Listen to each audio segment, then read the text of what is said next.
Hello, folks, and welcome back to twitch.tv/games with Nick. I had a fun time playing Skyrim a couple of days ago, so it's like, let's play more of the bugger. We have a long session today, 4 to 5 hours, so buckle in. It's gonna be a long one. And I'm a little torn on this. I think... Here's the thing, I want money. I want to find a way of making money so I can buy a house so I can stash my books. So I think we're gonna start off the main quest up to when we get to dragons, because that way we can actually, get dragon skills and sell those. So this might look a little different than the spot where I saved. That's because I was curious why didn't the main quest continue? And it turns out you actually need to speak to the Archmage here to move on. But while he's sleeping, and nobody's watching...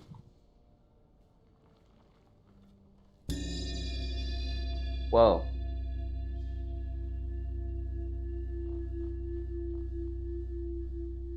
I have no idea what that was. Great Call of Nocturnal. Selling a bunch of cards. Soul gem.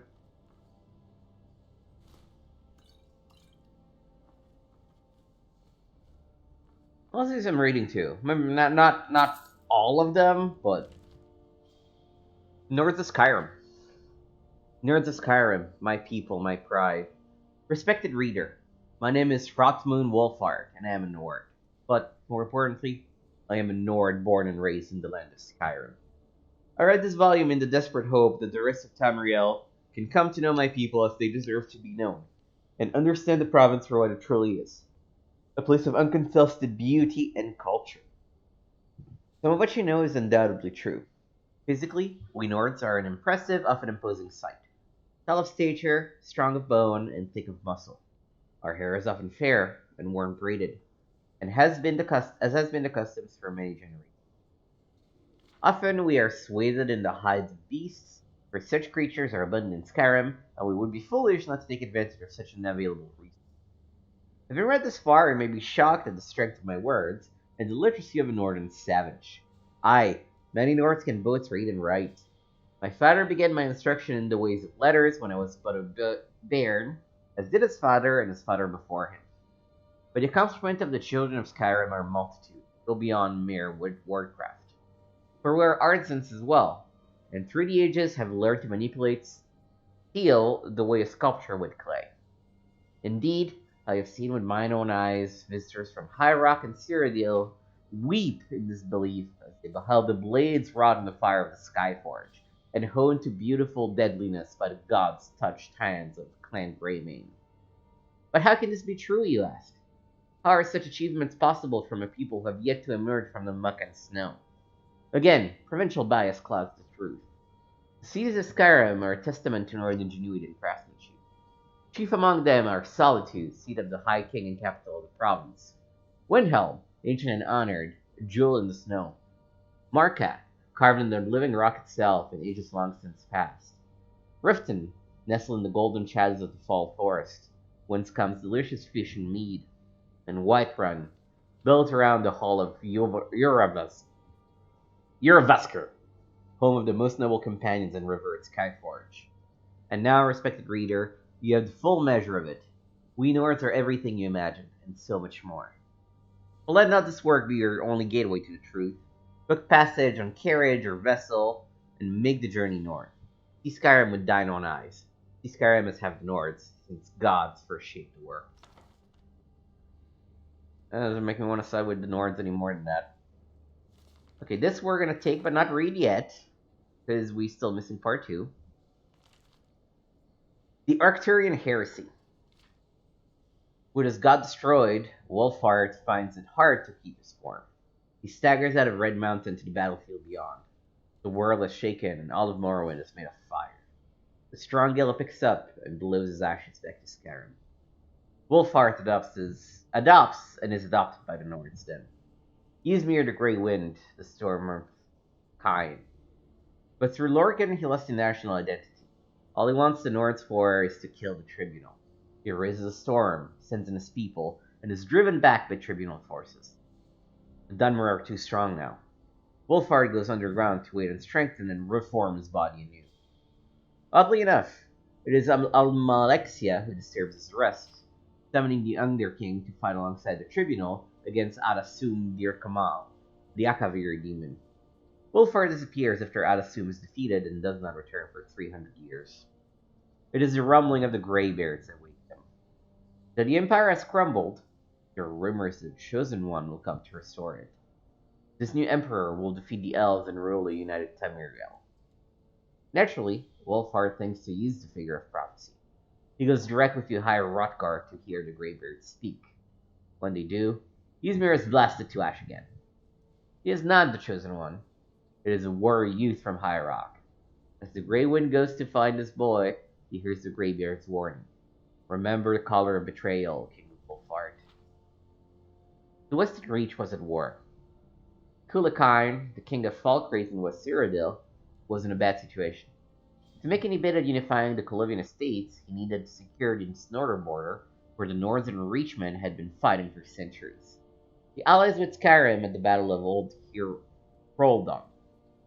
Leading his forces with Yatli Earlybear, Yatli was from the island kingdom of Alakir and High Rock and would become Tiber Septim, the first emperor of Tamriel. Yalti was a shrewd tactician, and a small band of Colovian troops and Northern Berserkers broke the Reachman line, forcing them back beyond the gates of Old Hroldung. The siege seemed impossible, as Hjalti could now expect no reinforcements from Falkreath. That night a storm came and visited Hjalti's camp. It spoke with him in his tent. At dawn, Hjalti went up to the gates, and the storm followed just above his head. Arrows could not penetrate the winds around him. He shouted down the walls of Old Hroldung, and his men poured in. After their victory, the North called Hjalti Talos, for the Storm Crown. Cuchulainn, with his new invincible general, unifies West Cyrodiil under a year. No one can stand before Hjalti's storms. The Underking knows that if Hjalti is to become Emperor of Tamriel, he must first capture the Eastern Heartland. Hjalti uses them both. He needs Cuchulainn in the Colovian estates, where foreigners are mistrusted. It is obvious why he needs Ysmir. They march on the east, the battle mages surrender before their armies, and they take the citadel. Before Cuchulainn can be crowned, Hjalti secretly murders him and his loyalist contingent. These assassinations are blamed on the enemies of Cuchulainn, which, for political reasons, are still in the Western League. Zurinarctus, the Grand Battle Mage, not the Underking, then crowns Hjalti as Tiber Septim, new emperor of all Cyrodiil. After he captures the imperial throne, Septim finds the initial administration of a fully united Cyrodiil a time-consuming task. He sends the Underking to deal with the imperial inspection in Skyrim and High Rock. Ysmir, mindful that it might be seen as if Tiber Septim is in two places at once, works behind the scenes. The spirit of level-headed statesmanship and diplomacy, sudden silence, heretofore unknown in the roaring tales of Talosian conquest, are explained away later. The assassination story is embroidered. Now it is popularly Talos' own throat that was cut. The human kingdoms are conquered, even Hammerfell, whose capture was figured to be an arduous task. The Underking wants a complete invasion, a chance to battle their foreign wind spirits himself, but Tiber Septim refutes him. He's already made a better plan, one that will seem to legitimize his rule. Cyrodiil supports the losing side of a civil war and are invited in. Finally, the Empire can turn its eyes onto the Elves. The Underking continues to press on Tiber Septim the need to conquer Morrowind. The Emperor is not sure that it is a wise idea. He has heard of the Tribunal's power. Underking wants his vengeance and reminds Tiber Septim that he is fated to conquer the Elves, even the Tribunal.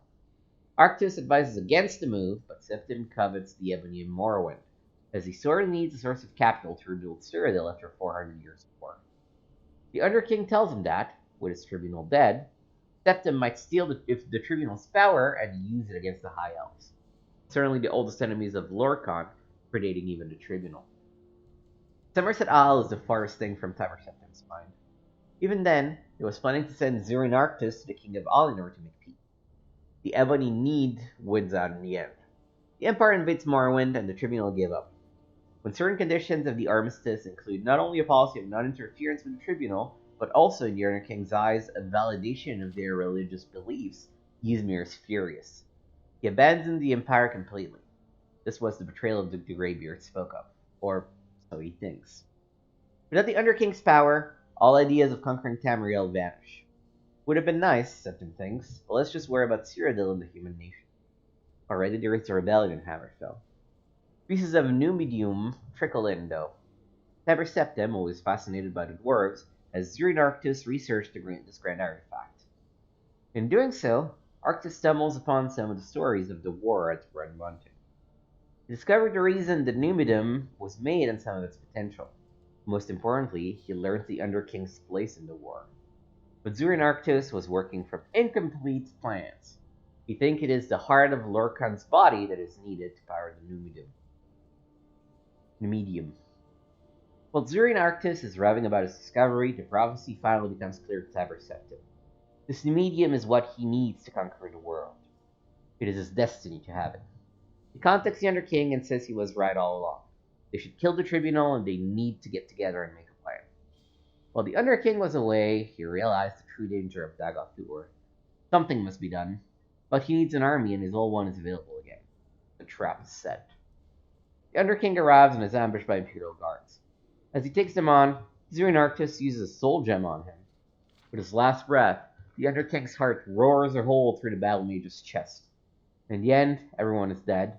The Underking has reverted back to ash, and Tiber Septim strolls in to take the soul gem. When the Elder Council arrives, he tells them about the second attempt on his life, this time by his trusted battle mage, Zirinarctus, who was attempting a coup. He has the dead guards celebrated as heroes, even the one who was blasted to ash. He warns Cyrodiil about the dangers within, but says he has a solution to the dangers without, the Mantala. The new medium, while not the god Tiber Septim and the dwarf were hoped for, the Underking was not exactly Lorkhan after all. It does the job. After its work on Somerset Isle, a new threat appears, a rotting undead wizard who controls the skies. He blows the new medium apart, but it pounds him into the ground with his last flailings, leaving only a black splotch. The Mantella falls into the sea, seemingly forever. Meanwhile, Tiber Septim crowns himself the first Emperor of Tamriel. He lives until he is 108, the richest man in history. All aspects of his early reign are rewritten. Still, there are conflicting reports of what really happened, and this is why there is such confusion over such questions as, why does Alkir claim to be the birthplace of Talos, while other sources say he claimed from Atmora?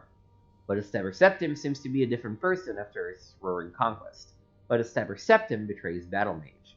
Is the Mantella the heart of the Battle Mage, or is it the heart of Tiber Septim? Tiber Septim is succeeded by his grandson, Pelagius I. Pelagius is just not of the same caliber. In truth, he's a little nervous with all these provinces. Then an advisor shows up. I was friends with your grandfather, the king says. He sent me to help you run the Empire. That was a very poorly written book.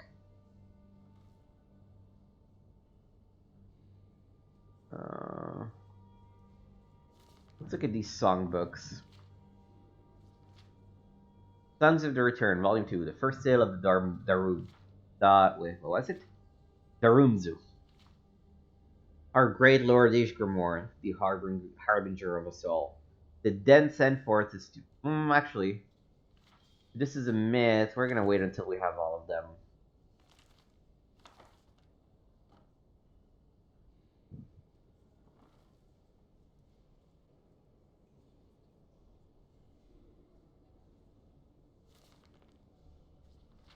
The third era timeline. It has been said that citizens of the Empire who made the same mistakes as their forebears deserve to suffer the same fate. And while this may be true, it's hard to deny that the Empire's long history is so long that our forebears have made so many mistakes, it's sometimes hard to keep track. This work is meant to serve as a concise compilation of the Empire's most recent events in this, our current age, what we refer to as the Third Era. It's a period of time that has as yet comprised less than 500 years, but it should at least serve as a starting point for those who wish to study our Empire's vast and varied history, and maybe, just maybe, prevent the repeat of a previous disaster. It is also worth noting that when viewed in such a succinct structure, one truly gets a sense of how often our great empire has changed leadership. Indeed, it can be argued that much of the empire's history in these past 5 centuries is the changing rule of the very empire itself. Beginning of Third Era, when all provinces in Tamriel are unified. 38, death of Emperor Tibur Septim. 41, assassination of Emperor Pelagius. 48, death of Empress Quintira. Death of Uriel first, Uriel second. So we have 3 years for Pelagius, 7 years for Quintira. 48 to 64, 16 years for Uriel the First. 18 for Uriel the Second. 17, we have the War of the Isle. The Knights of the Nine, founded by Sir Amiel Lannis. There was a DLC for, I think, Oblivion.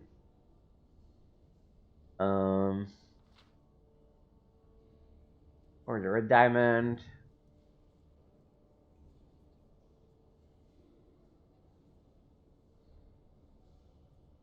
None of this really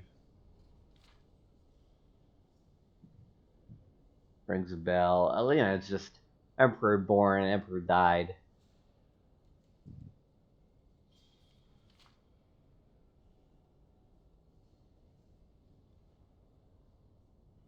Um,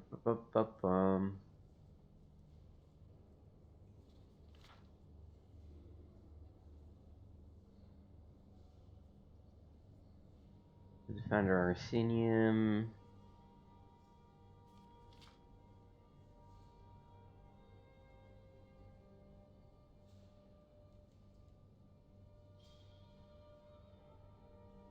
Blood Moon, there was a Morrowind.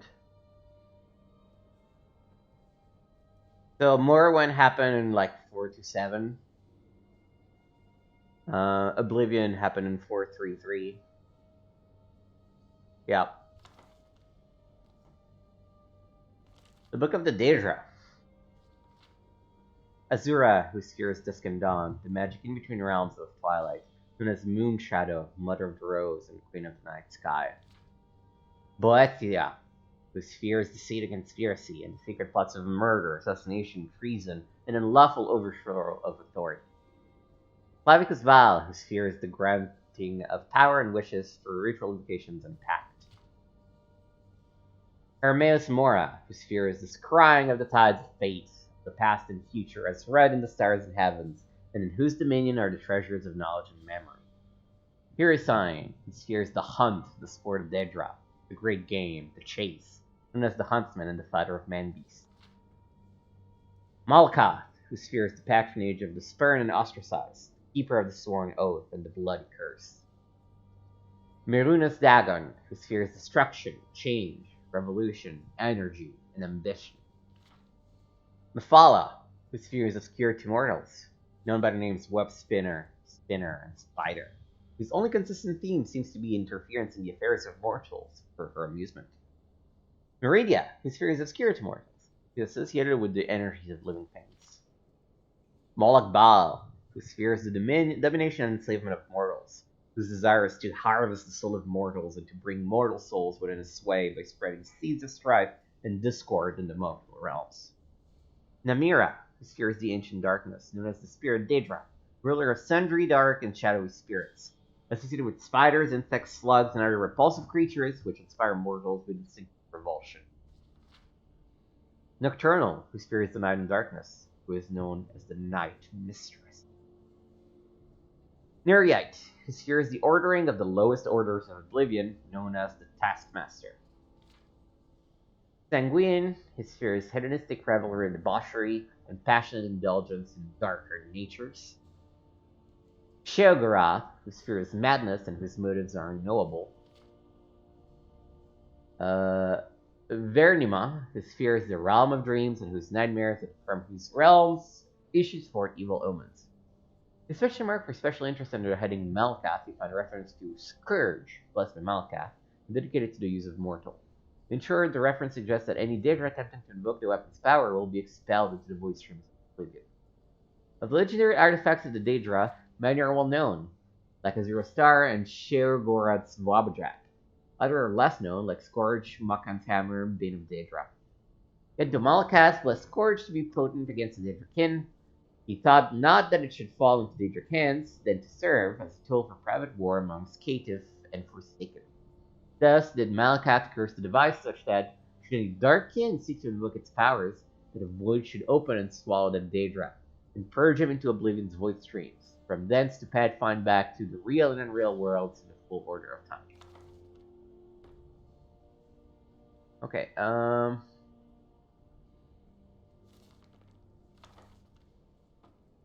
this too we're gonna read later. I want to read the Oblivion Crisis. At the turning of the Fourth Age in the year Third Era 433, the Emperor Uriel Septim VII was assassinated and the Amulet of Kings was destroyed. This set in motion a chain of events that would bring down an empire and change forever the relationship between man and the god. The assassins first attacked the Emperor in the Wide Gold Tower. While the Blades held him back, the Emperor made his way down to the dungeons to a secret escape route built into one of the prison cells. For reasons known only to himself, the Emperor pardoned the fortunate prisoner in that cell. That's the player character in Oblivion. Some say that a prisoner reminded him of a childhood friend. Others say it was a moment of prophecy. Whatever the case, the prisoner came to play a fateful role in the history of the Empire in Tamriel, surely a sign that gods themselves were at work. The pursuing assassins killed the Blade's bodyguards in a relentless series of sneak attacks. Eventually, they struck down the Emperor himself. Before he fell, Uriel Septim VII gave the Amulet of Kings to the prisoner, who somehow made it out of the Imperial sewers and into the light of day. The assassination is now known to have been the work of a group of Daedric cultists known as the Mythic Dawn. This is still suspect the Dark Brotherhood should consider two facts. First, they would only have needed a single assassin, not a small army of them. Second, the Dark Brotherhood would never be so foolish as to effectively declare war on the Empire and thus ensure their complete destruction. Witness the eventual fate of the Mythic Dawn. The Amulet of Kings next surfaced at Wynon Priory near Churel. Joffrey, secret Grandmaster of the Blades and head of the Priory, took possession of the amulet. The messenger was sent off to Quach to find a lowly priest named Martin. Unbeknownst even to himself, Martin was the bastard son of Uriel Septim VII and the last heir to the Ruby Throne. He alone could use the Amulet of Kings to light the dragon fires that warred the barrier between Tamriel and Oblivion and save the world from the Mythic Dawn plot. The prisoner arrived at Quach to find it overrun by Daedra that poured from a newly opened Oblivion Gate, start of the Empire's spanning devastation of the Oblivion Crisis. How the prisoner closed the gate is not recorded. Once closed, Martin, the surviving Quach guardsman, drove back to Daedra. Now known as the Hero of Quach, the prisoner and Martin returned to Wynon Priory, only to find the Priory sacked and the amulet taken. Joffrey survived the attack, however, and the three of them made their way to the Cloud Ruler Temple, Bastion of the Blades, the secret fortress in the mountain outside Broma, and where Martin was held safe while the Hero of Quach searched for the lost amulet. Knowing only that a mysterious group called the Mythic Dawn was behind the assassination and theft of the amulet, the Hero of Quach was sent to locate the cult. With the help of Boris, a blade, in service of the Emperor, they somehow used the commentaries on the Mysterium Xarxes, esoteric work by the bandman Monkar Cormoran, to direct them to the Mythic Dawn's secret lair. Scholars familiar with the commentaries claim the location is not directly mentioned in them. How they did this remains a mystery. The official records exist of how the Hero of Quach penetrated the Mythic Dawn's lair near Lake Ares. There is a bardic tale that claims the hero used trickery and disguise, but that is just speculation. What was discovered there is that Monkar Cormoran was behind the Mythic Dawn, and that the group worshipped the Daedric prince Meridia Dagon. Monkar Cormoran believed himself to be a direct descendant of the Cormoran usurper, the infamous pretender to the throne of Balin Wood. Somehow, the hero escaped with the Mysterium Xarxes itself, the holy book of the Mythic Dawn cult. Monkar Cormoran fled to Oblivion with the Amulet of Kings. With some effort and great risks to his sanity, Martin deciphered the mysterium Xerxes and intended to use it to open a gateway to Munkar Cormoran in order to recover the Amulet of Kings. Before Martin could perform the ritual to open the gateway, Marinus Dagon opened an Oblivion gate outside Bruma. The Hero of Kvatch saved the city and Martin by entering the gate and closing it before a Daedric siege engine could destroy Bruma and Cloud Ruler Temple. Many songs and stories have been told of this battle, and I will not retell them here. The Hero of Kvatch was also now known as the Savior of Bruma. With the city and Cloud Ruler Temple safe, Martin opened the portal to Mankar Cormoran's paradise. The detail of what transpired in this place have not been recorded. All that is known is that the Savior of Bruma traveled to this paradise, killed Munkar Cormoran, and returned with the Amulet of Kings. With the amulet in hand, Martin Septim presented himself to the Elder Council to be crowned Emperor of all Tamriel. Once crowned, he planned to relight the dragon fires and steal Tamriel from oblivion. In a last-ditch attempt to stop him, Marinus Dagon launched an assault on the Imperial City, opening several Oblivion gates within the capital itself. Uncrowned, Martin joined the battle in the city streets. Marinus Dagon himself left Oblivion and entered Tamriel, breaking the Covenant. Only the unlit dragon fires allowed this to be possible. When the barriers was ripped asunder, it was too late to relight the fires. Martin Septim chose to make the ultimate sacrifice. He shattered the Amulet of Kings to become the avatar of the god Akatosh and to do battle with Marinus Dagon. Records of this battle vary wildly. What we do know is that Marinus Dagon was defeated and sent back to Oblivion. The avatar of Akatosh was turned to stone and can be seen to this day in the Temple of the One in the Imperial City. With the amulet gone, the dragon fire is quenched, and the last Dragon Blood Emperor dead, there to Oblivion, is sealed forever. Alright. Just give me a second to respond to a text.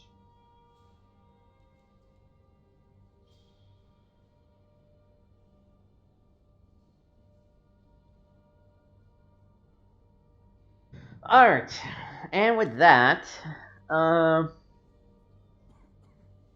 about half an hour. Let's grab the volume.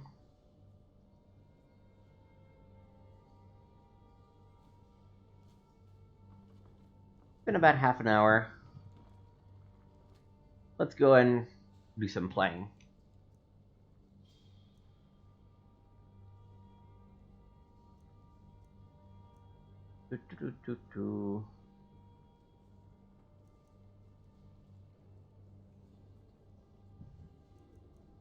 Do I not have this equipped?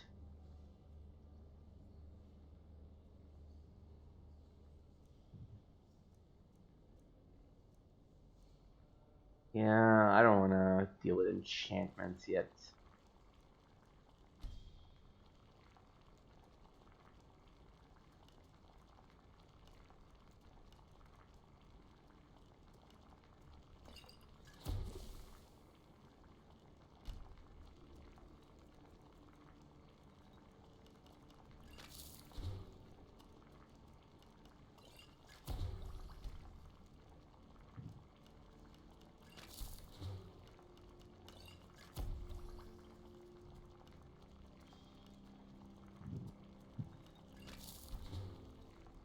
Trying to mix up a few ingredients.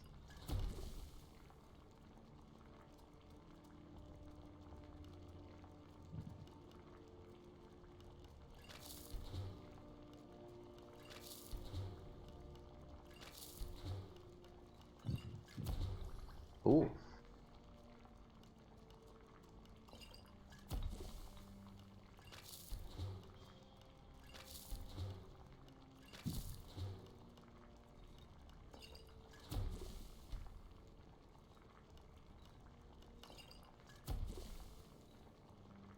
Alright. Made a few potions. I guess we can probably sell these to this guy. Come to Dragon's Reach to discuss the ongoing hostilities, like the rest of the great warriors? Does he have a lisp? Of course. Are you researching dragons? Do you need any help? Yes, I could use someone to fetch something for me. Well, when I say fetch, I really mean delve into a dangerous ruin in search of an ancient stone tablet that may or may not actually be there. What does this have to do with dragons? Ah, no mere brute mercenary, but a see, when the stories of dragons began to circulate, many dismissed them as mere fantasies, rumors, impossibilities. One sure mark of a fool is to dismiss anything that falls outside his experience as being impossible. But I began to search for information about dragons. Where had they gone all those years ago? And where were they coming from? So what do you need me to do? I learned of a certain stone tablet said to be housed in Bleak Falls Barrow. A dragon stone, said to contain a map of dragon burial sites. Go to Bleak Falls Barrow, find this tablet, no doubt interred in the main chamber, and bring it to me. Simplicity itself. Oh, you mean the Soul Stone? Ah, the dragon stone of Bleak Falls Barrow. You already found it. You are cut from a different cloth than the usual brutes the Jarl foists on me. What about my reward? We'll have to see the Jarl about that. Maybe his steward, Avenici. I'm sure one of them will pay the appropriate fee. The aptitude. You should join the Mages College in Winterhold.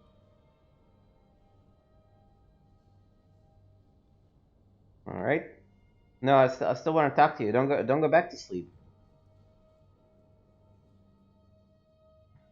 What have you got for sale?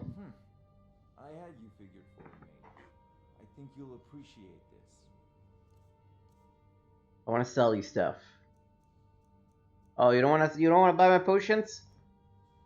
Jerk. You're the only wizard in Whiterun?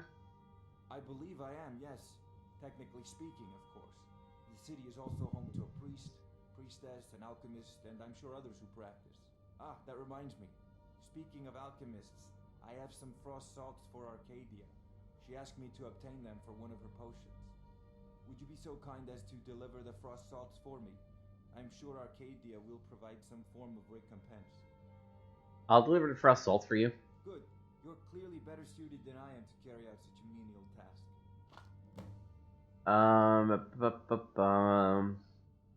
Have you encountered any dragons? Sadly, no. My work affords me few opportunities for such an adventure. Perhaps some hero will bring one to Dragon's Reach, like old Olaf one I once did. What a fascinating conversation that would be. I'm looking for more information on the dragons. I understand. Have you encountered any dragons? Sadly, no. Perhaps some... What a fascinating conversation that would be.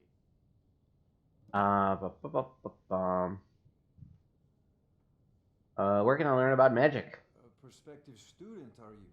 Well, I'm afraid I'm not much good at teaching. You should try your luck at the College of Winterhold. Alright, bye. Definitely want to do that. And that. I want to talk to the Jarl for that.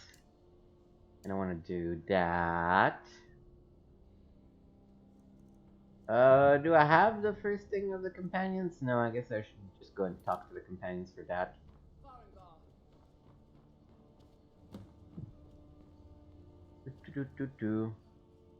Take a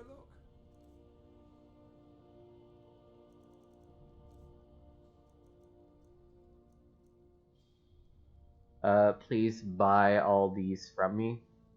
Oh, you have no gold. Never mind. Until next time. Ooh. Oh. What was it doing? I'd take this a bit more seriously if I were you. If a dragon decides to attack Whiterun, I don't know if we can stop it.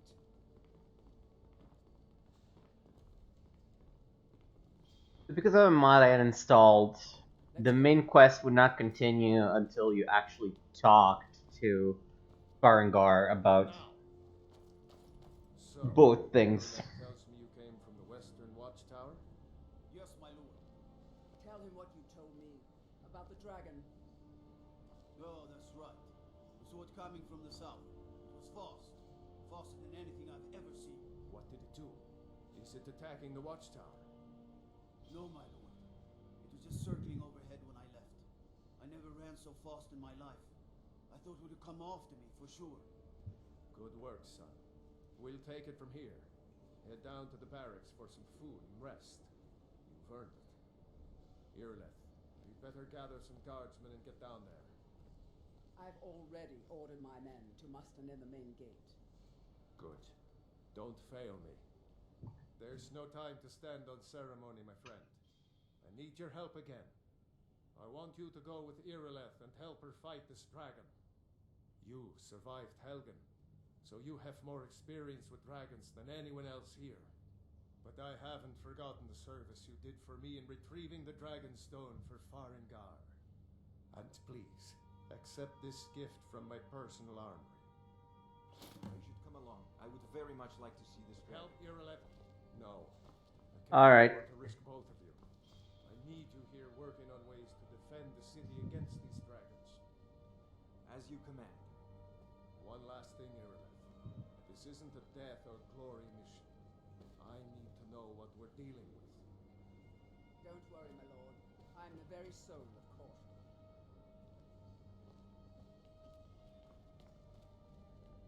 Alright, let us level up.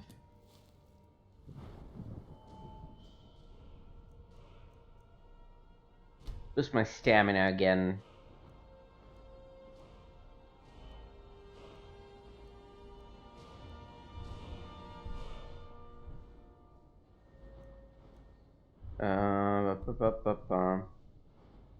Yeah, let's do this Game of Fate thing for lockpicking. I envy you the chance to see this dragon up close. Actually, has the Euro gone back to sleep? Can I steal some more books? Yeah, nobody's seeing shit.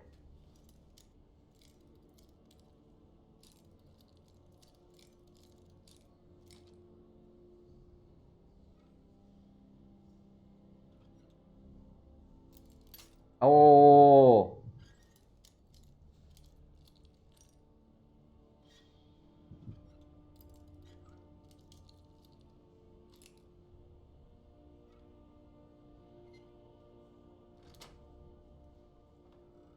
I don't really want a sword, I just wanted to lockpick.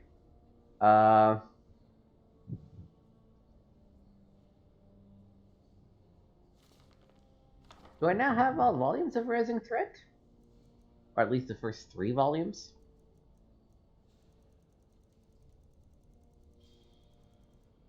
No. Wasn't there volume 1 downstairs? I think there might be volume 1 downstairs. Let me also grab Brief History of the Empire.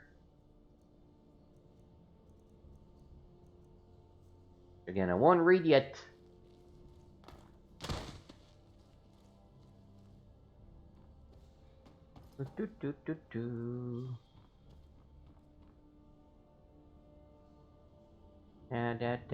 Da.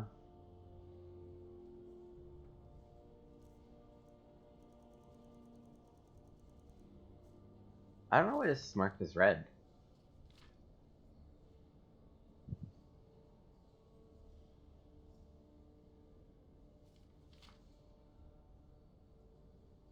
I will take it. Rising Threat Volume 1. Okay. The following is the account of Lathniel of Sunhold, an Altmer refugee from Somerset Isle who came to Cyrodiil in the early years of the Fourth Era. According to Lathniel, he did not flee the aftermath of the Oblivion Crisis in Somerset, rather he fled the darkening shadow of the Thalmor upon my beloved homeland. Lathniel had a very intense presence, but politely in some of these accusations of Thalmor involvement border on madness. This may be why his fervent warnings of outspoken criticism of the Thalmor and the Aldmeri Dominion went unheeded, but history has at least partially vindicated Lathniel's claim. Praxis Eratium, Imperial Historian. I was barely more than a child when the great anguish fell upon us.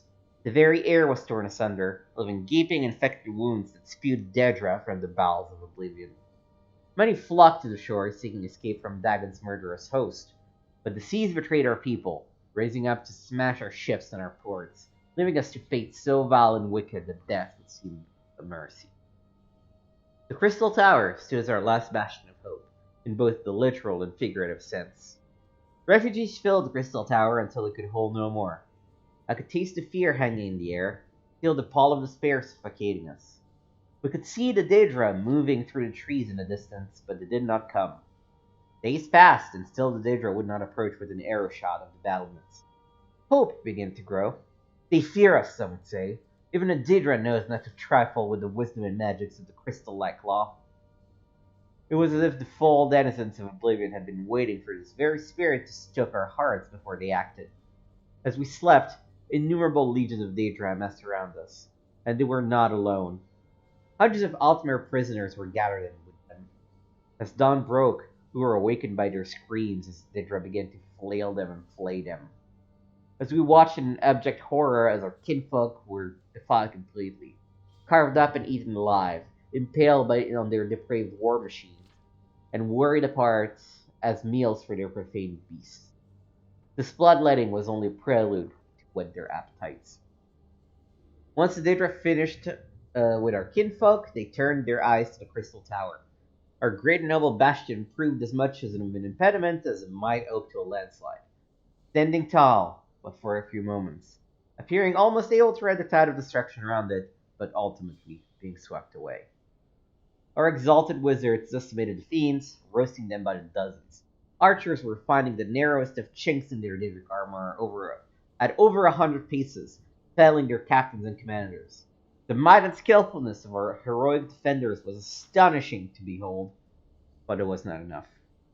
The Daedra clambered over the corpses of their cohort. They marched headlong into the death and destruction that would make the mightiest armies in all of Tamriel quake with fear. When they breached the walls, I fled along with the other cowards. I take no pride in that act. It has haunted my existence ever since, and I burn with shame to admit it, but it is truth. We fled in mindless panic, abandoning the stalwart Altmer who held the line against the onslaught, to preserve and defend our illustrious Crystal Tower. We raced through cleverly concealed passageways and emerged well away from the chaos that had descended upon the tower. That is when it happened. It started like a gust rustling through the leaves of a dense forest, but the sound did not taper off. It rose into a roar as the very ground on which I stood began to shudder. I turned to look, and the world held its breath. I stood transfixed as the heart of my homeland was torn as if from my own breast. The unthinkable, the incomprehensible. The tower of crystal-like law cast to ground, with all the dignity of a beggar meeting an ironclad fist. An eternity I watched, trying to reconcile what I knew with what I saw. Sobs racked my chest, and weeping filled the air around me as the spell loosened its hold, and I realized where I was. There were scores of other refugees mesmerized by the horror that had likewise ensorcelled me. Go, I croaked out of my heart. The heart of my land shattered. No one moved, not even me. I mustered what will I could, and bellowed all the fear and hatred and agony at what had just happened, turning the whirl into a mindless shriek. Go! I ran then, feeling more than seeing what the others had followed. Okay. Part 2. The following is the account of Latanil of Sunhold, an Altmer refugee from Somerset Isle who came to Cyrodiil in the early years of the Fourth Era. According to Latanil, he did not flee the aftermath of the Oblivion Crisis in Somerset, rather he fled... Oh yeah, we already read this. What happened after the Tower of Crystal-like Law fell was a daze. It was as if my mind simply stopped. Instinct took over, as my every thought sank into a black abyss of despair. Time lost all meaning, and to this day I know not how long I was in this state. Eventually, a conscious thought managed to break my fugue. The Daedric horde had vanished, gone as suddenly as they had come. Before my numbed mind could comprehend the tumult that had consumed my beloved Somerset Isle, before I could formulate the question, how? They were there, dripping honeyed poison in our ears. The Thalmor. They were the ones that saved us, they claimed, working deep in subtle magics. It was their efforts, their sacrifices that delivered the Altmer from extinction. Oh, what fools we were. We wanted so desperately someone to thank for ending our tribulations, we lavished it upon the first to step up and claim the glory. With a simple act of gratitude, we allowed a vile rot to seep into our homeland, to putrefy our once noble and distinguished civilization. It was months before I began to suspect the error we had made. Small twinges of unease would vex me, but each one alone was easy enough to disregard and push aside. The exile of the great seer mage Ragnar the Bold was the final death that I could not ignore. You see, Ryanord was one of the very few who survived the collapse of the Crystal Tower. I saw some of his bravery and heroics with my own eyes. It was his leadership and sorcery that made the Daedra pay such a high price for the destruction of the Crystal Tower. The Thalmor besmirched his name when he had the audacity to publicly doubt and question their role in ending the Oblivion Crisis on Somerset Isle. Ryandor made the mistake of ignoring the consistent Gentium, trusting instead to logic and facts. The shrewdness of the Thalmor, however, was not such to allow something as trivial as the truth stand in their way. As soon as they shifted the collective opinion ever so slightly against Ryandor, they had him sequestered and intensified their efforts to tarnish his reputation. Unable to mount any sort of defense to the Thalmor's attacks, Ryandor was quickly denounced and exiled. Volume 3. Ever so cautiously, I formed a cabal made up of others who distrusted the motives and methods of Thalmor. Over several months, I liquidated my ancestral holdings and took whatever inheritance I could without raising any suspicions. I would follow after Ryandor and help him restore his reputation and status. We would then return to best the Thalmor at their own game and win back the mores and morals of the Altmer. The rest of my cabal would stay on Somerset Isle and win the trust of the Thalmor on whatever level best suited each of them, sending clandestine missives to me when possible. After weeks of painstaking investigation and exorbitant bribes, I was able to learn that Ryandor was placed on a ship to Envil. I booked my own passage to Envil. My search almost ended there, for Ryandor had never arrived in Envil Arbor. My instinct that Ryandor met a duplicitous end was confirmed when I sought out several of the deckhands who were reported to be aboard Ryandor's vessel. All died under mysterious and violent circumstances. The first of many attempts on my life occurred soon after. Needless to say, I survived, but my grand plan to steamy the Thalmor fell apart without an esteemed leader to rally behind. I went into hiding, waiting anxiously for word of the Thalmor's activities back on Somerset Isle. Over the following years, I tried to bend the ears of the Empire through various avenues and warn them of the Thalmor's doings. The Empire, however, was having enough troubles dealing with the aftermath of the Oblivion Crisis within its own borders without seeking trouble in the away Somerset. With the assassination of Emperor Uriel Septim VII and his heirs, and the self-sacrifice of Martin Septim, the true savior of Somerset Isle and the rest of Tamriel, the Empire's leadership was left defunct. High Chancellor Akato convened a full Elder Council in an unsuccessful bid to select a new emperor. Without an emperor, the empire beyond the reach of Cyrodiil began to splinter. Okato reluctantly agreed to become the potentate under the terms of the Elder Council Charter until imperial rule could be reestablished, but a reluctant leader is rarely a strong leader. Potentate Okato made admirable efforts to rein in the bedlam that threatened to rip the empire apart, and was even making headway when Red Mountain erupted in the spring much of Vorden fell, likely from Thalmor tampering, but I have yet to find proof of their misdeeds in this. What was left of Morrowind was thrown into absolute chaos. The effects of the eruption were felt even in Black Marsh, destroying roads and cutting off the Imperial garrisons there. None were prepared for what happened next. Volume 4. While Morrowind and the Imperial forces in Black Marsh were still reeling from the consecutive catastrophes of the Oblivion Crisis and the destruction of Vardenfell, the Thalmor incited the Argonians to mount a massive uprising. Black Marsh and Southern Morrowind were completely lost to the Argonians, but luckily the Thalmor too lost what influence they had over the Reptilians. All the while, the Thalmor consolidated their hold over my beloved homeland. It took almost a decade before my own machinations put me into contact with Akato. He seemed more interested than most in what I had to say about the Thalmor, maybe because he was an Aldmere and recognized the threat they represented. It was long before the Thalmor had Okato assassinated. Potentate Okato's murder began the storm-crown in Terranium. The Elder Council fractured, leading into years of ruthless infighting, plots, and backstabbing. Many tried to claim the Ruby Throne. Most were pretenders to the crown, if you had legitimate claims. Others still were little more than brutal dullards who thought the mere strength of arms was all the entitlement they needed. Violent and natural storms lashed the Imperial city several times during the Anarchy, always with the eye of the storm looking directly down upon the white gold tower, as if this was the judgment of the nine divines. With the empire submerged in this mayhem, the Thalmor were quick to act. They overthrew the rightful kings and queens of the Altmere.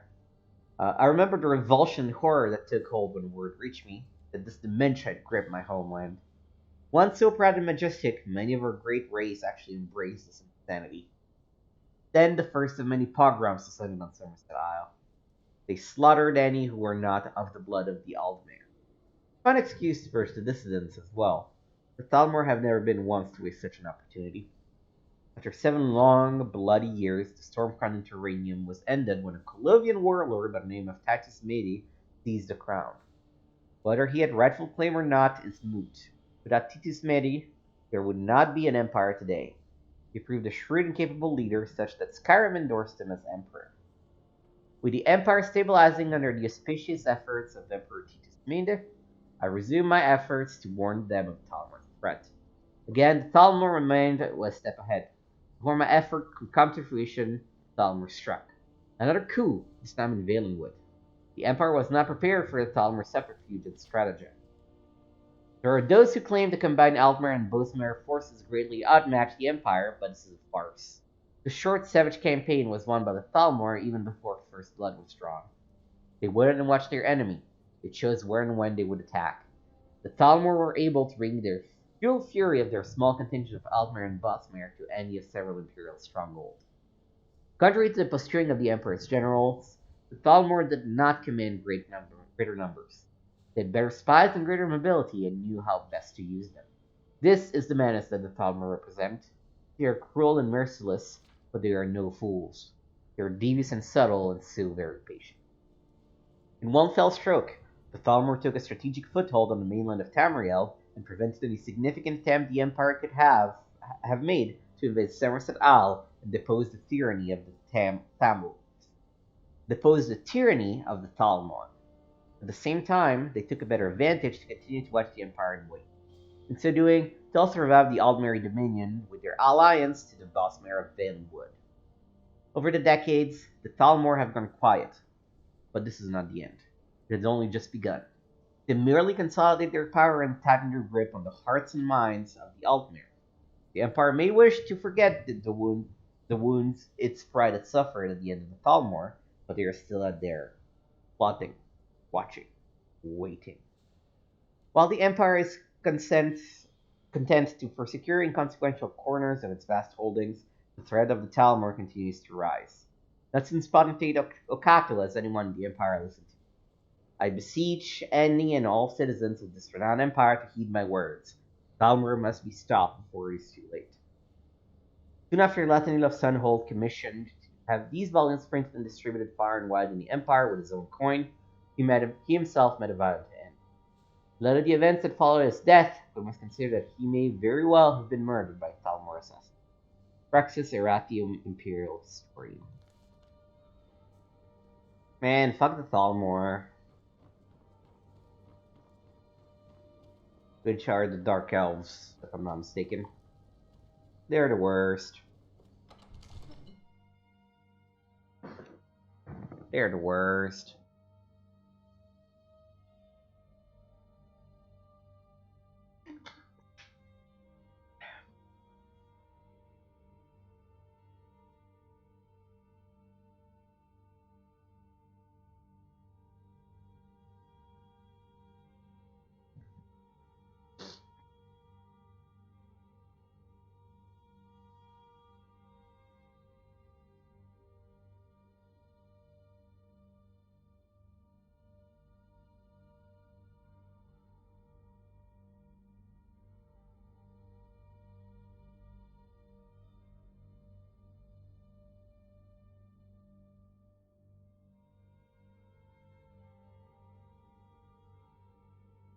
This is the downside of having Skyrim being an open world, is that it now has to load all of it.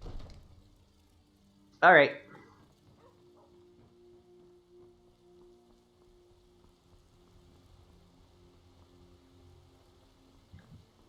The guards in Dragon Street say you've aided the yard. On behalf of Whiterun, I thank you. Thank you yourself. Get that to the companions.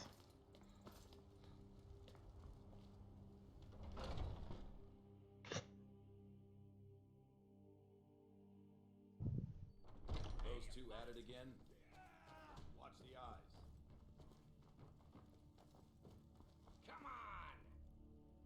Are you gonna let me watch or not? Who's in charge around In here? charge of what? I'm in charge of me, and you're in charge of you. If you're looking to join up, Codlack's the one to be talking to. Alright, cool. Who are the companions? We're the best damn fighters in Skyrim. At least some of us are. Why did you join the companions? A man of my station has many debts. I'm not much use of labor or learning, but I can throw a punch with the best of them.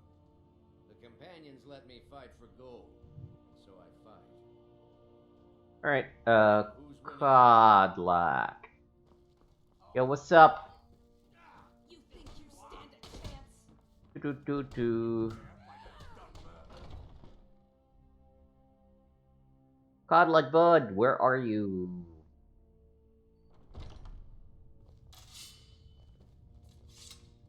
Yes? Do. No.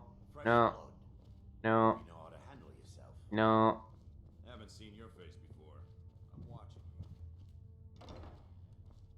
Codlack. Anybody named Codlack around here?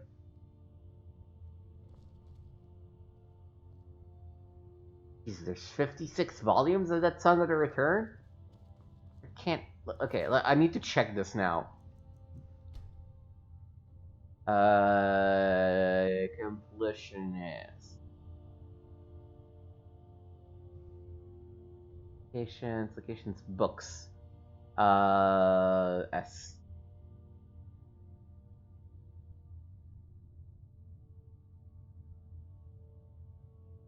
Oh, okay, no, there's only 5 volumes.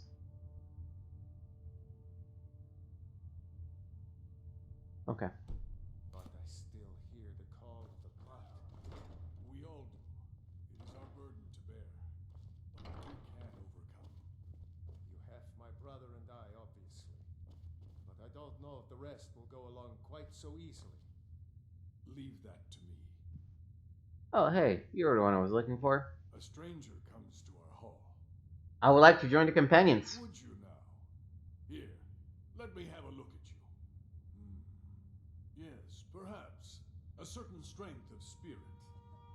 Master, you're not truly considering accepting him. I am nobody's master, Vilkas. And last I checked, we had some empty beds in Jorvaskr for those with a fire burning in their hearts. Yeah, that's right. Of course. How are you in battle, boy? I have much to learn. That's the spirit. Vilkas here will get started on that. Vilkas, take him out to the yard and see what he can do.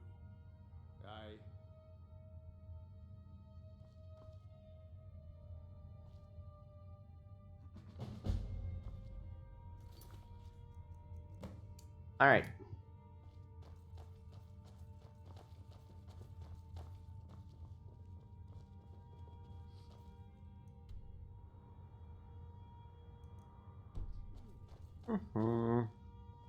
I'm following you, bud.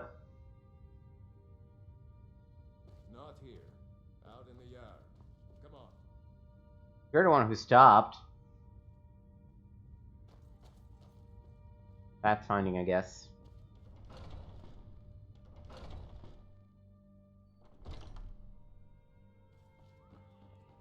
Do.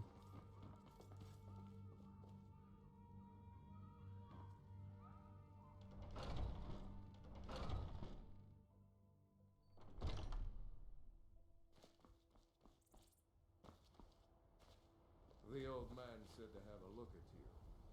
So, let's do this.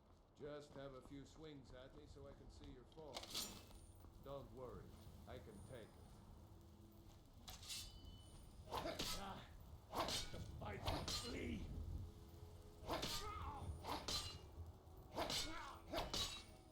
Is someone there? Now that's impressive. You're mightier than you look. You might just make it. But for now, you're still a whelp to us, new blood. So you do what we tell you. Here's my sword. Go take it up to Yorland to have it sharpened. Alright.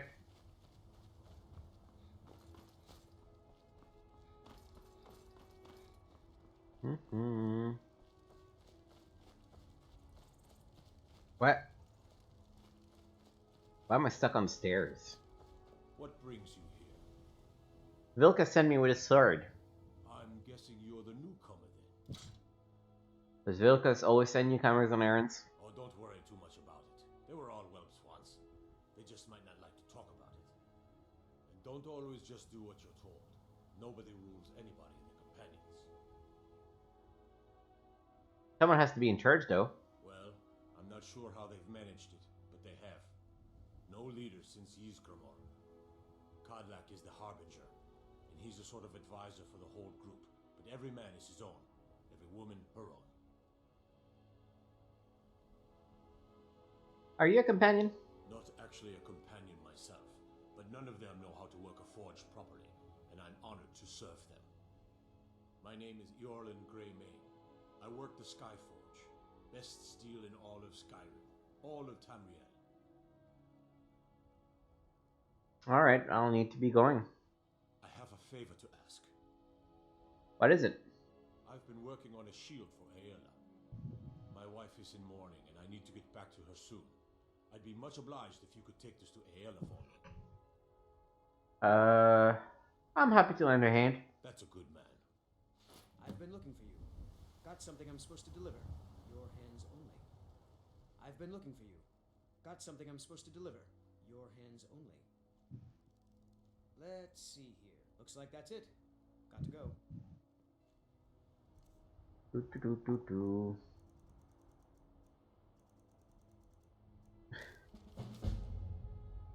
Long ago, my ancestor built a great hall on the mountainside north of Valgulch Mine. Called it Hen Dryheim, a warrior's home that rivaled Sovngarde itself. As the last of my clan, I wish to bequeath this home to a true warrior. You are not a Nord, yet I've heard your prowess in battle rivals that of our most legendary fighters. I ask you to prove it with your blade. Okay. The funny thing about having installed a billion mods is that you never know what thing will happen to start a quest, right? At the beginning of the stream, we had that weird map just pop up out of nowhere, and it's like, oh, okay.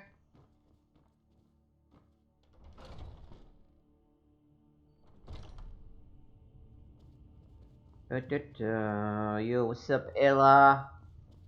Ella.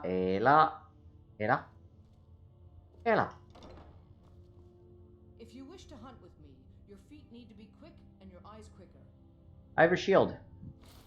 Ah, good. I've been waiting for this. Are you new here? I told you. This is the whelp that Bilkis mentioned. Ah, yes. I heard you gave him quite a thrashing. Don't let Bilkis catch you saying that. Do you think you could handle Vilgus in a real fight? I don't care for boasting.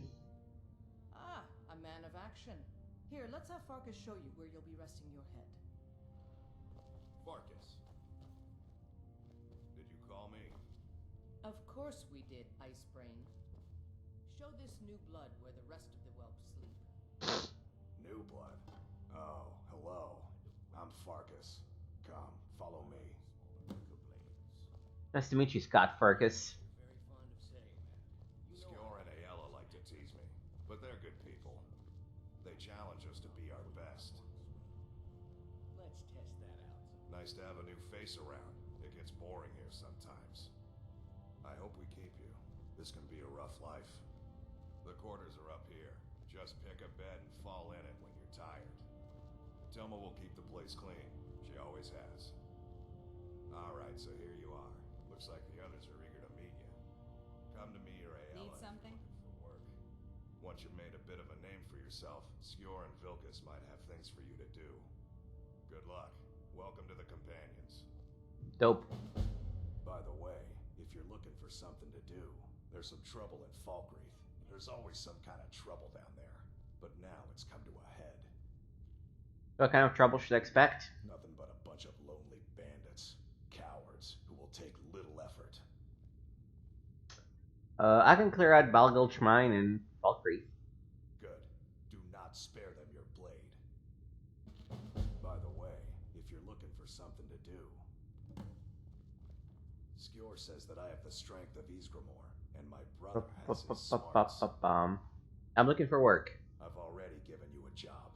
Now get to it. Okay. Might head down to the meadery later, see what you're brewing up. You can smell the honey on the wind.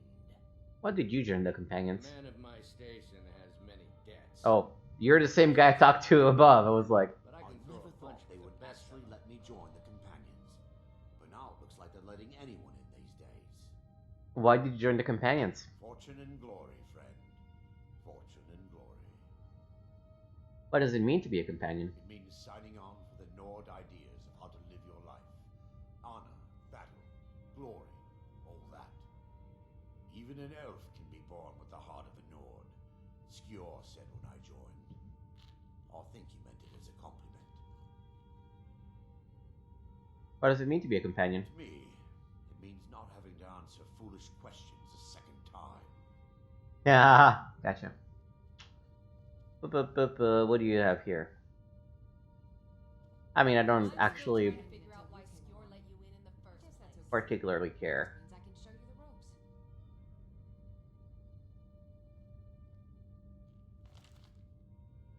I'm not stealing it, so I'll just take it, I guess.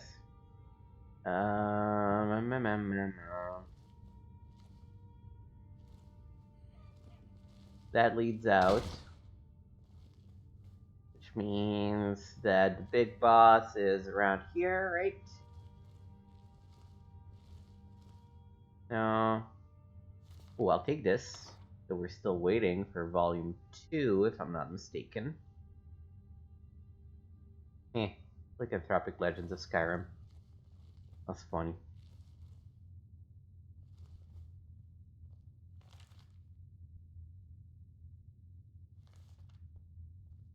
Anybody seeing me? Let me close the door, just in case.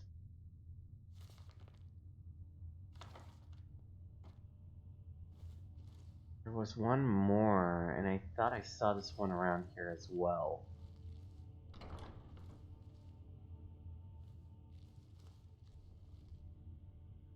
Ruins, scouts and warships.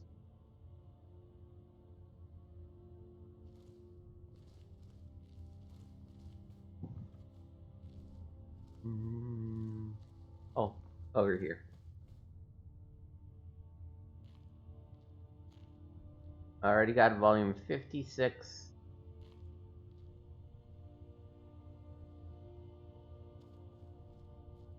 Nights I dream about the mists of Sovngarde.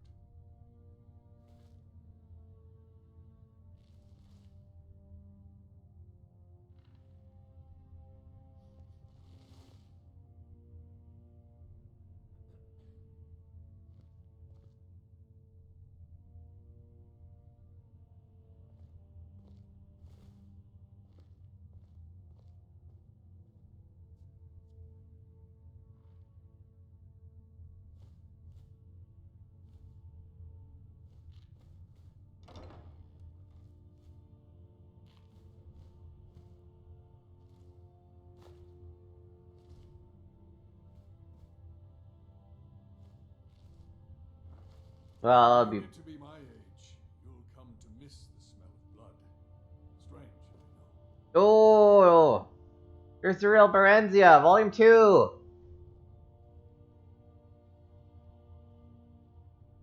Oh, I'm gonna have to steal it, won't I? Aw. Damn you. I've been tending to I'll be the back. barriers at your Vasco for so long. I'll I've be heard back. you may act- I'm waiting. Okay, so we've joined the companions and we got our first quest. We have.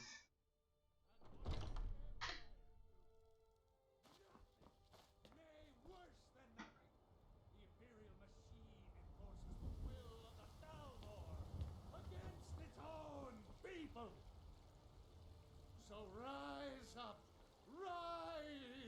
children of the... You have come to hear the word of Talos. What can you tell me about Talos? Hello, my friend. If you seek knowledge about mighty Talos, you have most certainly come to the right person.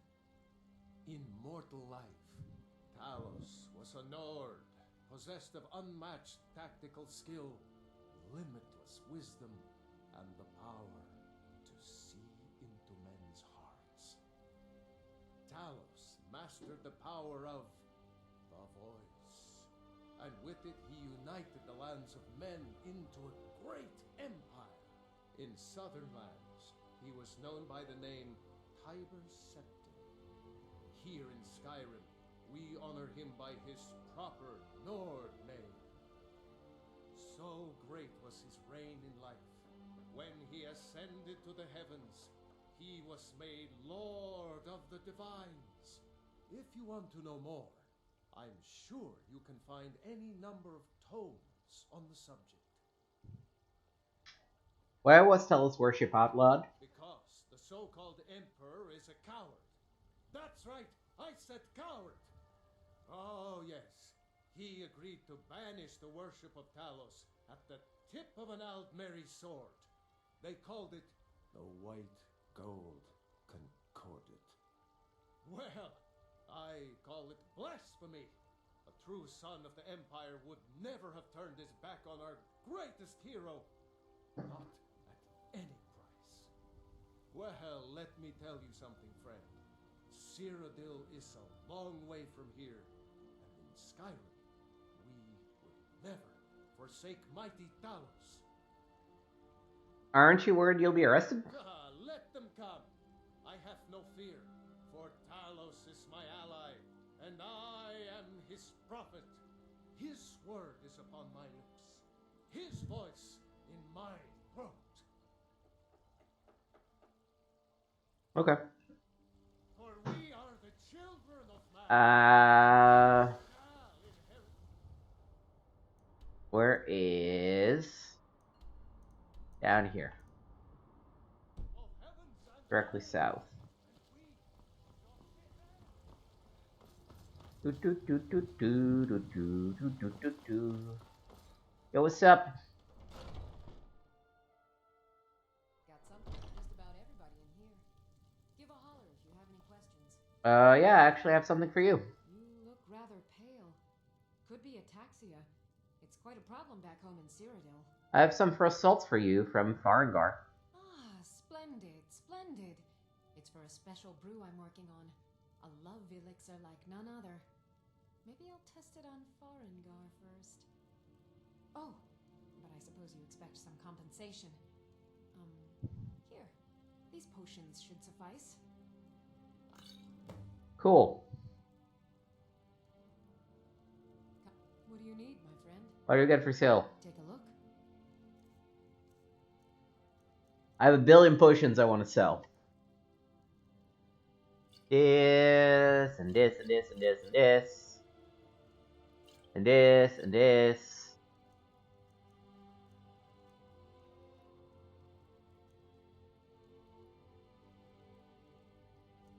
These others I might keep.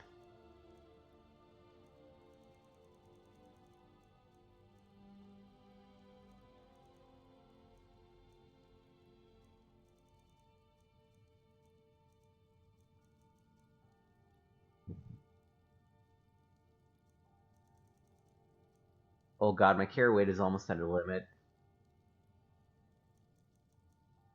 And honestly, it's not the weight of these that doesn't do much, but... Ooh. Until next time. No. Where's the exit?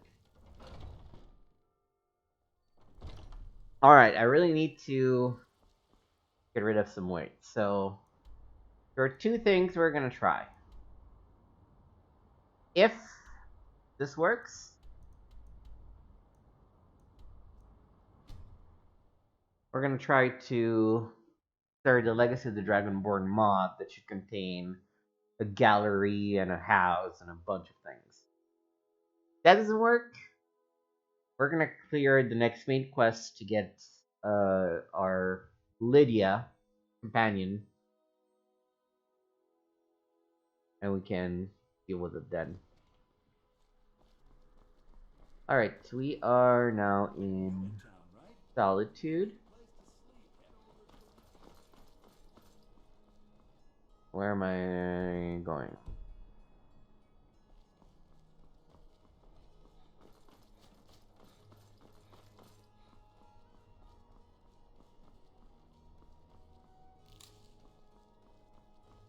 Hey, wanna play tag?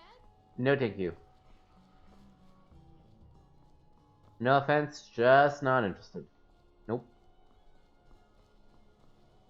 Dragonborn Gallery.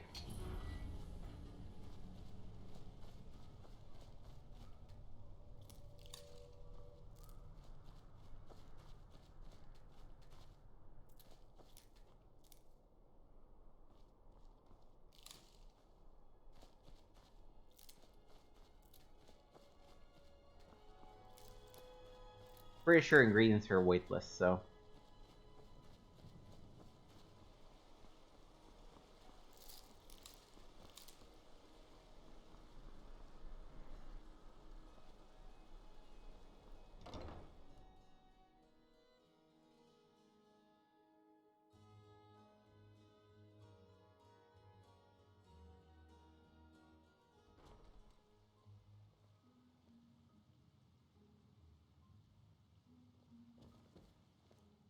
The museum is currently closed pending the acquisition of displays prior to its opening. Thank you for your patience. See curator Aurelian Morales for more information.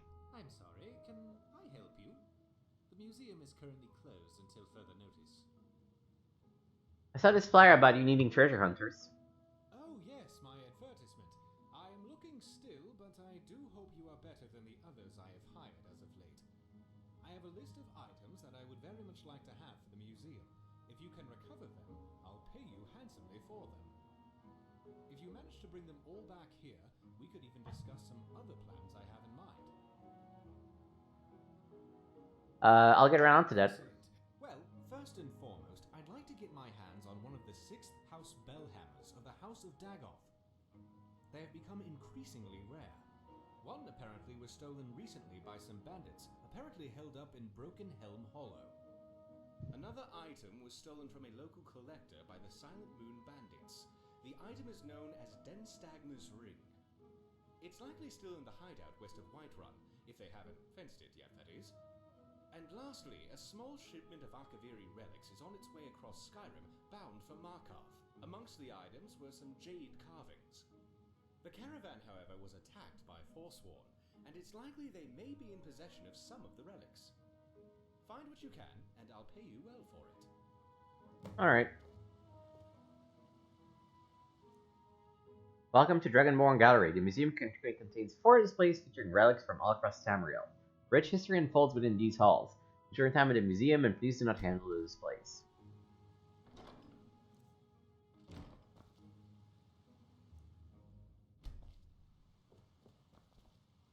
Oh. This is cool, but it does not help me for what I currently need.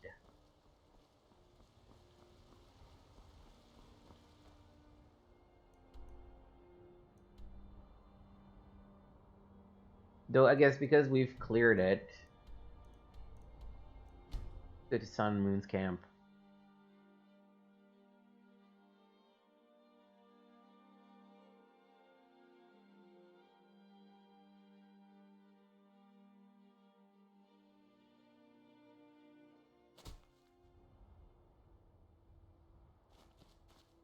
And from here, okay, so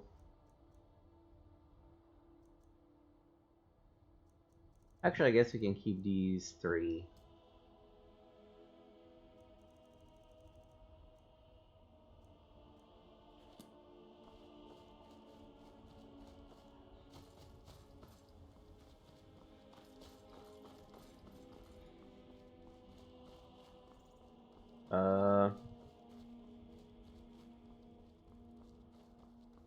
Is there an entrance marked here?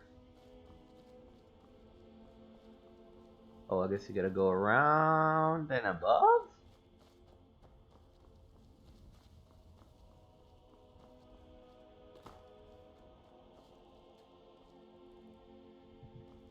Huh.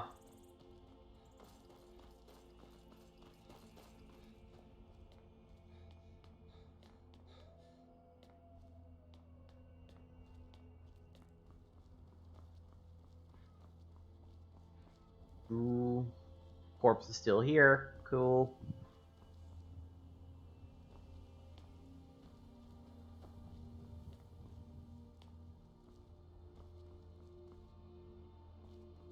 Not entirely sure.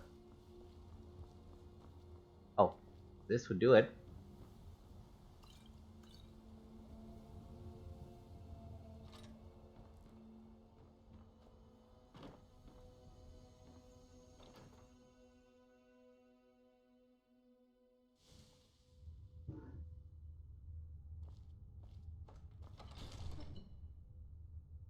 No. Immediately drop that.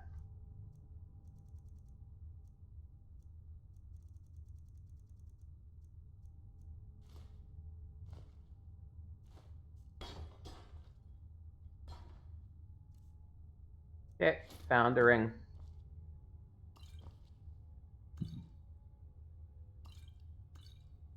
Never enough gold. Just need one good haul.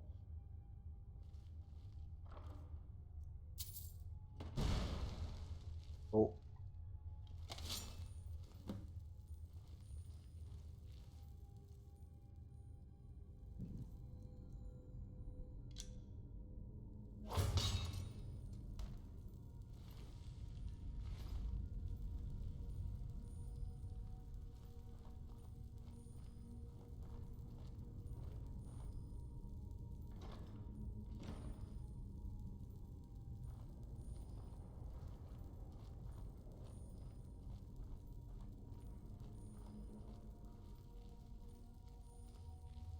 I guess I must have just missed it when I went through last time. It was like, yeah.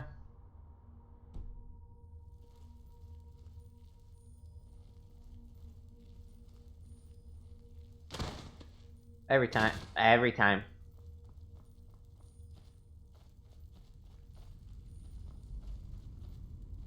I did, by the way, add some iframes to the roll. Oh, I guess it just leads me... Yeah, why not?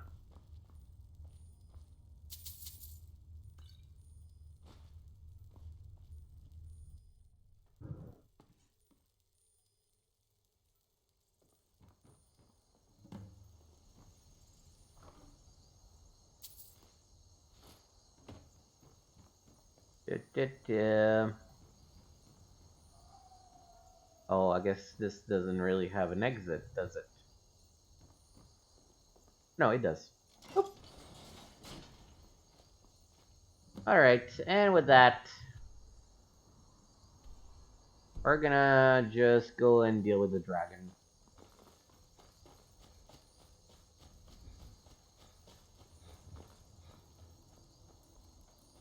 Oh, by the way, I want to unfave the Imperial Bow and put the new super badass bow that I found instead. What do I have for magic?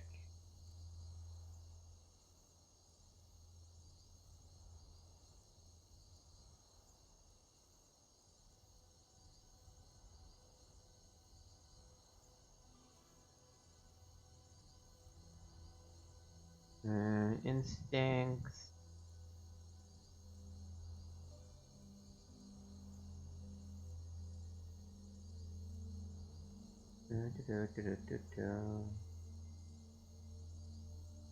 Oh, that's fun. Okay.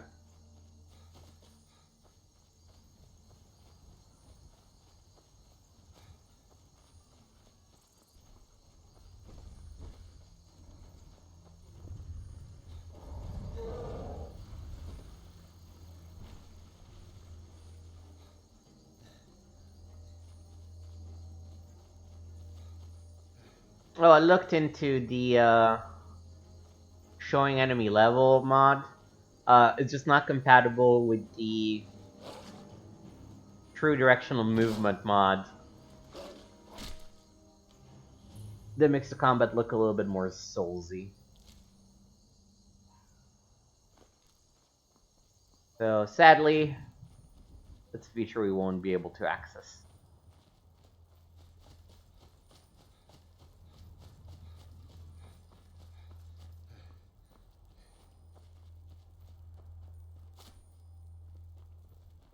Why is there a bunch?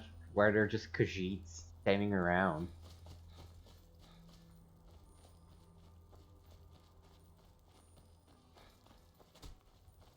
No signs of any dragon right now. It sure looks like he's been. I know it looks bad. We've got to figure what happened. And if that dragon is still skulking around somewhere. By the way, let me look at my arrows. I'm about to fight a dragon. Might as well use some of these. Out and look for survivors. We need to know what we're dealing with.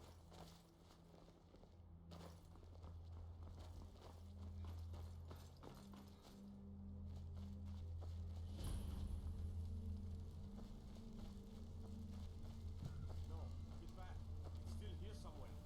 Rocky and Tor just got grabbed when they tried to make a run for it. Let's save us. Here he comes again. Oh.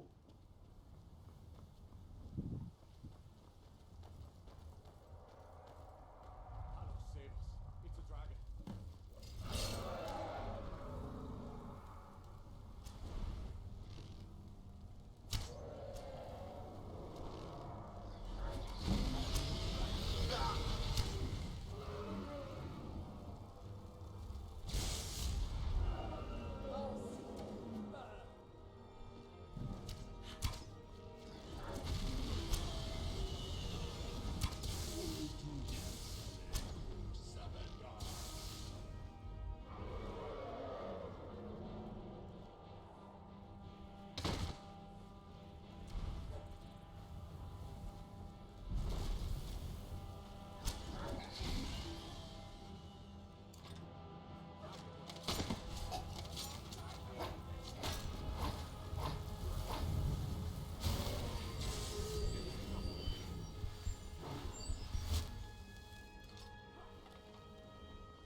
Pow! Ooh. Actually worked out nicely because I can put one more point in stamina.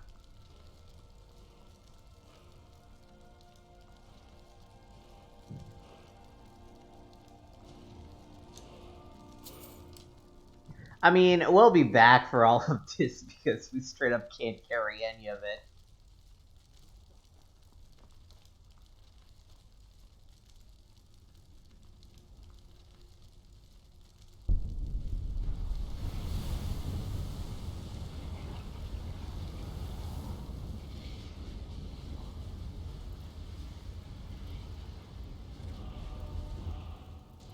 Use the shout selection in the magic menu to equip your Unrelenting Force shout. Oh, we just learned Unrelenting Force this time.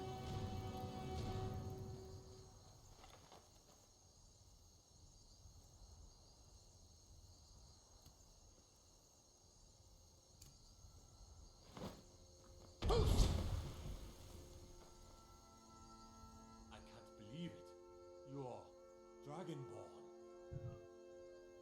Dragonborn, what do you mean? In the very oldest tales, back from when there were still dragons in Skyrim, the Dragonborn would slay dragons and steal their power. That's what you did, isn't it? Absorb the dragon's power. Don't know what happened to me. Well, you can shout now. You couldn't before, right? That can only mean one thing. You must be Dragonborn. Dragon? What are you talking about? That's right.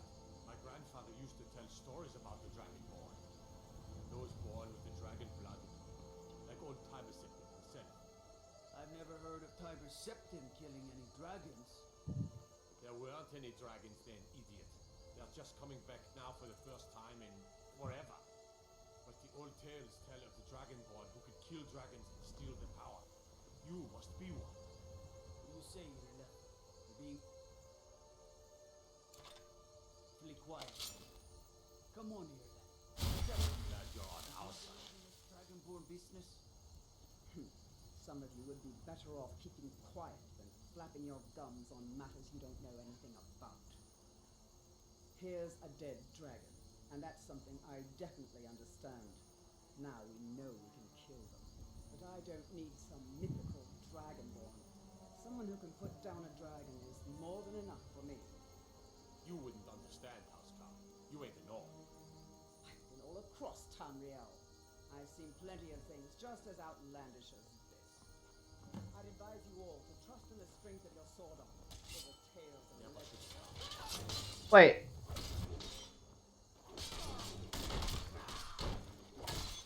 That was shouting. What you just did must be really odd. Where the fuck did that hard stuff come from? I'm glad you were on our side. That was the hairiest fight I've ever... Alright, let's go talk to the Jarl.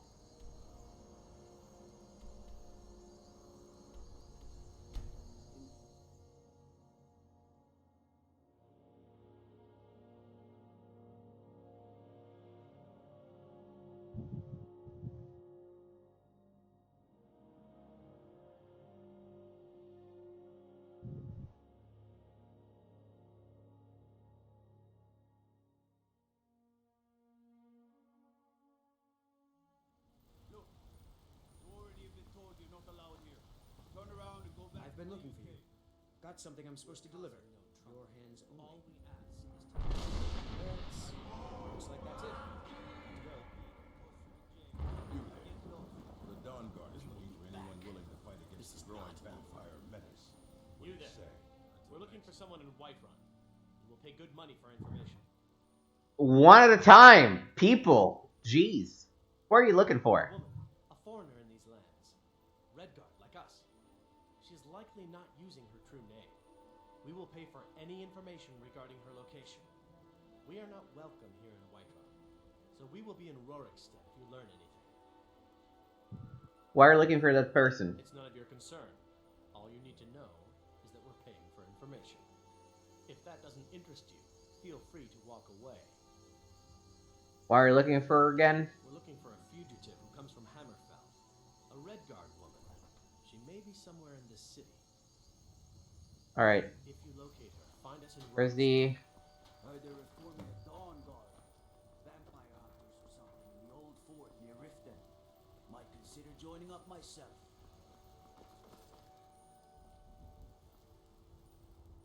Let's read the dinner invitation that we received. Rahajana. You have been cordially invited to dinner and drinks in Bloodchill Manor. As an honored guest, you're encouraged to come early and mingle with the other attendees. When you're ready to feast, ask the house waiter for a menu and we'll let you into the banquet hall. The finest and most delectable dishes will be on display. There will be no need for appetizers. Once everyone is ready and seated, a full course awaits. Come for the dinner, stay for the drinks. Not ominous at all.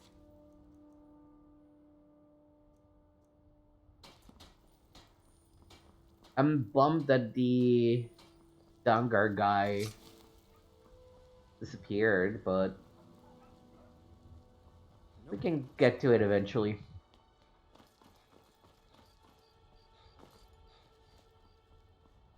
It's a separate map anyway, I think. God damn it.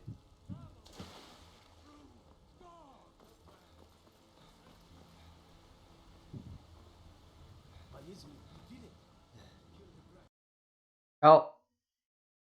No! Alright, we had a hard crash.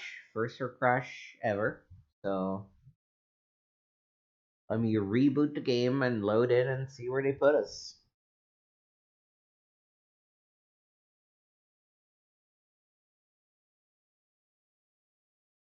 Man, that's such a bummer.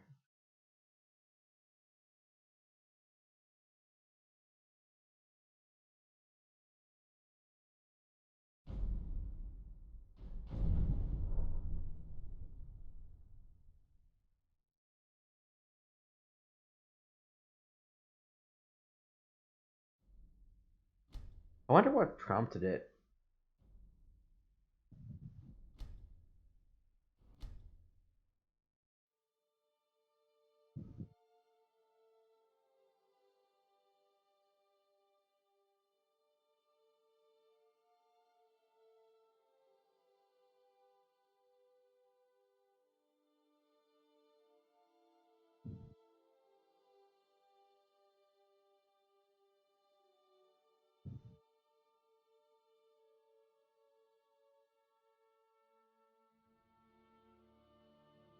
Come on, just give me my companion so that I I can. don't know about this Dragonborn business, but I'm sure glad you're with us. You better get back to Whiterun right away. Jarl Balgruuf will want to know what happened here. I probably should just run there.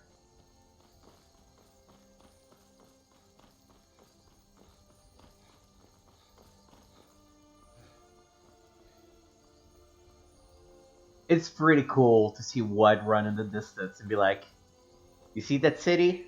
You can go there. No loading screens either.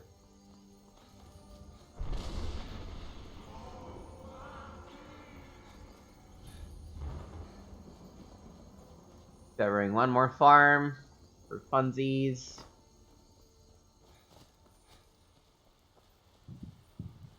Oh, no. This is the road. Ba-ba-ba-ba-ba. Oh. I've been looking for you. Let's see here. Looks like that's it. Okay, let's read that. Go. Great.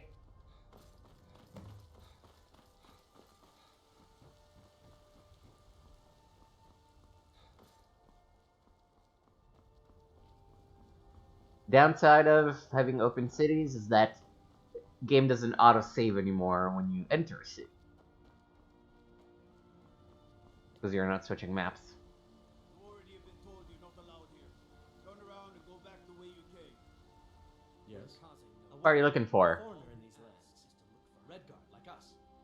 She's likely not using her true name. We will pay for any information regarding her location. We are not welcome here in Whiterun, so we will be in Rorikstead if you learn anything. I don't care. She cannot hide from us forever. Lucky I don't toss you in jail. Now get lost. We will be back. This is not over. What about the Dawnguard guy?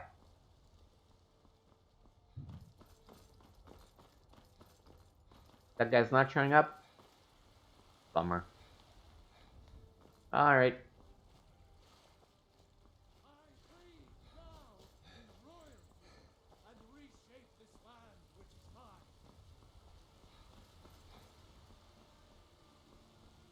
They're reforming the Dawn Guard. Vampire hunters. Wonder what caused the game to crash.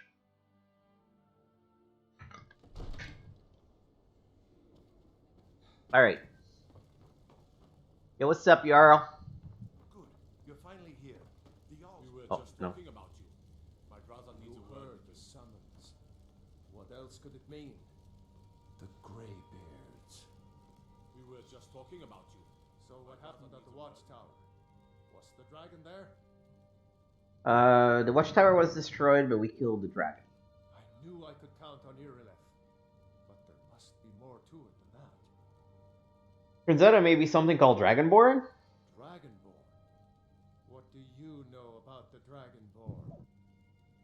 When the dragon died, it absorbs some kind of power from it. So it's true. The Greybeards really were summoning you. The Greybeards? Masters of the Way of the Voice. They live in seclusion high on the slopes of the throat of the world. Why do these Greybeards want with me? The Dragonborn is said to be uniquely gifted in the voice. The ability to focus your vital essence into a thum or shout. If you really are Dragonborn, they can teach you how to use your gift. Didn't you hear the thundering sound as you returned to Whiterun? I did. That was the voice of the Greybeards, summoning you to High Hrothgar. Couldn't understand jack shit, but cool. Centuries, at least. Not since Tiber Septim himself was summoned when he was still Talos of Atmor. Cool. Rungar, calm yourself. What does any of this Nord nonsense have to do with our friend here?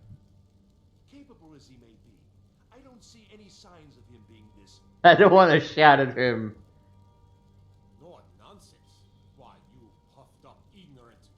These are our sacred traditions that go back to the founding of the First Empire. Rungar, don't be so hard on Avenici.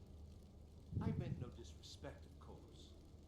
It's just that, what are these Greybeards? Whose archaic name was that? That's the Greybeards' business, not ours. See? I can shout. What happened when you killed that dragon?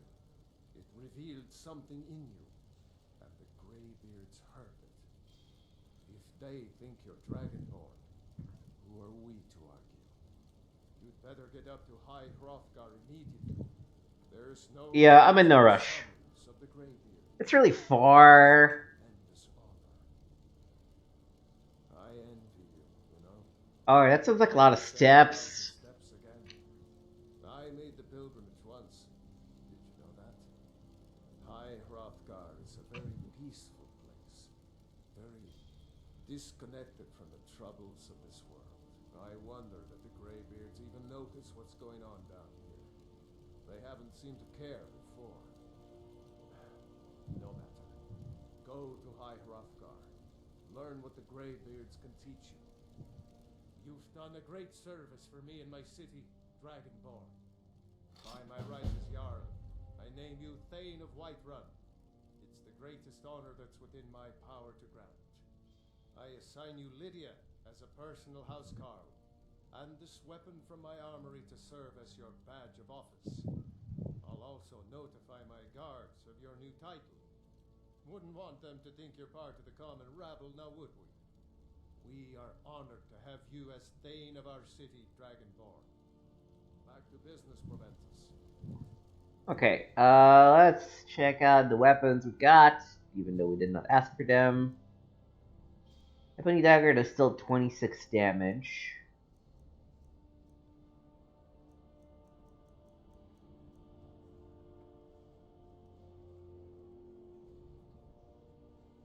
Yeah, it's still better than anything else I have. City to defend. Yes, my How much money do I have? Oh, not nearly enough. Lydia! Lydia! Where are you, Lydia? May the gods watch over your battles, friend. Now, if you don't mind. Lydia! You are a welcome guest, but you must still respect the rules of the Jarl's household.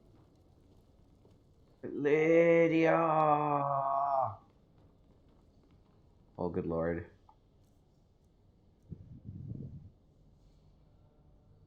Oh, I'm 27 things. Oh.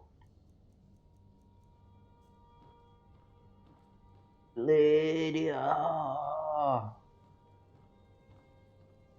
No, for real, where is... Oh, there she is. I was like, how do I summon her? Help me carry this shit, Lydia, come on. Why are you waiting down there? The Jarl has appointed me to be your housecarl. It's an honor to serve you. What does a housecarl do? As my Thane, I'm sworn to your service. I'll guard you and all you own with my life. I'm a Thane, what does that mean? The Jarl has recognized you as a person of great importance in the hold. A hero. The title of Thane is an honor, a gift for your service. Guards will know to look the other way if you tell them who you are. Follow me, I need your help. Lead the way. I'm right behind you. I need to trade some things with you. I'm sworn to carry your burdens. Oh, and carry my burdens you will.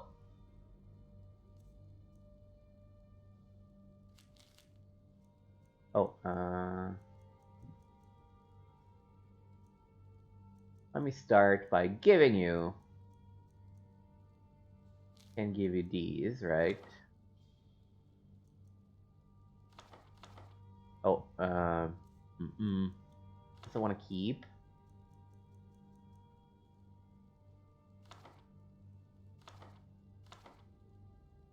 We wanna hold on to that because we haven't actually read it yet. Or those.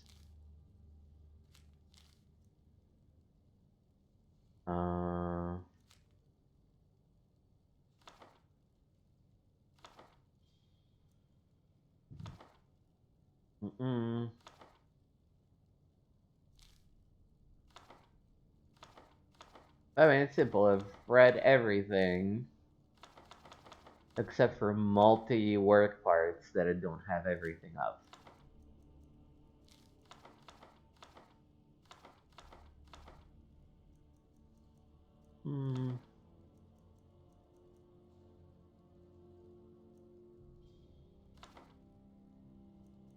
Did I read the Wolf Queen Part 2? Okay. Now you can also take all these fucking swords and staves and crap that I got.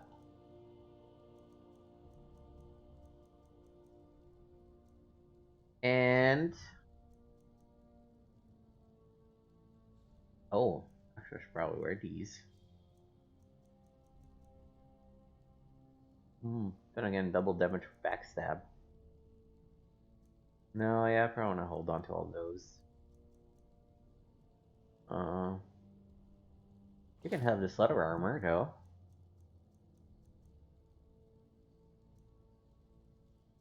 These don't weigh that much.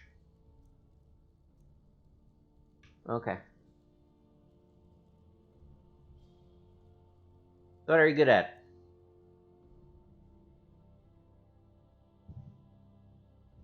Pure blood magic. Wears heavy armor. One-handed. Shield. Prison to frost. Okay. Let's get going then. That is part of the better companion feature. Speaking of which... is this it? Yeah.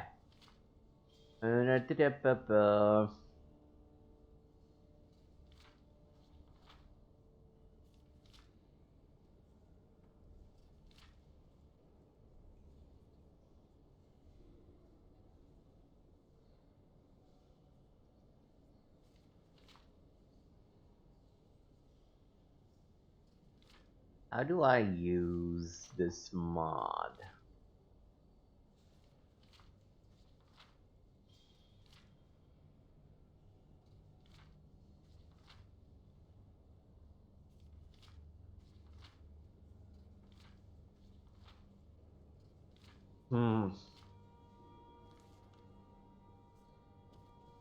Let me talk to you again. Still here. All right. Need to do something. Yes, my thing. Still need me to do something? I'm right behind you.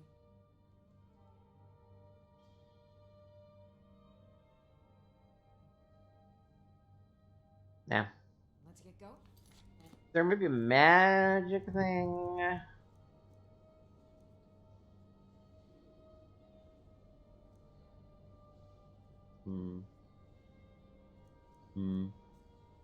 Well, I have my follower now. That's what matters.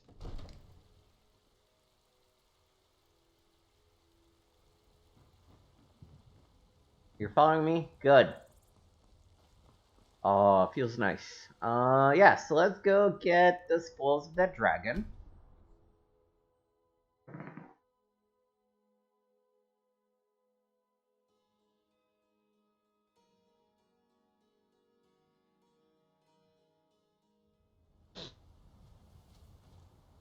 Dragon, dragon, dragon. There you are. Let's grab the teeth as well. And let's go to... I don't know if this is common, but I like going to Riverwood to sell my stuff.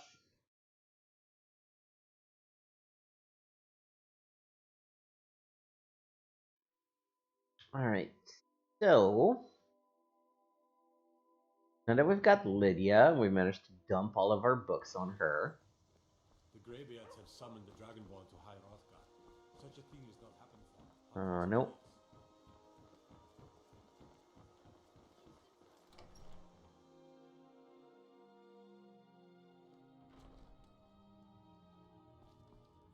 gift. Yeah, what's up? Maybe trinkets, odds and ends, that sort of thing. You are robbing me blind, but...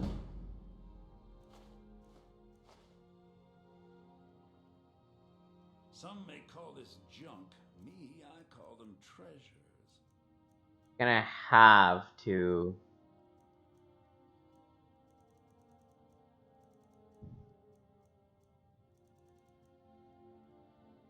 sell him things at low prices.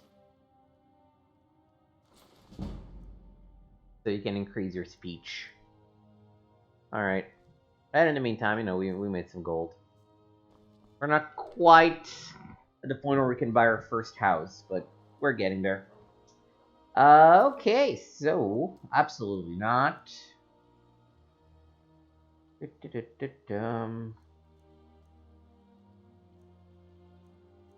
We're gonna do the Legion. And the companions, I think. Yeah. We're doing our miscellaneous.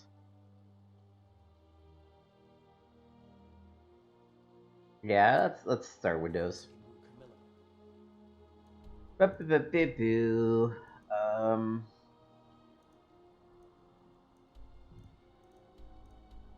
Oh, Balgulch Mine is really nowhere near anything useful, huh?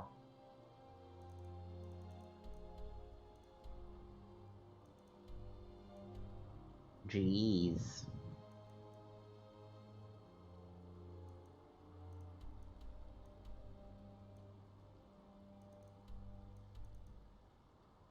Fort is there.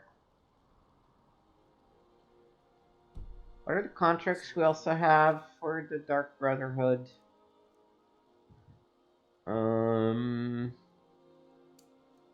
Iverstead. Okay. How does this change our to-do list? Gab there.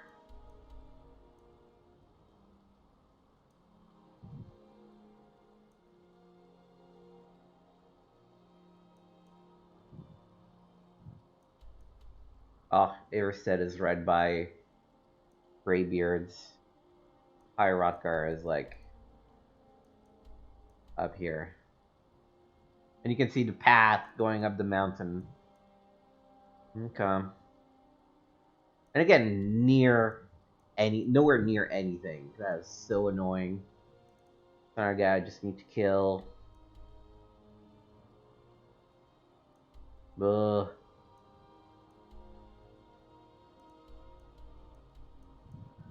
Okay, tell you what, let's do the fort first.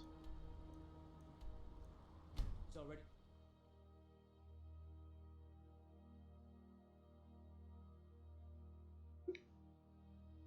Ugh.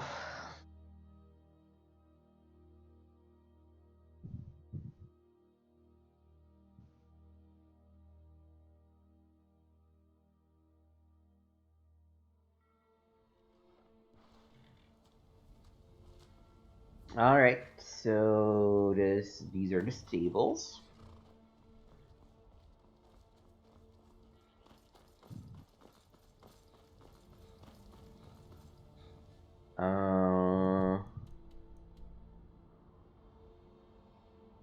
Let's put a marker where we need to turn. Beep, beep, beep, beep, beep, beep, beep. Running, cause I'm too poor for a horse. Dup, dup, dup, dup, dup.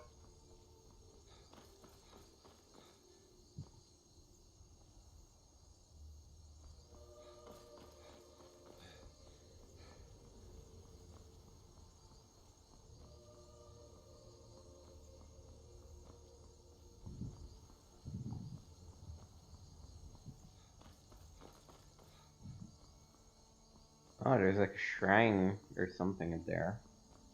And some bears down here. Let's try and take care of the bears. Or the wild animals, or whatever. Ooh, let me switch back to some more normal arrows. So we don't burn ours.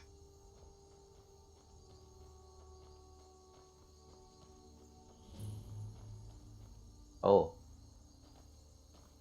It's a Stormcloak camp.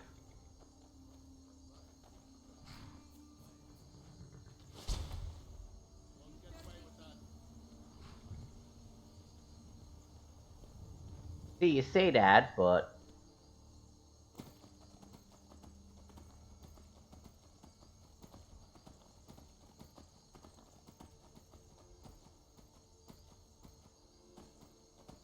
But it seems to me that stealing from rebels should not be punishable.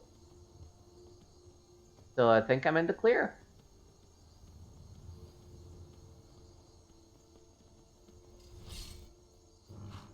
Where's Lydia? Hey, watch what you're doing! Those fools are actually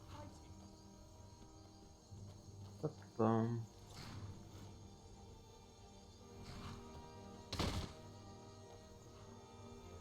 Where's the shrine thingy?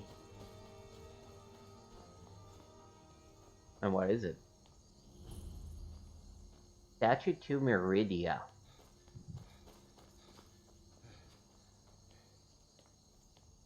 A new supplicant approaches. Oh, jeez. Listen, hear me and obey. A foul darkness has seeped into my temple. A darkness that you will destroy. But first, you must restore to me my beacon. I shall guide you unto it. Find it and return here, and great shall be your reward. Cool.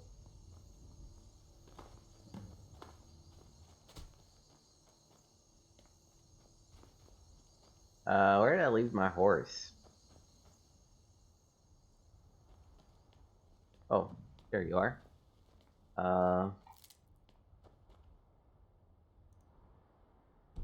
Yeah, I'm slightly off the beaten path, that's why. Horsey! Horsey? Horsey? I was further up when I dropped you.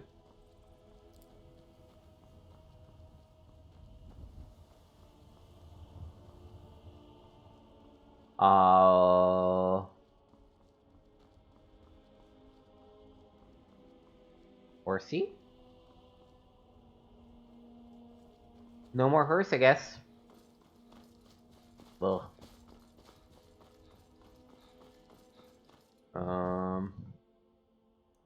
Where am I? Yeah.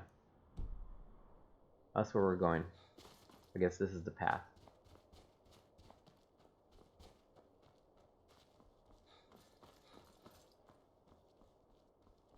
Man, the horse was so cool!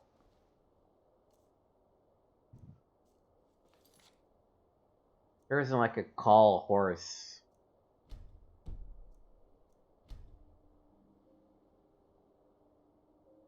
Meh. I hate it. I enjoyed riding a horse for all of 5 seconds.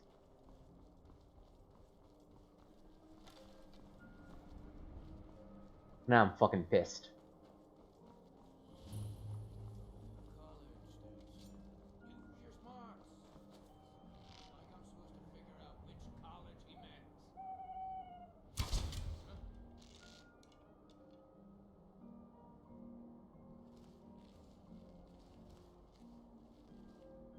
What?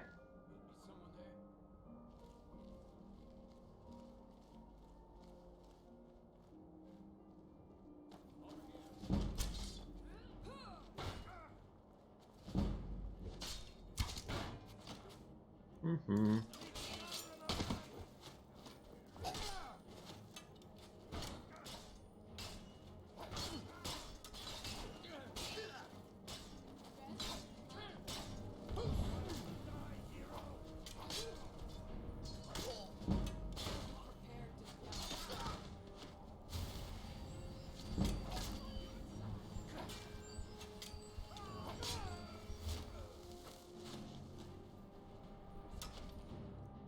Let's see.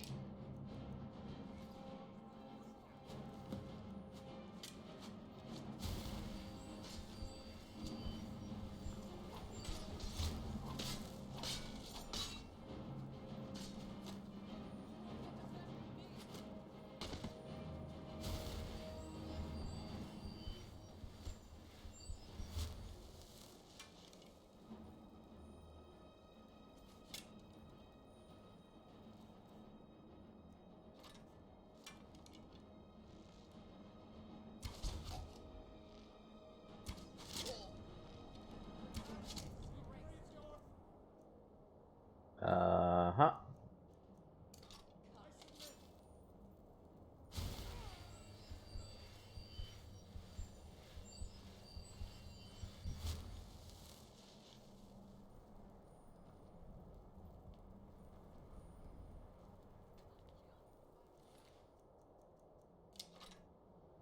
Oh, did I take another dagger? Yeah.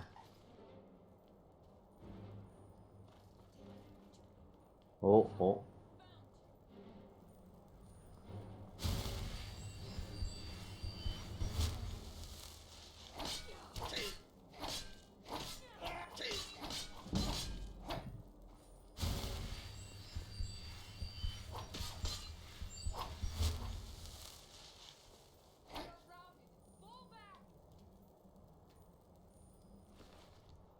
Amethyst, that's nice.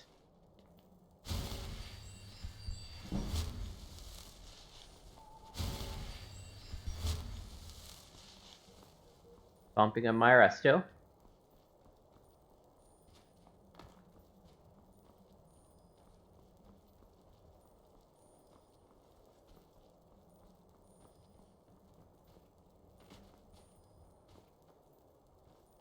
Now ain't this a surprise?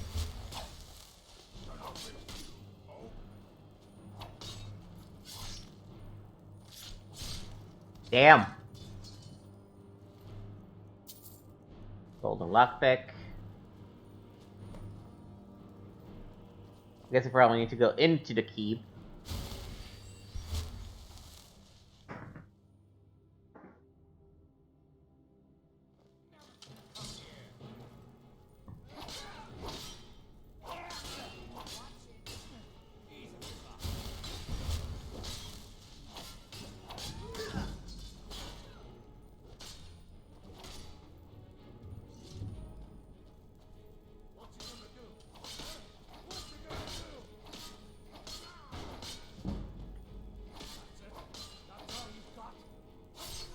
Oh, nice. Some of these new animations are nice. Okay, I'm not gonna get any of that.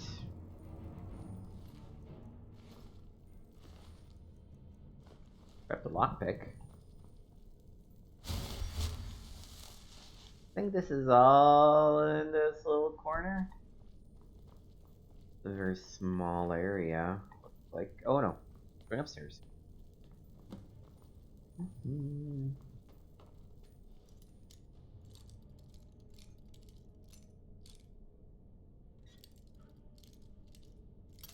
Nope, that was worse.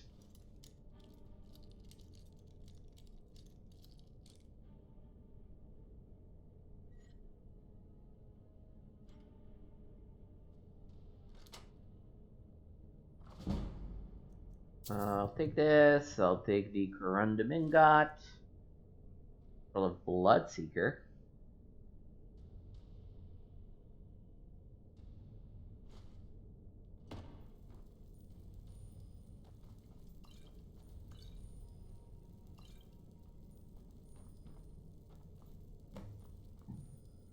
Ooh, books. Yeah. Art of Berenzia, Volume 1. I would actually need to sit down and read these.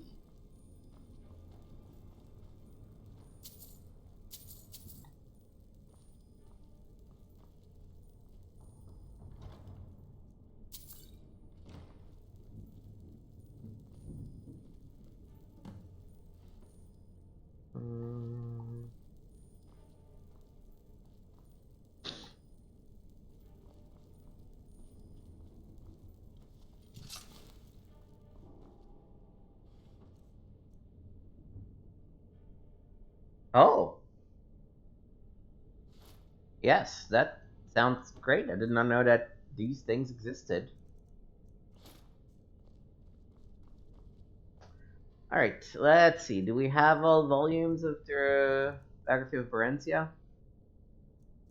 No, we just have 1 and 3. We're gonna hold on for now. Same thing, we're missing volume 2 of the real Barentia. We've read volume 1, we're missing 2. Okay. Adra and Daedra. The designations of gods, demons, Adra, and Daedra are universally confusing to the layman. They are often used interchangeably. Adra and Daedra are not relative terms. They are elvish and exact. Azure is a Daedra both in Skyrim and Morrowind. Adra is usually translated as ancestor, which is as close as Cyrodiilic can come to the Sylvan concept. Daedra means, roughly, not our ancestor. This distinction was crucial to the Dunmer, who's... Alright, wait. The Dunmer are the Dark Elves. So who are the Thalmor? I don't know my Morrowind or my Tamriel races as well. This distinction was crucial to the Dunmer, whose fundamental split in ideology is represented in their mythical genealogy. Adra are associated with stasis. Daedra represent change. Adra created the mortal world and are bound to the earth bones. Daedra, who cannot create, have the power to change. As part of the divine contract of creation, the Adra can be killed. Witness Lorcan and the Moons. The Protean Daedra, for whom the rules do not apply, can only be banished. Chance's Folly. By the time she was 16, Minerva Iolos had been an unwelcome guest in every shop and manor in Balmora. Sometimes she would take everything of value within. Other times it was enough to experience the pure pleasure of finding a way past the locks and traps. In either situation, she would leave a pair of dice in a prominent location as her calling card to let the owners know who had burgled them. The mysterious ghost became known to the locals as Chance. A typical conversation in Balmora at this time. My dear, whatever happened to the marvelous necklace of yours? My dear, it was taken by Chance. The only time when Chance disliked her hobby was when she miscalculated and she came upon an owner on her guard. So far, she had never been caught or even seen, but dozens of times she had uncomfortably close encounters. There came a day when she felt it was time to expand her reach.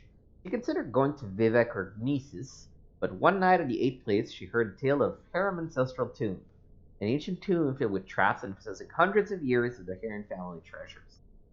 The idea of breaking the spell of the Heron tomb and gaining the fortune within appealed to Chance, but facing the gardens was outside of her experience. While she was considering her options, she saw Ulster Morsby, sitting at a table nearby by himself as usual. He was a huge brute of a Breton who had a reputation as a gentle eccentric, a great warrior who had gone mad and paid more attention to the voices in his head than to the world around him. If she must have a partner in this enterprise, Chance decided, this man would be perfect. He would not demand or understand the concept of getting an equal share of the booty.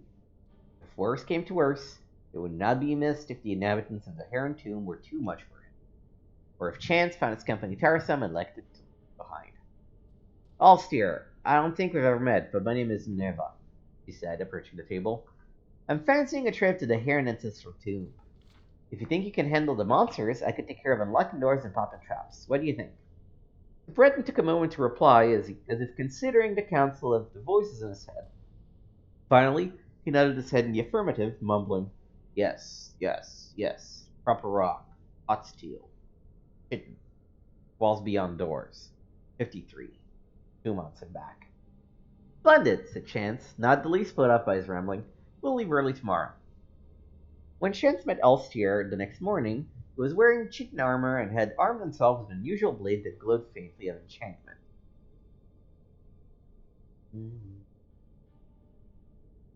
As they began the trek, she tried to engage him in conversation, but his responses were so nonsensical that she quickly abandoned the attempts. A sudden rainstorm swelled over the plain, dousing them, but as she was wearing no armor and Ulster was wearing slick chitin, their progress was not impeded. Into the dark recesses of the Heron Tomb they delved. Her instinct had been correct. They made very good partners. She recognized the ancient snap-wire traps, deadfalls, and brittlebacks before they were triggered, and cracked all manners of locks. Simple tumbler, combination, twisted hasp, double catch, varieties from antiquity with no modern names, rested heaps that would have been dangerous to open even if one possessed the actual key. Ulster, for his part, slew scores of bizarre feats, the likes of which Chance, a city girl, had never seen before. His enchanted blade spell of fire was particularly effective against the frost atronarchs. It even saved her when she lost her footing and nearly plummeted into a shattered crack in the floor. "Not to hurt thyself," he said, his face showing genuine concern. "There are walls behind doors in 53. Drain ring. 2 months and back. Proper up. Come, murder Chance." Chance had not been listening much to Ulster's babbling, but when he said Chance, she was startled. She introduced herself to him as Minerva. Could it be that the peasants were right, and that when madmen spoke, they were talking to the Dever Prince Sheogorath, who gave them advice and information beyond their ken? Or was it rather more sensibly that Ulster was merely repeating what he heard tell in Balmora, where in recent years Chance had become synonymous with lockpicking? As the two continued on, Chance thought of Ulster's mumbling.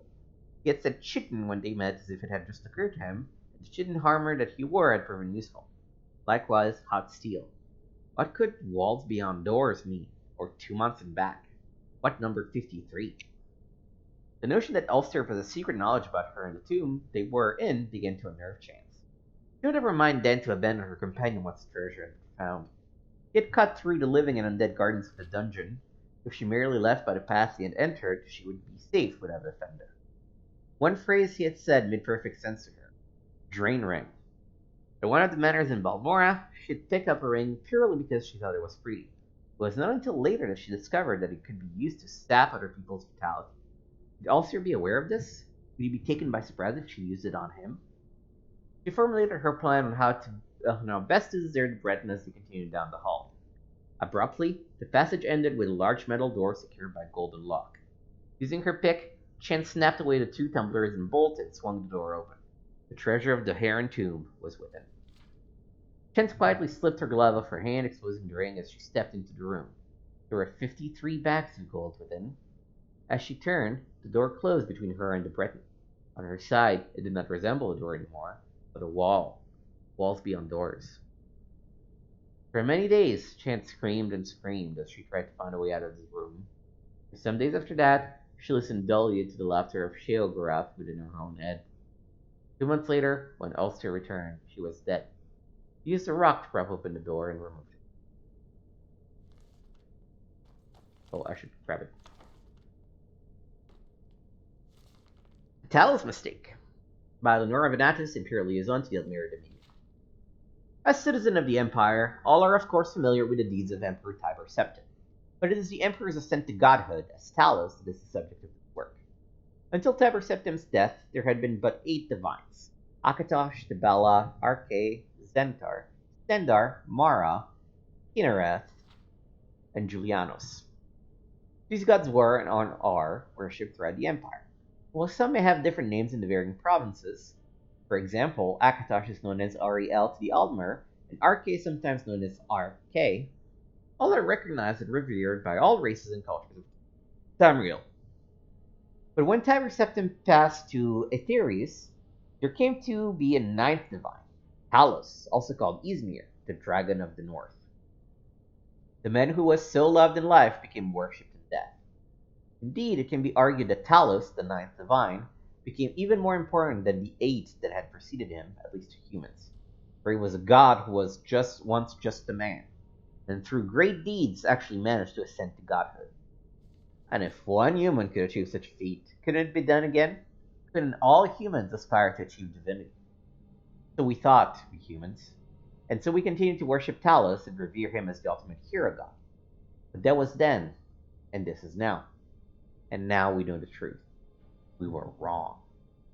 As citizens of the Empire, we all experienced the horror of the Great War. And it was not until the signing of the White Gold Concordat, the treaty between the Empire and the Almeri Dominion, that we once again knew peace.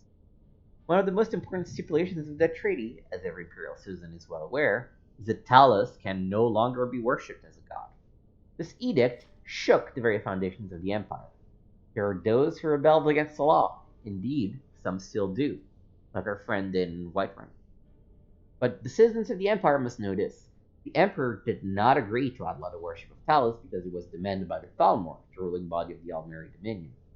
The Emperor agreed to the outlaw of the worship of Talos because it was the right thing to do. Today, the Emperor, and indeed the Empire itself, recognized that allowing the worship of Talos was a mistake. For by doing so, by allowing the worship of Talos as a divine, the Empire actually did its people a great disservice. For this only succeeded in weakening the memory of the man Tiber sent him, and his many extraordinary, though mortal, deeds, and pushing people away from the eight divines to true gods who do deserve our love and reverence. And so, the Empire admits it was wrong. Talos' mistake will not be repeated. May we find centuries of peace and prosperity with our new Thalmor friends and continue to share a spirituality that binds together all the cultures and races of Tamriel. Did I take a copy of Adrian Deirdre? Yeah. This is volume 4 of something. Do I have the previous volumes? Probably not.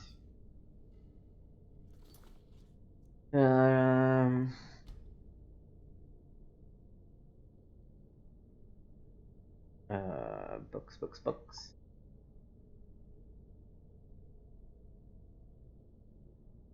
The song. Oh yeah, there's like 8 volumes.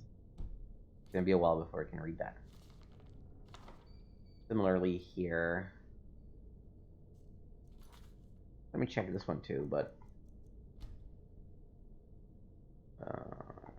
completionist books.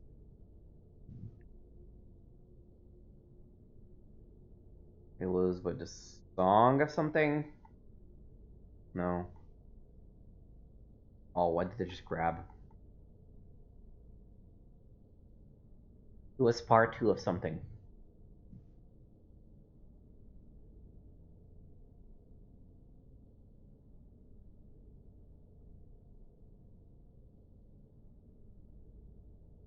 What?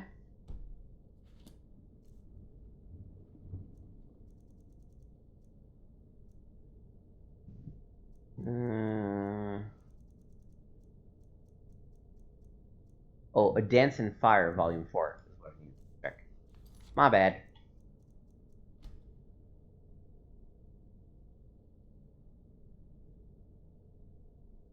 Books A. Yep. Plenty of volumes of A Dance in Fire. Alright. Grabbed all the books here, so let's get back to cleaning this place up.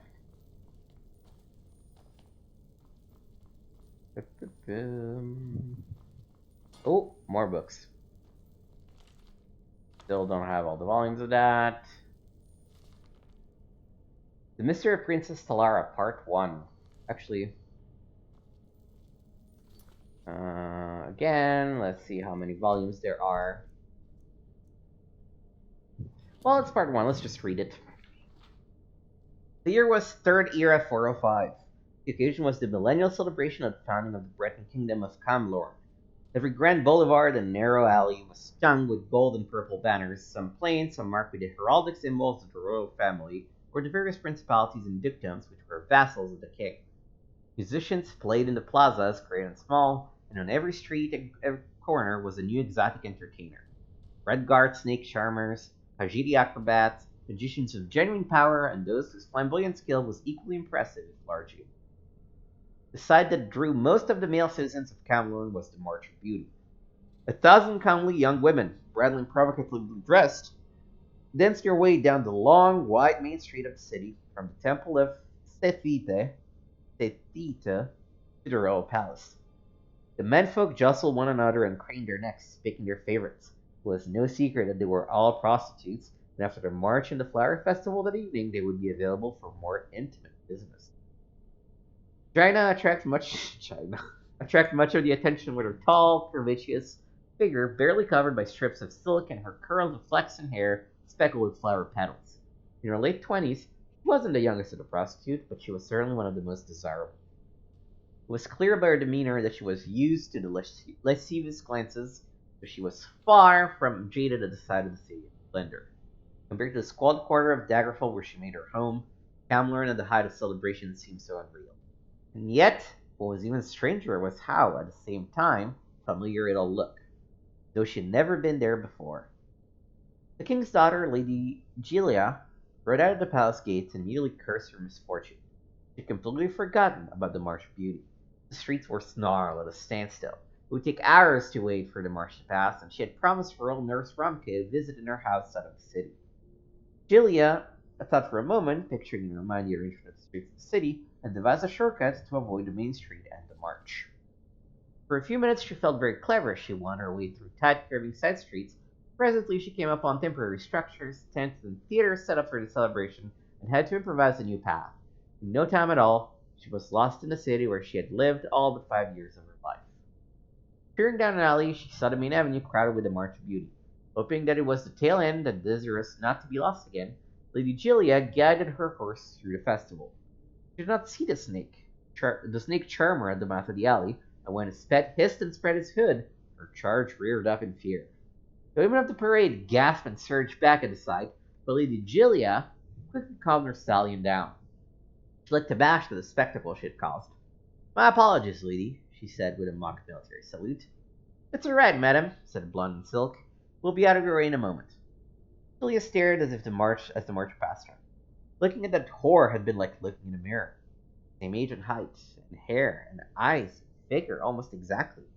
The woman looked back at her, and it seemed that she was thinking the same thing. And so Jaina was. The old witches who sometimes came in to Daggerfall had sometimes spoken of doppelgangers, spirits that assumed the guise of their victims and pretended certain death. Yet the experience had not frightened her. It seemed only one more strangely familiar aspect of the alien city. Before the march had danced its way to the palace gates, she had all but forgotten the encounter. The prostitutes crushed into the courtyard as the king himself came to the balcony to greet them. At his side was a stiff bodyguard, battle mage by the look of him. As for the king himself, he was a handsome man of middle age, rather unremarkable, but Jaina was awed at the sight of him. A dream, perhaps. Yes, that was it. She could see him as she had dreamt of him, high above her as he was now, bending down to kiss her. Not one of lust that she had experienced before, but one of small fondness, a beautiful kiss. "Dear ladies, you have filled the streets of the great capitals of Camlorn with your beauty," cried the king, forcing a silence on the giggling, murmuring assembly. He smiled proudly. His eyes met Jaina and he stopped, shaken. For an eternity, they stayed locked together before his eyes recovered and continued the speech. Afterwards, while the women were all en route back to their tents to change into their costumes for the evening, one of the older prostitutes approached Jaina. "Did you see how the king looked at you? If you're smart, he'll be the new royal mistress before the celebration ends." "I've seen looks of hunger before, and that wasn't one of them," laughed Jaina. "I'd wager that he thought I was someone else, like that lady who tried to run us over with her horse. She's probably his kin, and he thought she had dressed up like a courtesan and joined the March of Beauty. Can you imagine the scandal?" When they arrived at the tents, they were all greeted by a stocky, well-dressed young man with a bald pate and a commanding presence of authority. He introduced himself as Lord Strail, ambassador to the Emperor himself and their chief patron. It was Strail who had hired them, and the Emperor on the Emperor's behalf, as a gift to the king and the kingdom of Camlorn. "The March of Beauty is but a precursor to the Flower Festival tonight," he said. Unlike the king, he did not have to yell to be heard. His voice was loud and precise in its natural modulations. "I expect each of you to perform well and justify the significant expense of suffer bringing you all the way up here. Now hurry, you must be dressed and in position on Cavilsteer Rock before the sun goes down." The ambassador didn't have word. The women were all professionals, experts at getting dressed and undressed with none of the time-consuming measures less promiscuous females required. His manservant Norbooth offered his assistance, but he found he had little to do. Their costumes were simplicity itself. Soft narrow sheets with a hole for their heads. But even a belt was required, so the gowns were open at all sides, exposing the frame of their skin. So it was long before the sun had set that the prostitutes turned dancers were at Cavilsteer Rock. It was a great white promontory facing the sea. For the occasion of the Festival of Flowers, a large circle of unlit torches and covered baskets had been arranged. As early as they were, a crowd of spectators had already arrived. The women gathered in the center of the circle and waited until it was time. Jaina watched the crowd as it grew, and was not surprised when she saw the lady from the march approaching, hand in hand with a very old, very short white-haired woman. The old woman was distracted, pointing at the islands out of the sea. The blonde lady seemed nervous, unsure of what to say. China was used to dealing with uneasy clients and spoke first. Good to see you again, madam. I am Jaina of Daggerfall. I am glad you bear me no ill will because of the horse. He laughed, somehow relieved. I am Lady Gilia Reyes, daughter of the king. I always said that daughters of kings were called princesses, smiled Jaina. In Camlorn, only when they are heirs to the throne. I have a younger brother from my father's new wife, whom he favors, Gilia replied. She felt her head swim. It was madness speaking to a common prostitute, talking of family politics so intimately. Relative to that subject, I must ask you something very peculiar. Have you ever heard of the Princess Talara? Jaina thought a moment. The name sounds somewhat familiar. What would I have? I don't know. It was a name I just thought you might recognize, said Lady Gilia. Have you been to Camlorn before? If I did, it was when I was very young, said Jaina, and suddenly she felt it was her turn to be trusting. Something about the Lady Gilia's friendly and forthcoming manner touched her. To be honest, I don't remember anything at all of my childhood before I was 9 or 10. Perhaps I was here with my parents, wherever they were, when I was a little girl. I tell you, I think perhaps I was. I don't recall ever being here before, but everything I've seen, the city, you, the king himself, all seem like I've been here before, long ago. Lady Gilia gasped and took a step back. She gripped the old woman, who had been looking out to sea and murmuring about a hand. The elderly creature looked to Gilia, surprised, and then turned to Jaina. Her ancient half-blind eyes sparkled with recognition, and she made a sound like a grunt of surprise. Jaina also jumped. To the king, it seemed like something out of a half-forgotten dream. The woman was someone she knew. As clear as yet indistinct as a garden spirit. I apologize, stammered Lady Gilia. This is my childhood nursemaid, Ramke. It's her! The old woman cried wild-eyed. She tried to run forward onto her stretch, but Gilia held her back. Gilia felt strangely naked and pulled her robe against her body. No, you're wrong, Lady Gilia whispered to Ramke, holding the old woman tightly. The Princess Talara is dead, you know that. I shouldn't have brought you here. I'll take you back home. She turned back to Jaina, her eyes welling with tears. The entire royal family of Camlorn was assassinated over 20 years ago. My father was Duke of Oloin, the king's brother, and so he inherited the crown. I'm sorry to have bothered you. Good night. Jaina gazed after Lady Gilia and the old nurse as they disappeared into the crowd, but she had little time to consider all she had heard. The sun was setting, and it was time for the flower festival. 12 young men emerged from the darkness wearing only loincloths and masks and lit the torches. The moment the fire blazed, Jaina and the rest of the dancer rushed to the baskets, pulling out blossoms and vines by the handful. At first, the women danced for one another, sprinkling petals to the wind. The crowd then joined in as the music swelled. It was a mad, beautiful chaos. Jaina leapt and swooned like a wild forest nymph. Then, without warning, she felt rough hands grip her from behind and push her. She was falling before she understood it. The moment the realization hit, she was closer to the bottom of the 100-feet tall cliff than she was to the top. She flailed out her arms and gasped at the cliff wall. Her fingers raked against the stone and her flesh tore, but she found a grip and held it. For a moment she stayed there, breathing hard. Then she began to scream. The music at the festival were too loud up above. No one could hear her. She could scarcely hear herself. Below her, the surf crashed. Every bone in her body would snap as she fell. She closed her eyes and a vision came. The man was standing below her, a king of great wisdom, great compassion, looking up, smiling. A little girl, golden-haired and mischievous, her best friend and cousin, clung to the rock beside her. The secret to falling is making your body go limp. And with luck, you won't get hurt, the girl said. She nodded, remembering who she was. 8 years of darkness lifted. She released her grip and let herself fall like a leaf into the water below. Yo, is this the... Oh... We read another story about someone falling, making the body go limp. She's clearly the princess, but...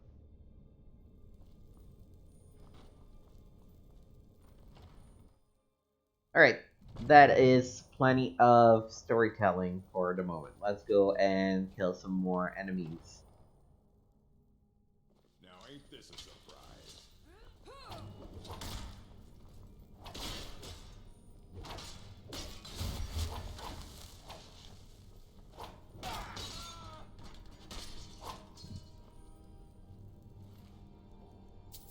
Golden lockpick. Nothing.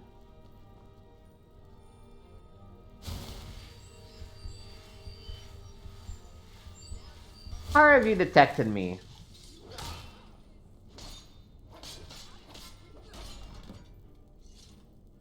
Doesn't matter, but how did you detect me? Like, for real. Alright.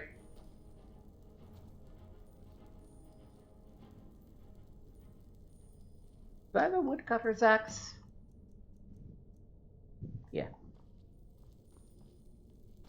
I don't have a fishing rod yet, but... Take the lockpick. Take the coin purse.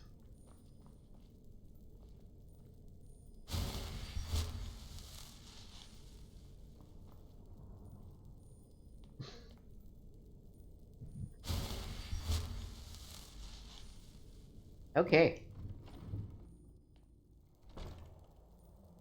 We have cleared the fort.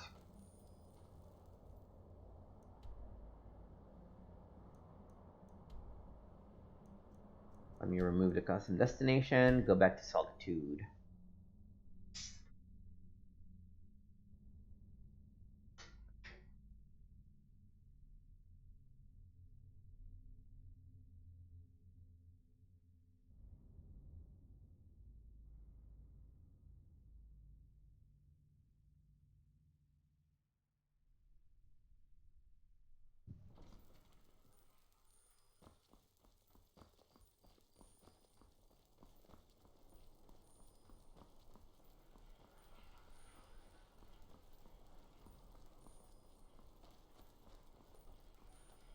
Oh, through here. What could it mean? The return of the Dragonborn? And who among us could possibly hold that honor and such power? Excuse me. Gods, it's true.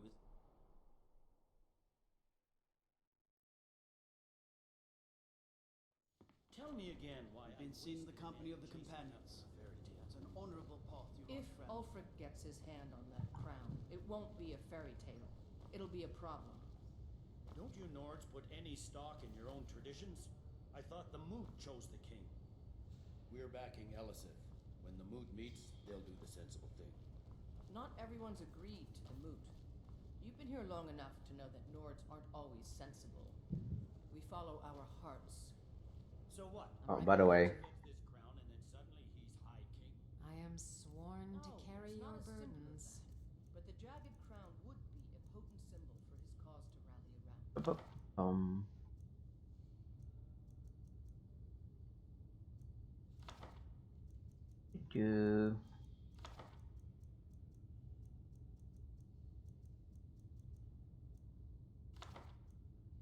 But if we found it You first, lead, I'll follow. And we gave it to Elisith. in the absence of the moot, it would further legitimize her claim. Perhaps. I'm entrusting you with what resources I can spare. But I'm warning you, if this turns out to be a waste of time and men... That's dope armor. It won't be a waste. Make sure you take the auxiliary here. You can send him back when you get there and find nothing but old bones and cobwebs. The Stonefist's no fool. He's found the crown, but we'll get to it first. Welcome back, soldier. I'm glad you made it in one piece. I'll send men to garrison the fort right away. You did well. I'm impressed. But before we go any further, it's time for you to officially join the Legion. Speak with General Tullius. He'll administer the oath. Nope. In joining the Legion, you'll be taking an oath binding you to the service of the Emperor, and thus to every citizen of the Empire. Changed your mind? Decided you wanted to soldier for the Empire after all? I'm ready to take the oath. Well then, repeat after me. Upon my honor, I do swear undying loyalty to the Emperor, Titus Mede II. On my honor, I do swear undying loyalty to the Emperor, Titus Mede II. And unwavering obedience to the officers of his great empire. And unwavering obedience to the officers of his great empire. May those above judge me, and those below take me, if I fail in my duty. May those above judge me, and those below take me if I fail in my duty. Long live the Emperor. Long live the Empire. Long live the Emperor. Long live the Empire. Welcome to the Imperial Legion. Just remember, we take care of our own. Once you're in the Legion, you're in it for life. Speak to Baron. He's normally out by the forge. He'll get you outfitted. Now, if I'm not mistaken, Legate Ricka has a special assignment for you. Alright.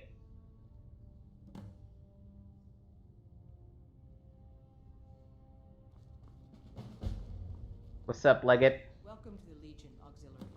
Listen up.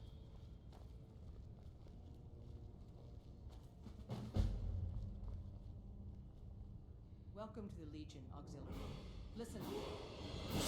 Right-hand man, Galmar Stonefist, has located what he believes is the final resting place of the Jagged Crown. We're going to make sure he doesn't get his hands on it. The rest of my men are already assembling outside Corvinjune. I'll meet you there as soon as I finish up here. Alright. What's the Jagged Crown? A legendary crown dating back to King Harald's time, or before. A powerful relic of a golden age, long since past. Legend has it that the crown is made from the bones and teeth of ancient dragons, and is said to increase the power of the wearer. Whatever the truth, if Ulfric gets his hands on it, it would be a powerful symbol around which to rally support for his cause. How do we know the crown is in Corvinjune? Well, to be frank, we don't. Its location was lost with King Borgus when the Great Hunt killed him off while on his Lushan campaigns. Supposedly, his body was brought back to Skyrim and secretly buried with the crown. Knowledge of that location was lost in the Wars of Secession. But my agents report that Galmar is pretty damn convinced Corvinjune is the tomb of King Borgus. I know Galmar. We fought in many wars together. He's not a sentimental man taken to fancy. If he believes the crown is there, he's likely found it. Yeah. Don't wait for me. Get to Corvinjune as soon as you're ready. I'll meet you there. Yeah. Any good books around here? Already have volume 4 of the brief history, I guess. Winking skeevers got warm beds and cold meat. Alright, this time to level up, I'm gonna put it on health.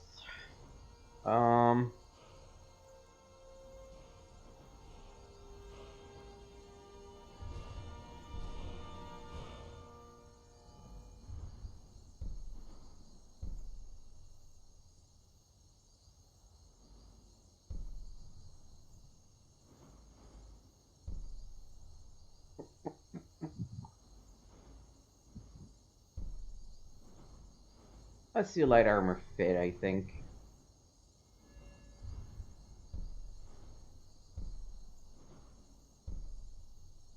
Yeah, because I need 30 for steady hand.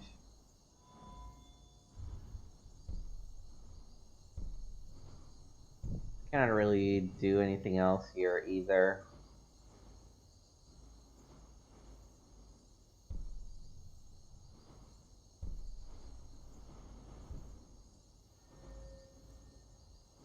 Never really used block or any of these things. Restoration is you don't want them to close this too.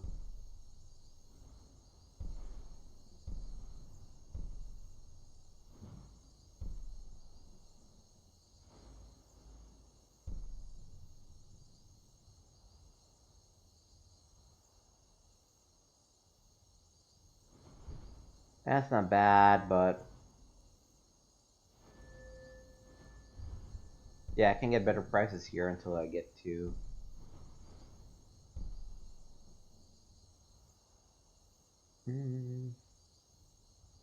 Oh. That's good because I can start just shouting like mad. Meh.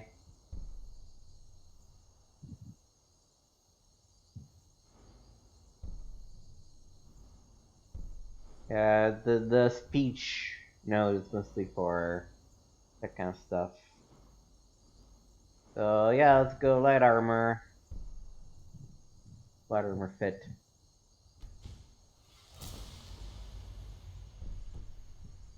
You look like you could use both. Why do I have so many outside things pointing.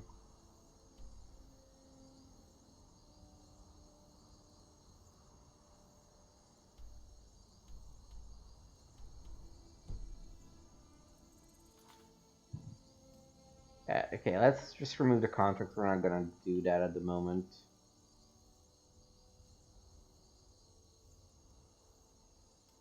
Also, the Jagged Crown I'm gonna put on hold.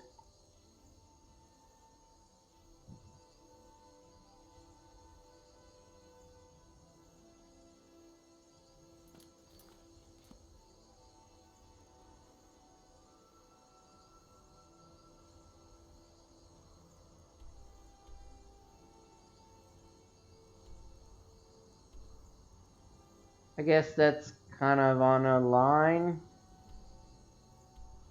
It's one of those things where, you know, at some point you don't really have a choice. You kind of just have to pick a point and start adding things.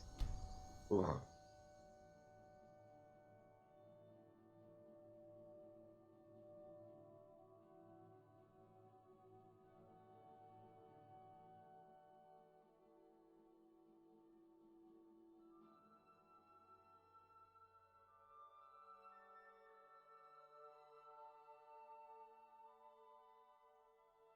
Funny how we started as a Dark Brotherhood and we're just like, nah. These would be stolen horses, huh? How much can I buy a horse for?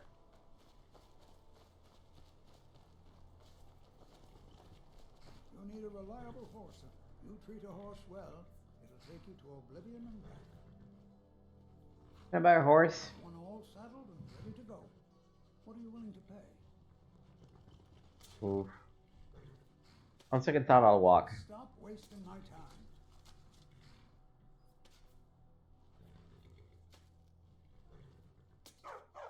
May the crags fail to trip your feet.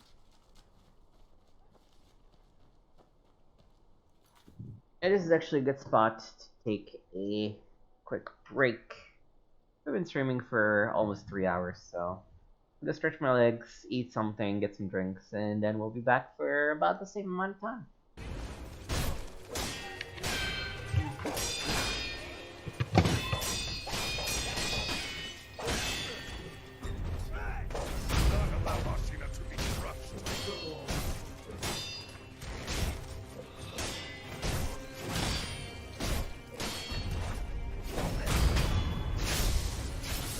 Just sweat. You're like, oh, done. Cool. That was easy. Yeah, as if.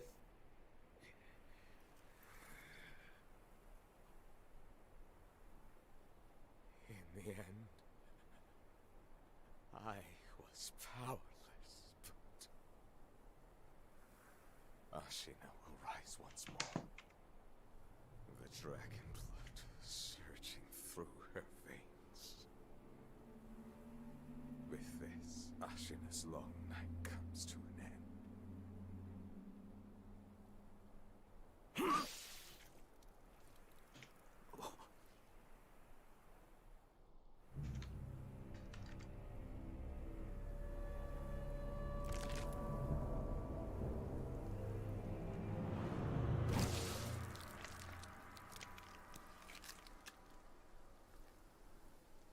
Pitiful grandchild. This was your last wish.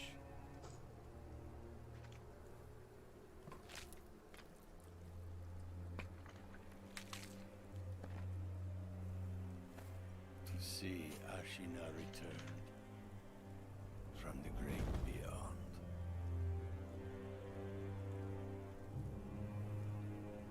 Which means Sekiro. I must destroy you. Count Sekiro! Not in a rush.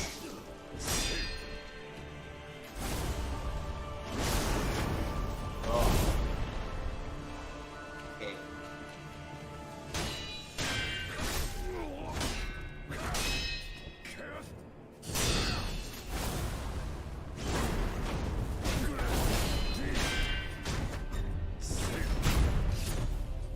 not bad remembering patterns. Okay, no, that I gotta run away when he does that. Okay, yep. Coming back.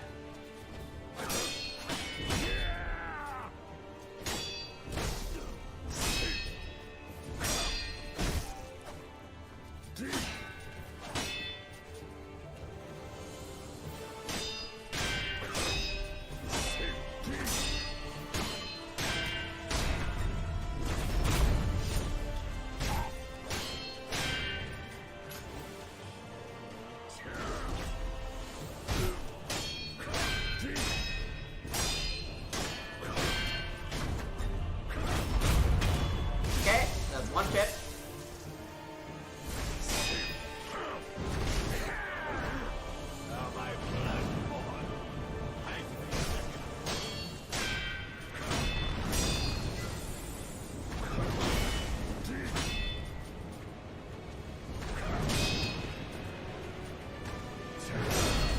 But to me, the second phase is the hardest.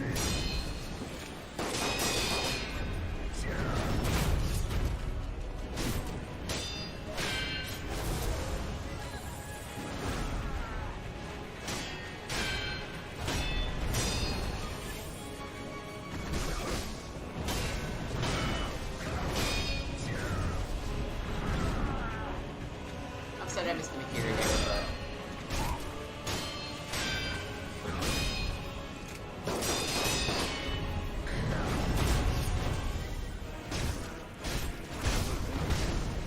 Cool boy. Cool boy.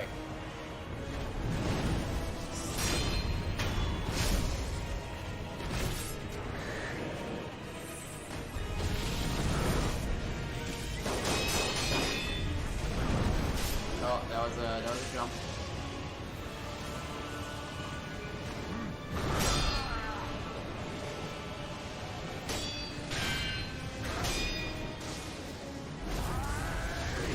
Oh boy, was not expecting that. Not, oh boy. Oh boy, okay, okay. It's alright, it's just mental damage.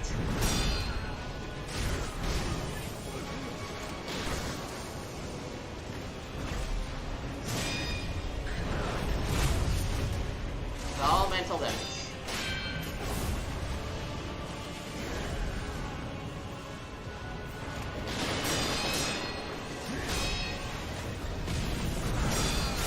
There we go.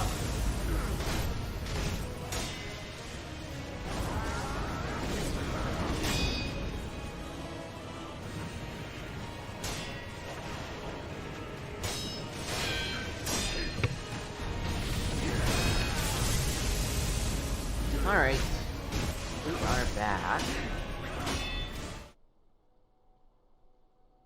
Let's get to Balgulch Mine.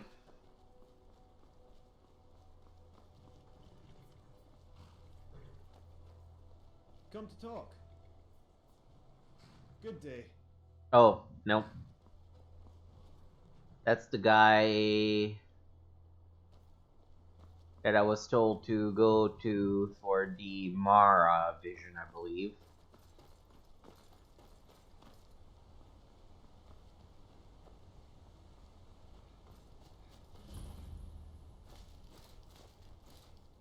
Got myself some potato. Good old taters.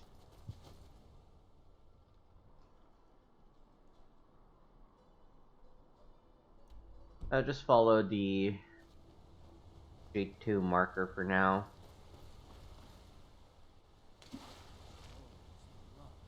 What happened to you, Pop? Forsworn have taken Kolskager Mine. We're the only ones left. You two head inside and get some rest. I'll send word to the Jarl. Thank the divines we survived that. Damn Forsworn. Only a matter of time before they hit here, too. What's all this about the Forsworn? Seems Kolskager Mine got hit by Forsworn. Those madmen get more bold every season. Pavo and Gat are the only survivors. I'll be sending word to the Jarl about this, but I don't know when help will come. What if I took care of the Forsworn? I'm sure Pavo would be grateful, and we'd all rest a little easier. But that's nonsense. You can't handle a group of Forsworn by yourself. If their axes don't get you, their magic will. Do you own this mine? That I do. If you want to grab a pickaxe and dig up some iron, feel free. I'll pay for anything you bring me. Alright. Mm-hmm. Hope Papa will be able to go back. This the mine? No, it's this mine. Because mine soon. Everyone needs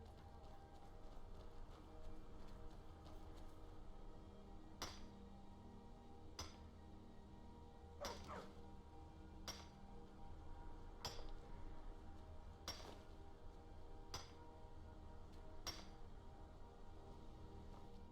I mean, so that's cool, but I should be careful.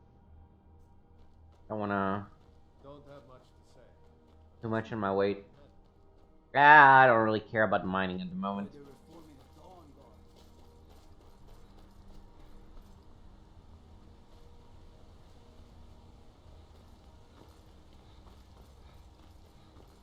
Back on the road.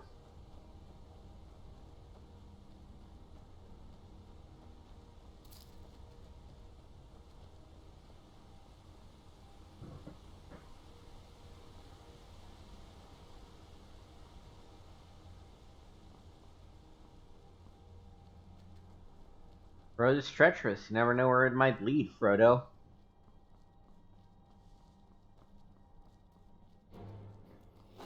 Like...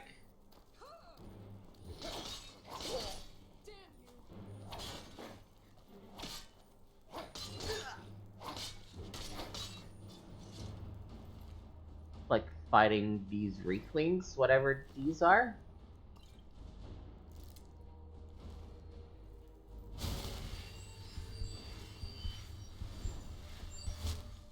I won't lie, that was a little weird. Great.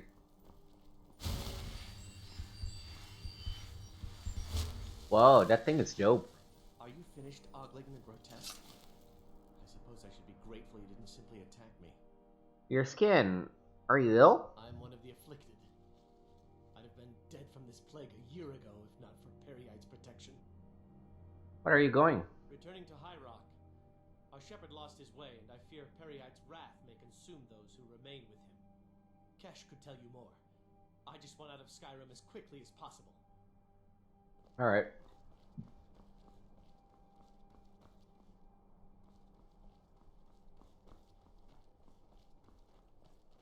I don't know what that is, but it looks really dope. I guess I would have to get to it from this side and climb up. In the meantime...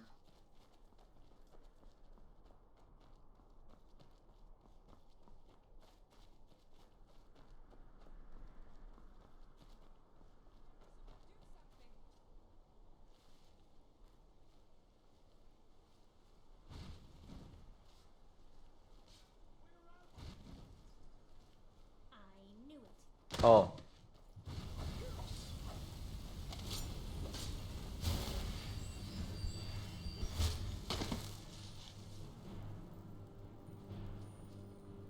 Thank you, I was pretty useless there. Sorry.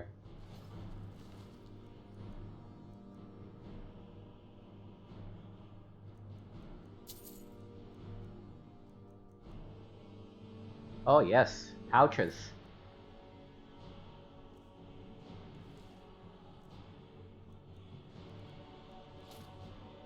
I'll take pouches. Arrows. Oh hey, Jade Warrior 2.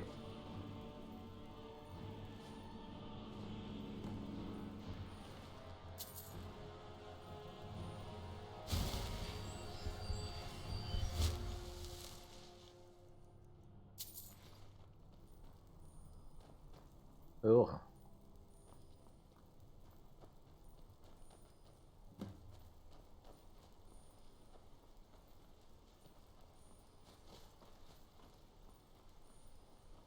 Also don't know what that is, but I'm drawn to it.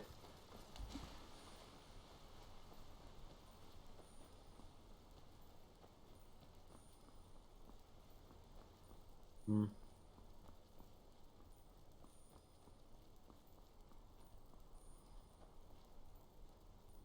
Weird Dwemer thing, I guess. Okay, so yeah, let's just keep walking in a straight line until we get to the Val Gulch mine. Two birds, one stone. Move up the companion's rank. Oh,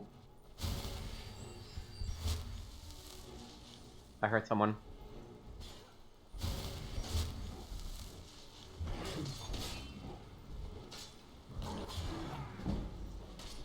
Oh wow.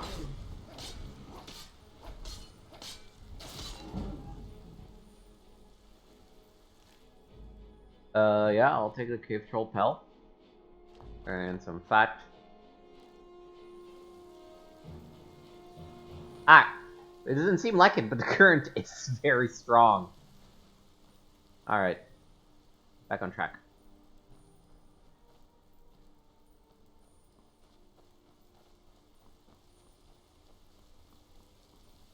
The entrance is at the bottom there. Oh, what the fuck, Lydia? Fuck's sake. I'm your Thane, you're not supposed to kill me.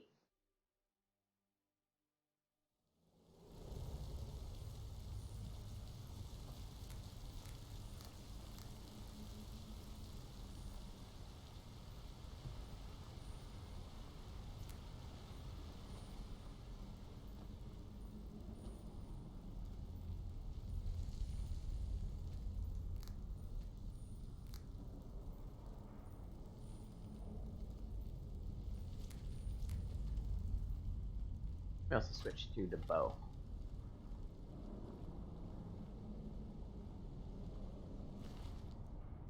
Ooh, a book.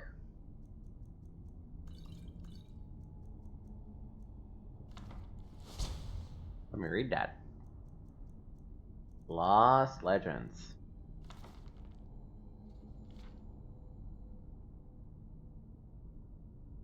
I read this before. Oh, this is School Door. Yeah. I read this before. I don't need a second copy. Read Ancient Edicts. Let this place be forgotten forever, let it be struck from the rolls of history, let it never be spoken of by men or mare. Let the very name be lost to the ages. Ye who enter here know, this place was sealed at a great price. Honor those who perish here, turn back and leave them their rest.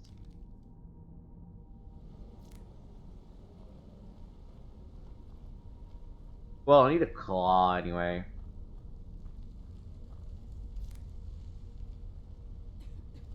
So, can't actually do anything here yet. Every time.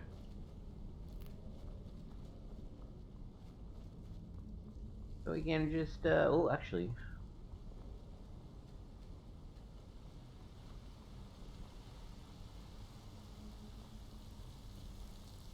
Oh no, this is the way I came. Yeah, no, there's just nothing, is there? Nope. Okay. Back out. Whew. I'm on. Oh. What am I in combat with?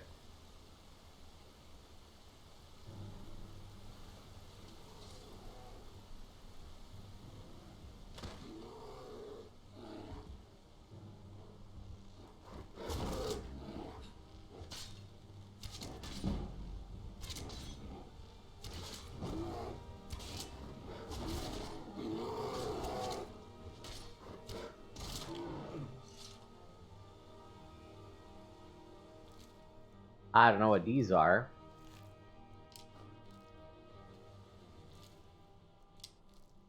Now can I mine for iron?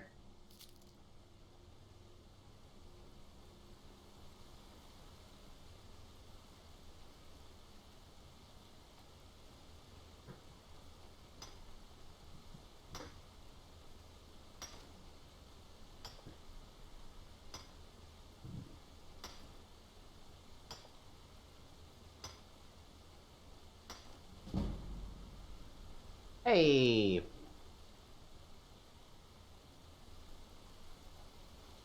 I guess if this meeting includes mining, I might be interested in it a little bit. Alright, let's keep going. I don't know why there was a dead goblin berserker on the road, and I'm not gonna ask. Straight this way, right?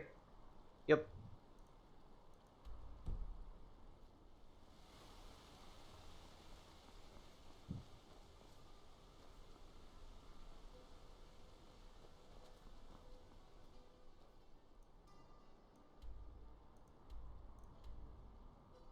Oh, I guess this is where the quest happens.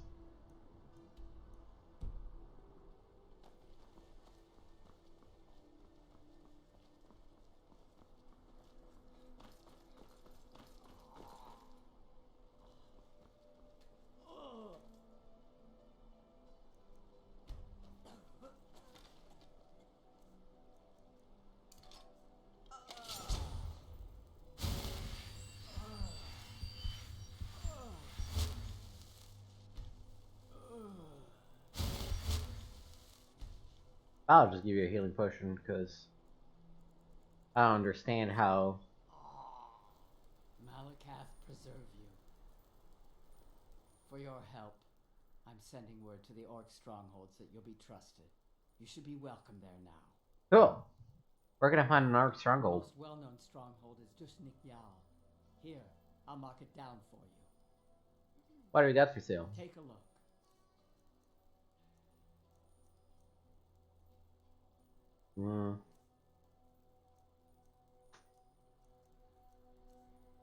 I should probably buy the potion of stamina.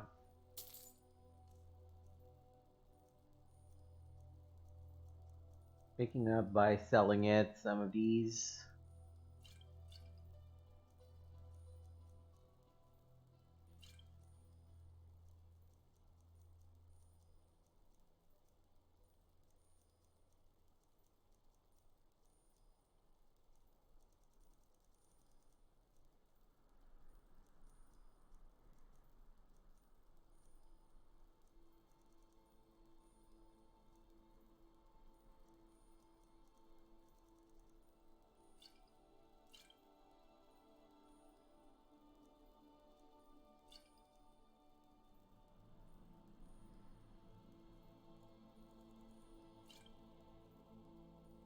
Alright.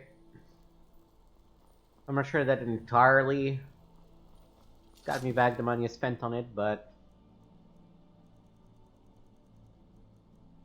Where is it? Recipe.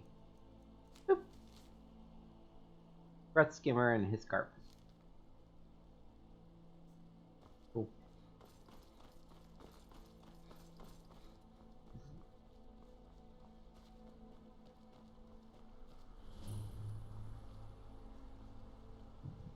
Oh, hey, fishing rod. Great.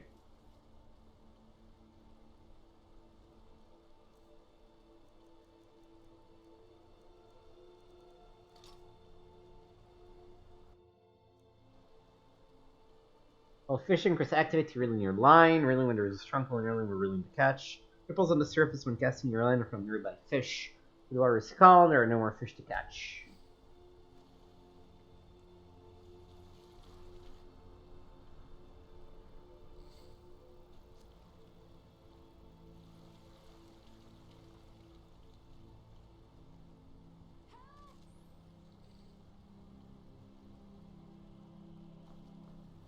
Why did you scream, Lydia? What's going on?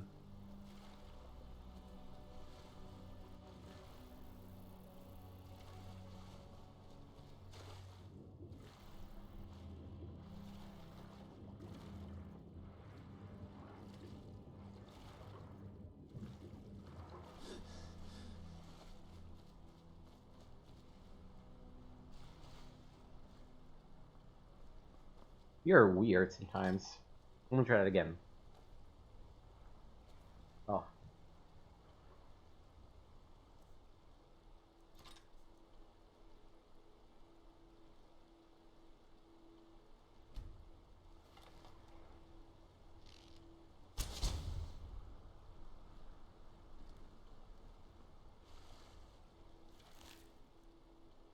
Ooh.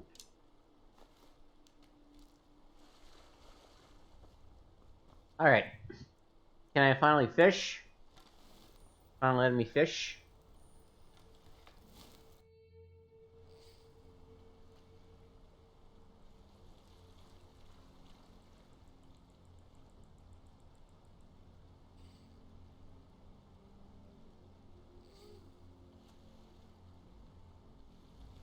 I just want to be able to fish one thing.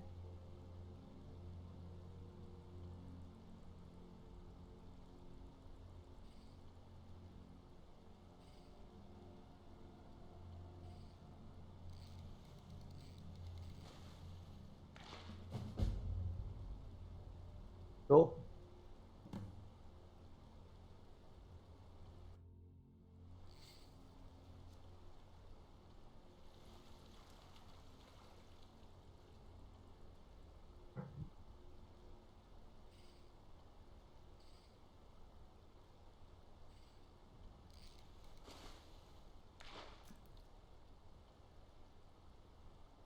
I mean, there isn't really much depth to it. But it's cool that somebody made a mod where you can just, like, fish.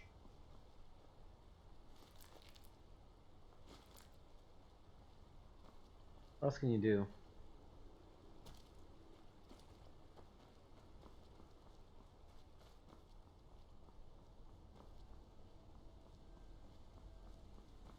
Doop doop doop doop doop doop doop doop doop doop. Yep. Still going the right way.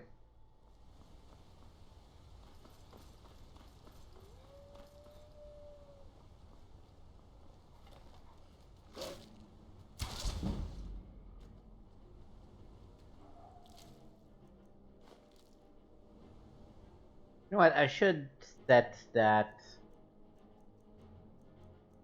Where is it? Remove projectiles.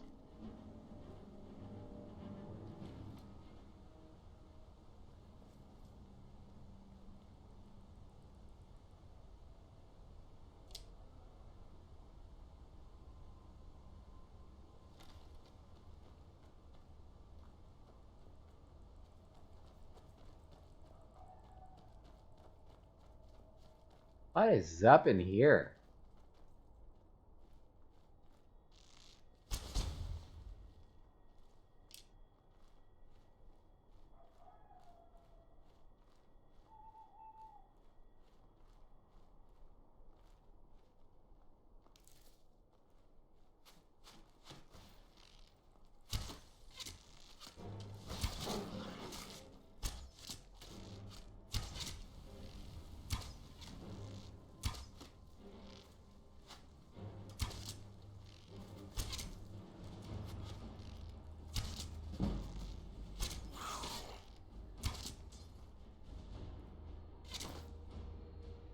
I think I accidentally put a couple arrows in Lydia.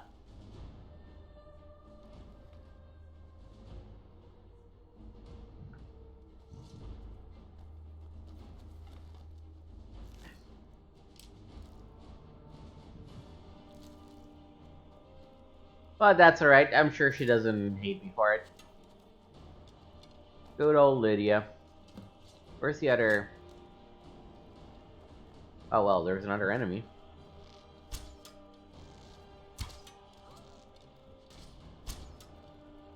Well, she got it. Where did the shaman go? The shaman corpse.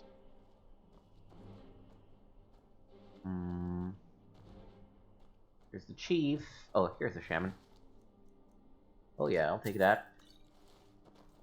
Disenchant herself.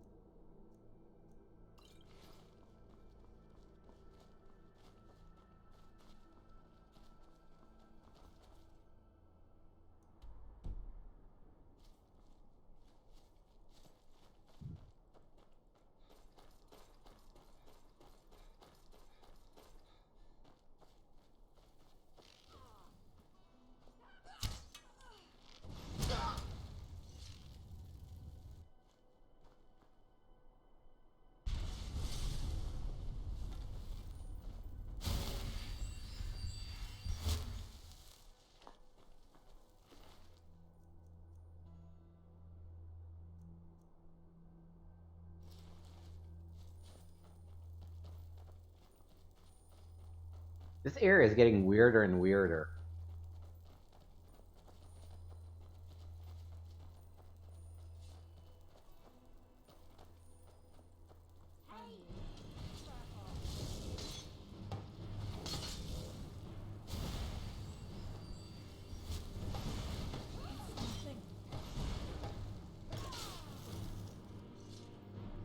As I thought, the Eternarch was a summon.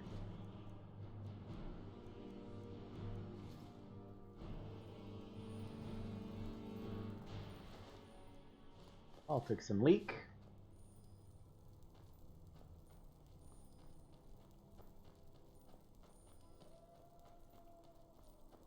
Where is this path even leading? Don't get me wrong, this is very cool. I'm just... Oh.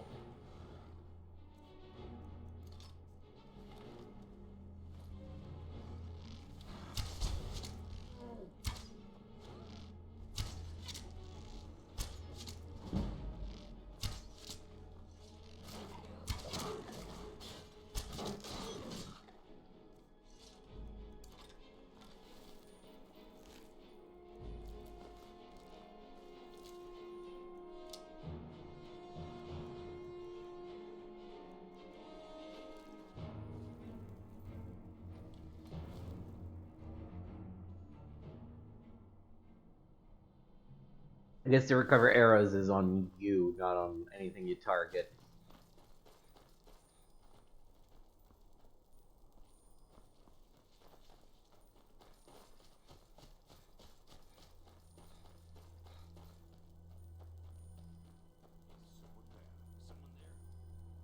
Oh yeah, someone's here. But you deal with the bear. I'll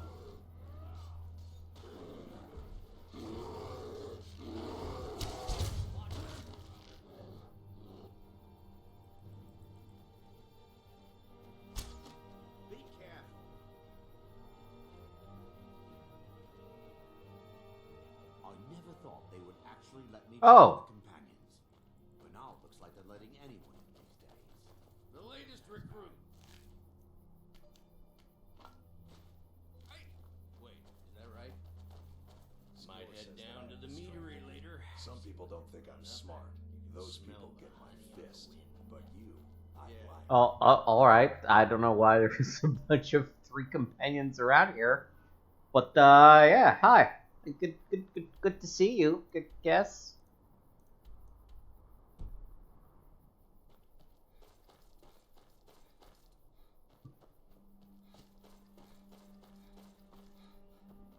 This was such a weird experience on all levels.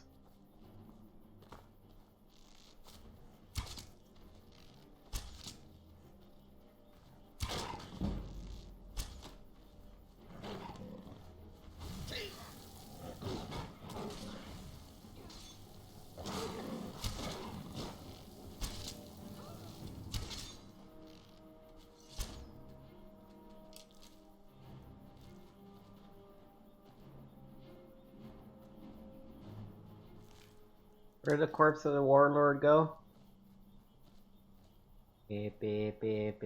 Warlord? Warlord? There we go.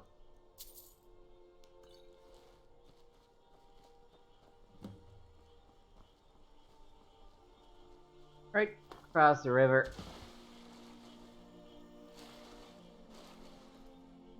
Back on the main path.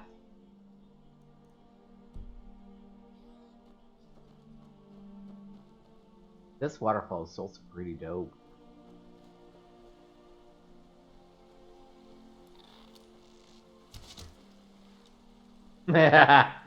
You stood no chance.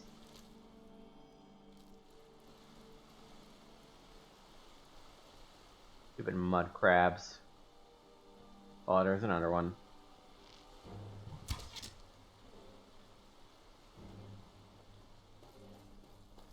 There's something hidden up here?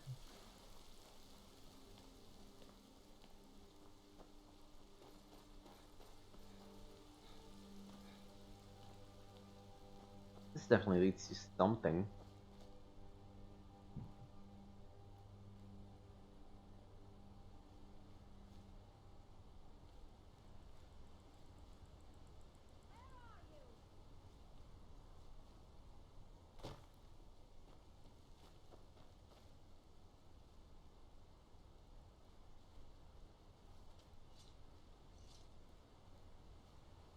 Oh.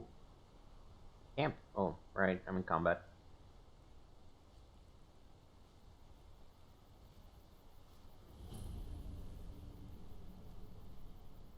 Think I'm stupid?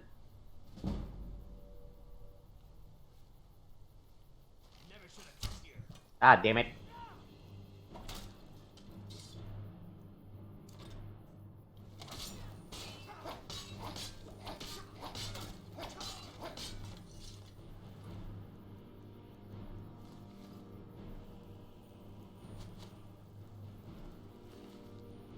Oh, actually the lockpick I'll take.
Oh, this is a recipe thing.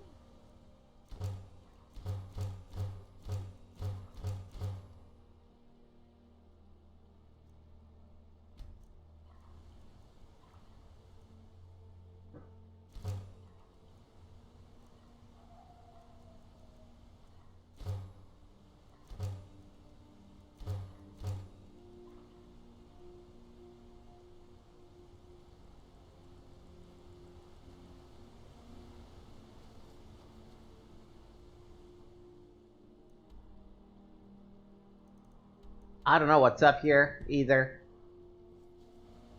I'm gonna go back down.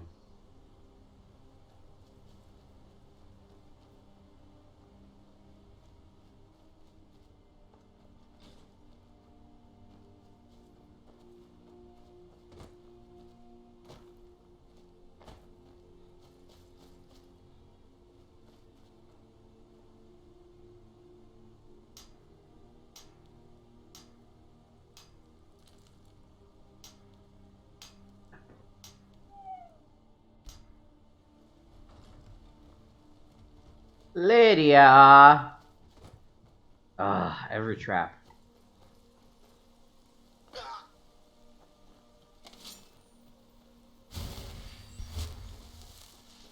Every frickin' trap.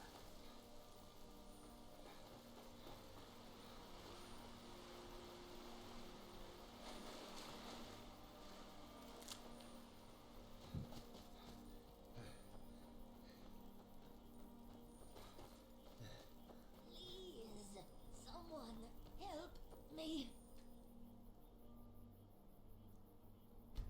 Uh. Help.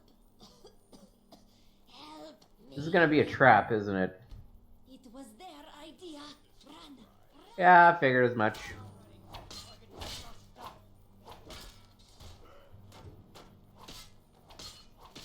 Oh boy, these guys are...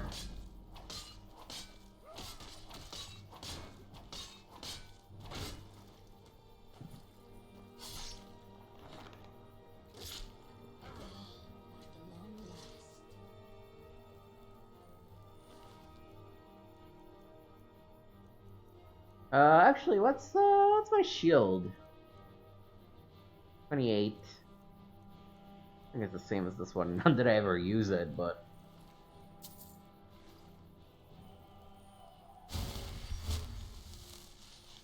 Where'd you go, Khajiit? Did you run? Yeah, that looked way too on the nose. Oh well. No good deed goes unpunished. I don't even have time for you, Wolfie. I'll take your pelt.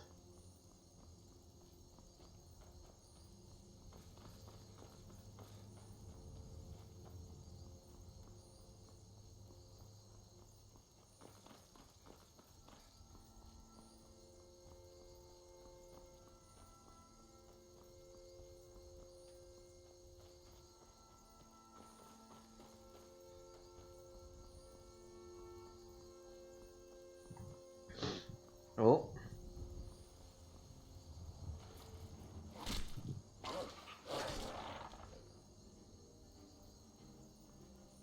Just brutally stabbing a wolf.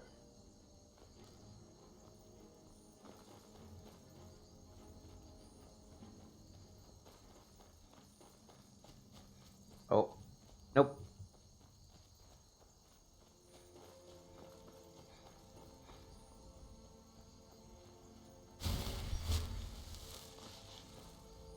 Can't quite Skyrim my way up the hill.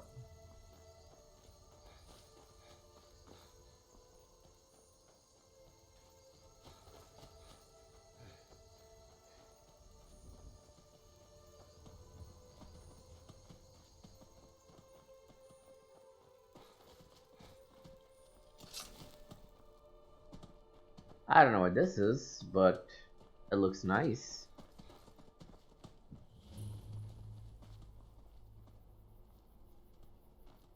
Oh, this is a house you can buy from the local Jarl or whatnot.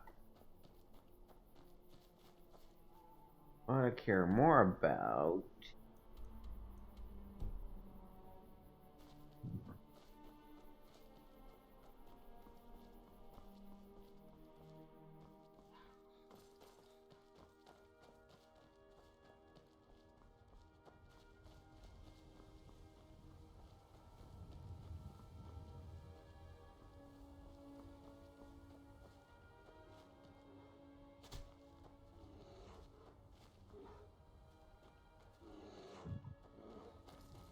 I will own this one day.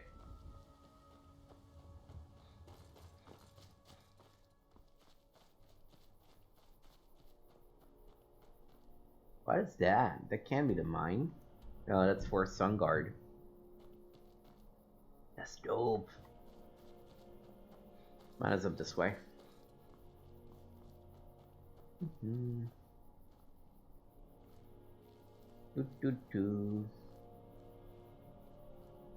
Let me actually see what happens if I try using...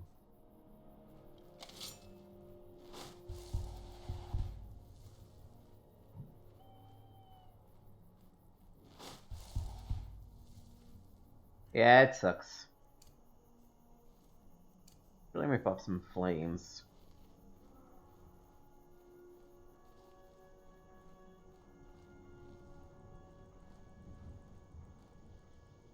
Wait, what?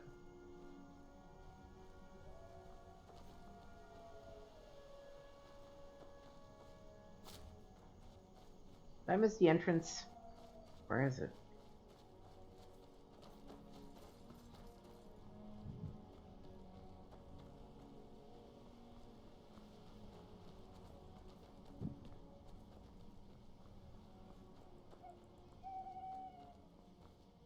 Do I have to go around?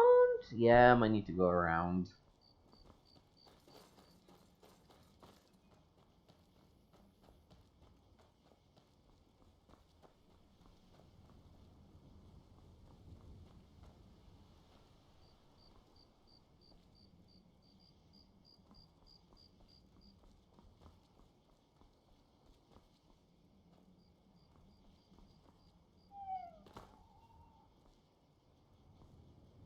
This is some major Skyrim bullshit, to be perfectly honest, but...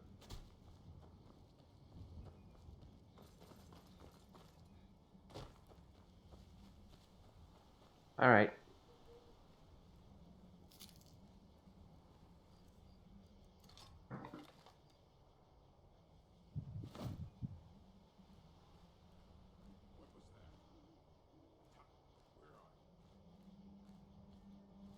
Who has seen me and how?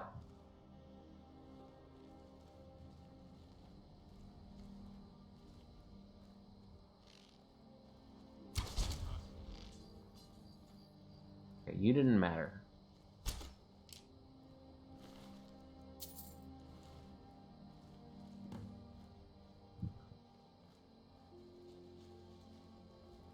You know, I really should put some more points in sneak, shouldn't I?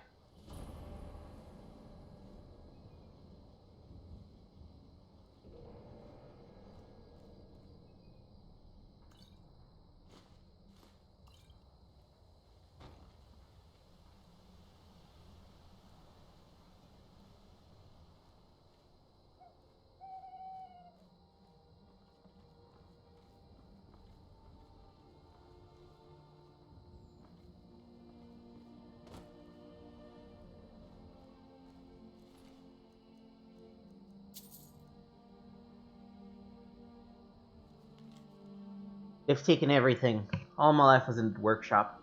Now that they've burned it to the ground, I have nothing. My life's work gone to dust. And for what? What in Dedra's name did they want? All I'm left with is this rusty hatchet. I feel as though my father speaks through my grip as I hold it in my hand. I hold harder. Yes, I can hear him. Vengeance, my son.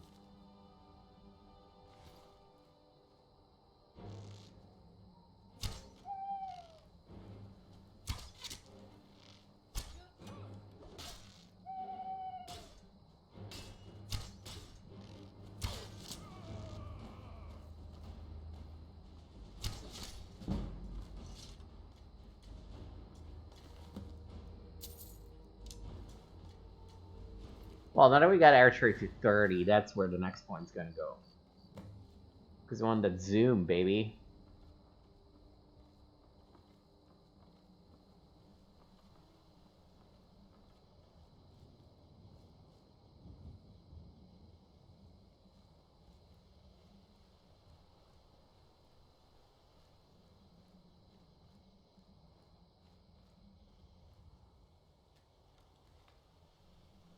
Don't mind me, I'm just gonna use a smelter.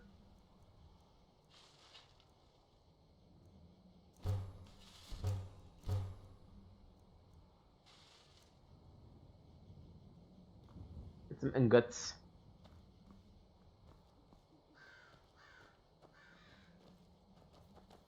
Alright, let's clear this mine out.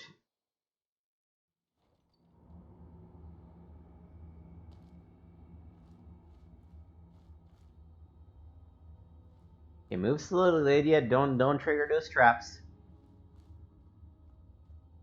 Good. You're learning. Ooh. Orichalcum is rare.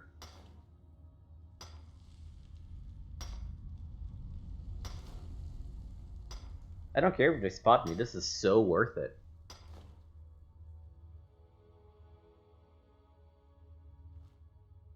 I feel like I might need to own a shovel. Let's take one. Oh.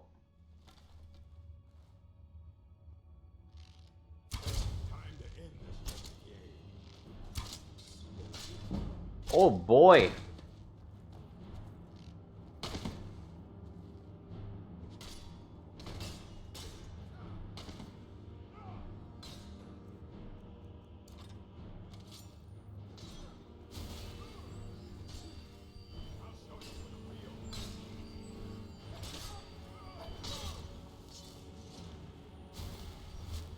Thanks, Lydia. We got the key. None of it matters.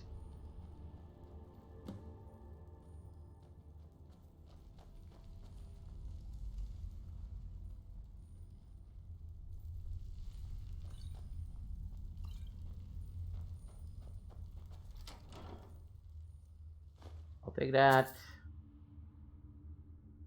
Yeah, I'll grab everything.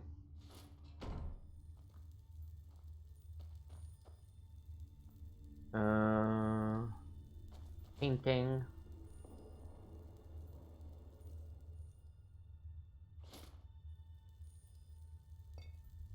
Oh, a thought that was closer. But that's fine. I'm still missing the thing that he wanted me to grab, right? Or did I get everything for this guy?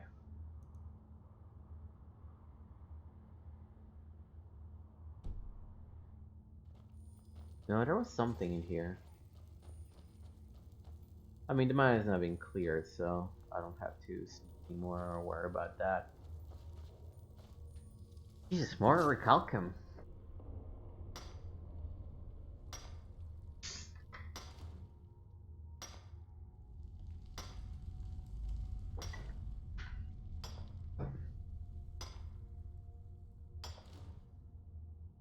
And more.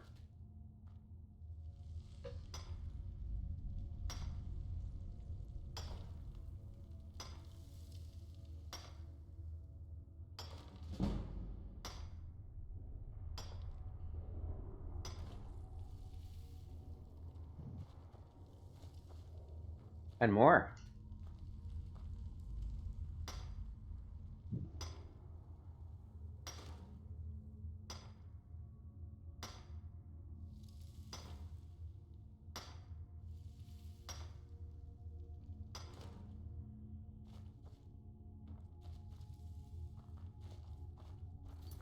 Let me check that. Oh no, I have to go to Broken Helm Hollow? I thought it was here. Where the fuck is Broken Helm Hollow?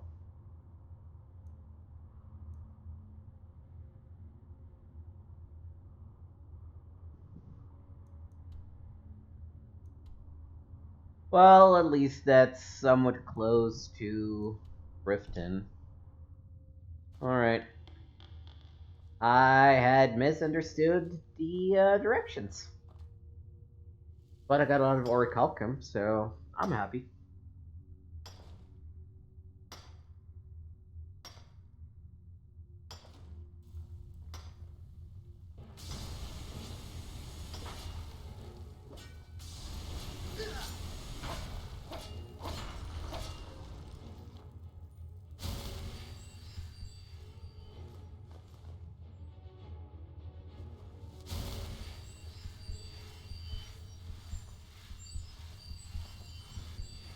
That was also pretty cool.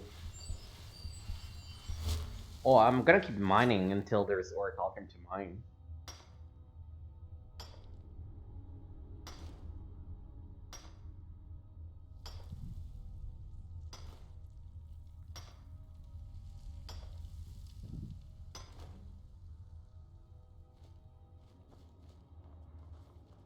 Oh, and a book.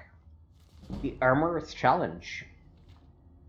300 years ago, when Kataria became empress, the first and only Dunmerch ruler of Tamariel faced opposition from the Imperial Council.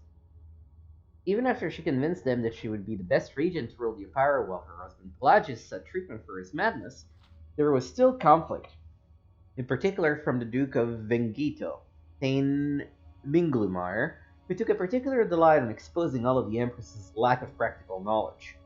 In this particular instance, Katari and the Council were discussing the unrest in Black Marsh and the massacre of Imperial troops outside the village of Armanias. The sodden swampland and the swelling climate, particularly in summertide, would endanger the troops if they wore the usual armor. I know a very clever armorer, said Kataria. His name is Hazadir, an Argonian who knows the environments our army will be facing. I knew him in Vivek, where he was a slave to the master armorer there, before he moved to the Imperial city as a freedman. We should have him design armor and weaponry for the Minglumire gave a short, barking laugh. She wants a slave to design the armor and weaponry for our troops. Tyrell Lusakis is the finest armorer in the Imperial city, everyone knows that.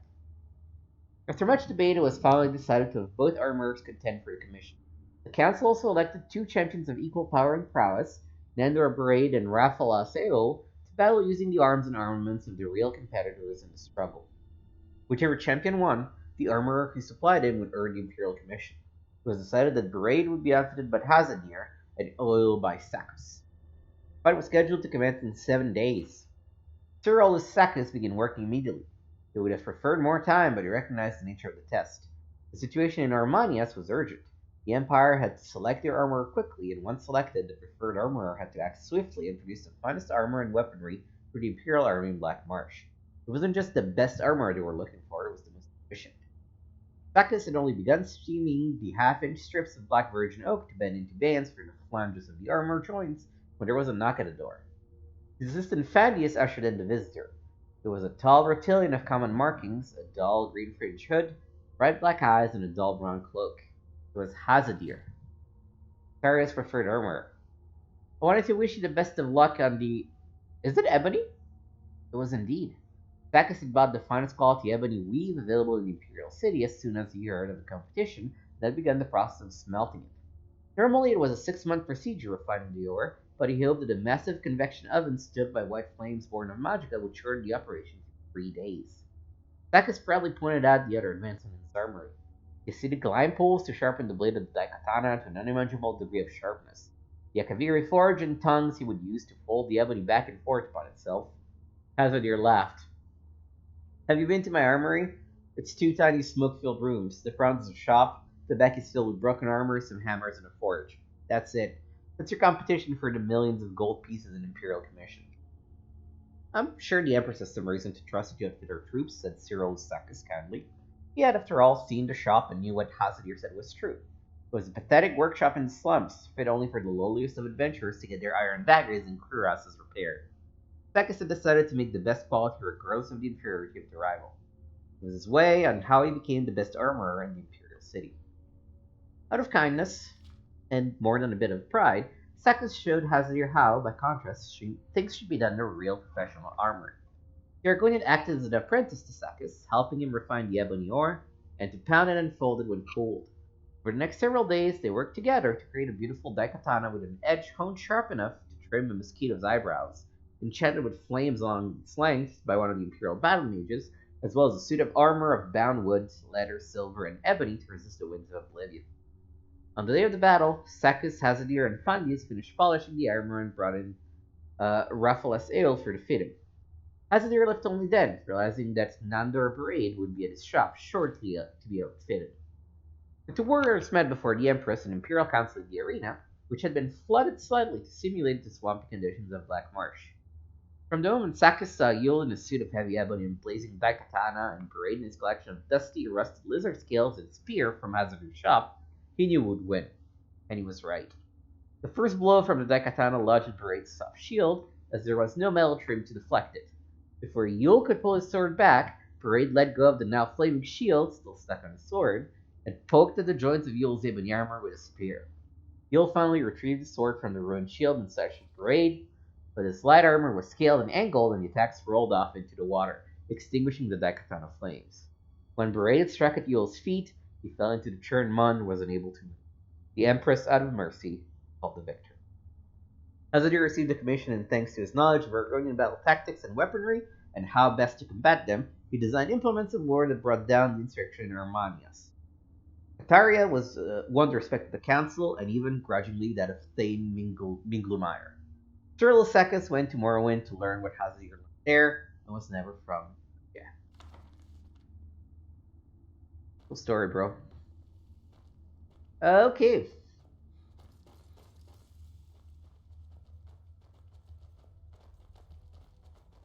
Get back out.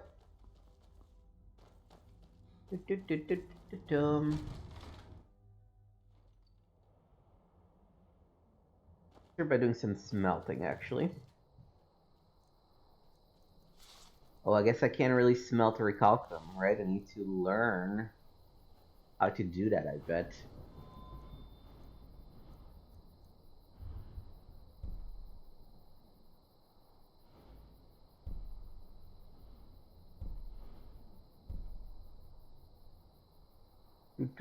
Do.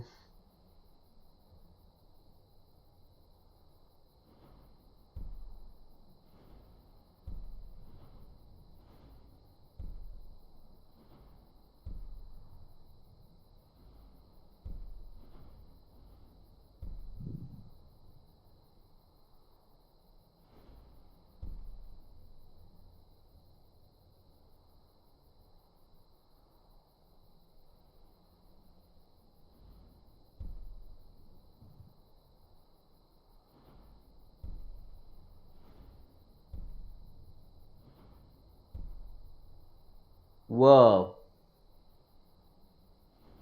We can create turrets? That's awesome.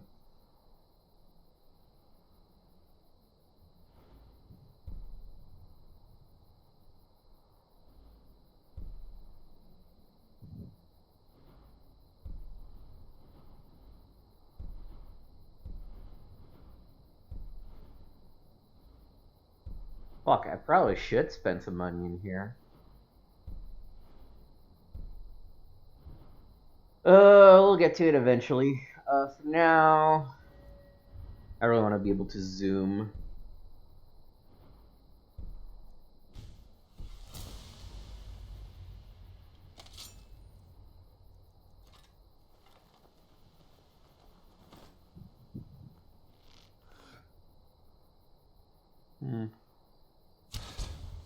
I'm not as impressed with it as I thought I would be.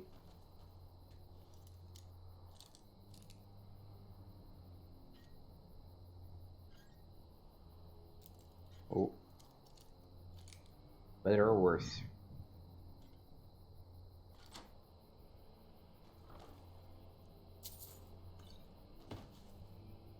Alright, let's go to the companions first.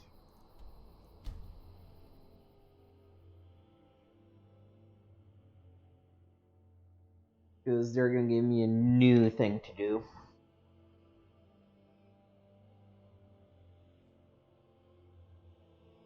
I put some mods to try to delay major quest lines a little bit. With the exception of the Thief Guild, because I don't love that quest line. So I'm gonna be forced to do a certain number of favors for the companions before the next main quest pops, and again and again.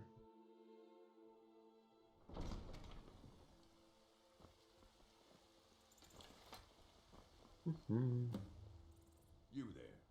The Dawn Guard is looking for anyone willing to fight against the growing. Aren't you a vampire? Oh no, I guess you're a Nord. Say. What's the Dawn Guard? We're vampire hunters.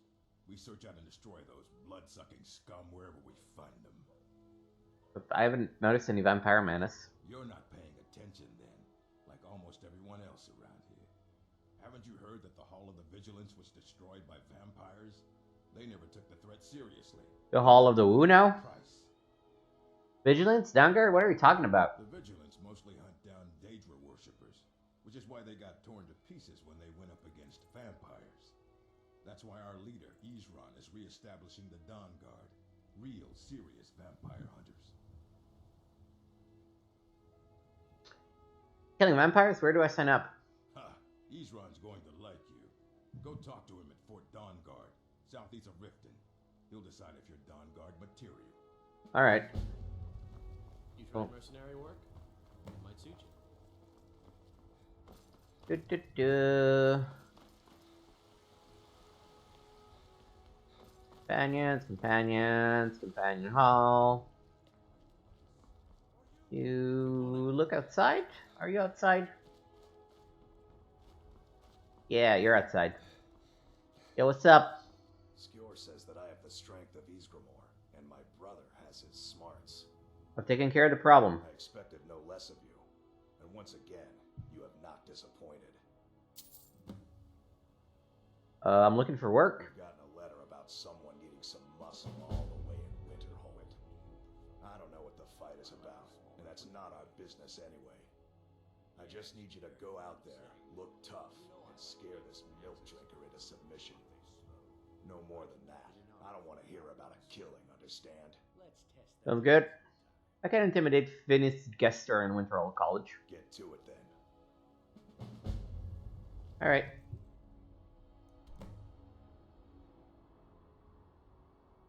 A little far from where I am. Go to Riften instead.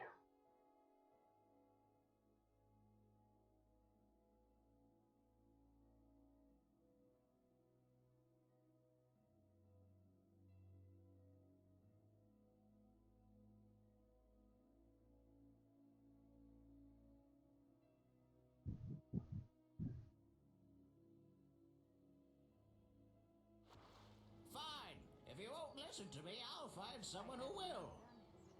Why are you dancing? Listen to an old man. I have no intention of dealing with Riften yet. Thank you. Okay, let's go. Guess I should probably go out the other way. I don't know you. You and Riften looking for trouble?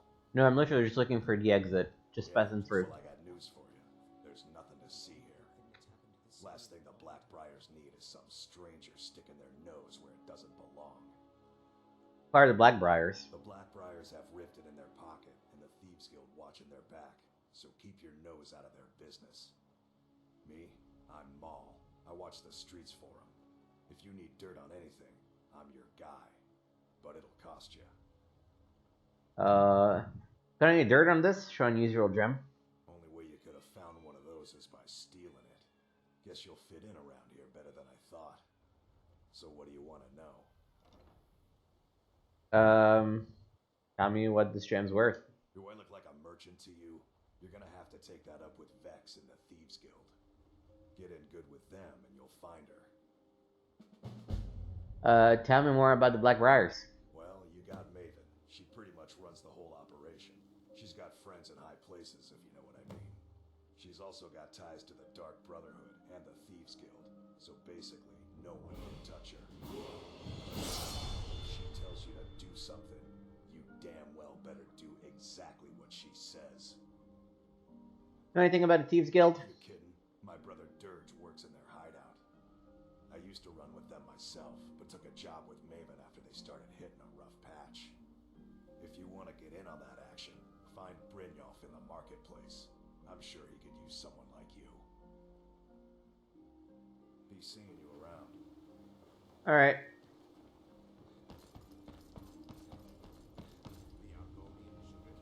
Do.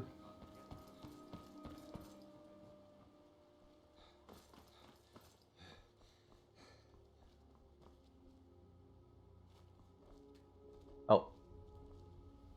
What? Why are you not like what? Why are you not letting me out of the city this way? What? What is this bullshit?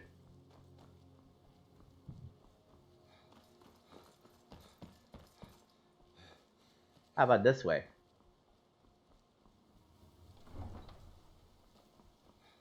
Why the fuck is the other way locked? Oh, this is not convenient at all. Reforming the Dawn Guard.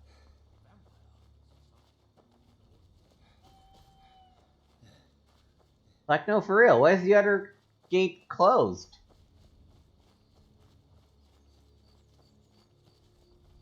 That old woman who runs the orphanage has been murdered. Say, didn't I see you coming out of there? No, you got a different person.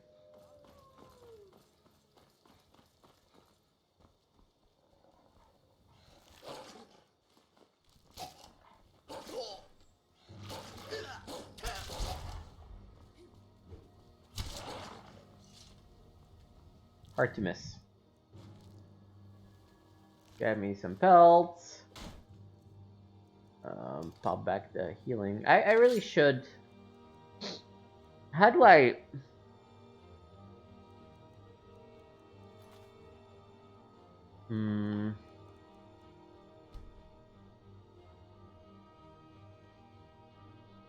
Sky UI. General.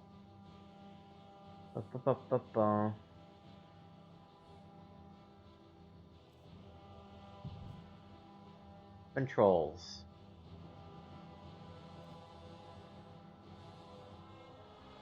It's because I don't have cancel.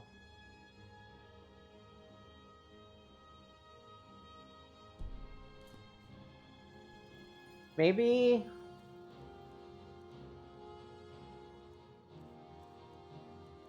no. Yeah, I don't think so. Oh, RS.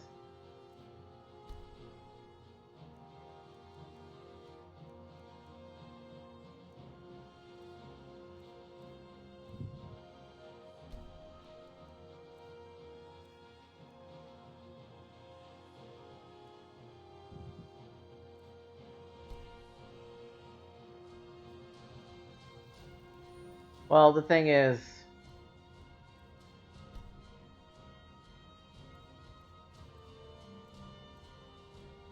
no, that's not.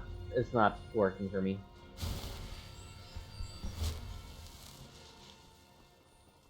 What?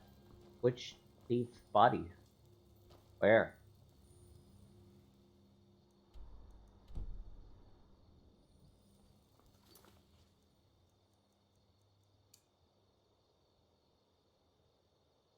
Oh. Yeah, whatever.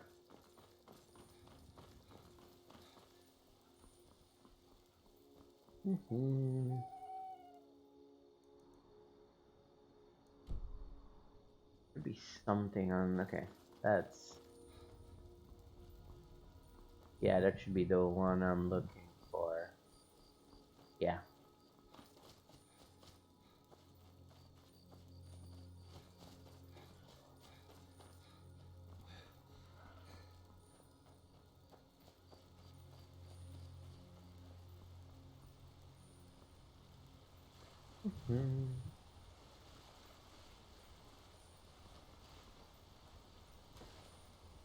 No? To climb up, I guess.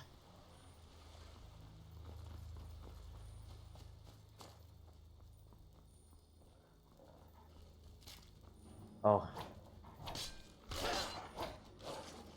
Why are there so many freaking wolves around here? I'm not even gonna loot them. I'm tired of them.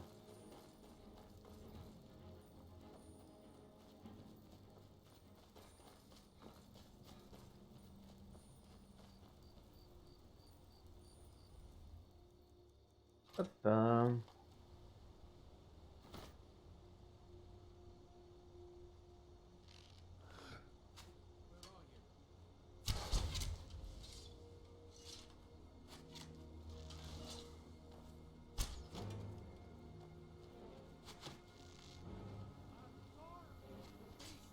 Yeah, she'll do it for me.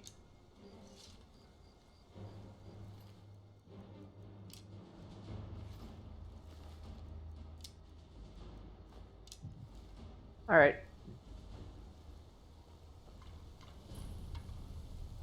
Alright, level up. Got. Let's grow my health.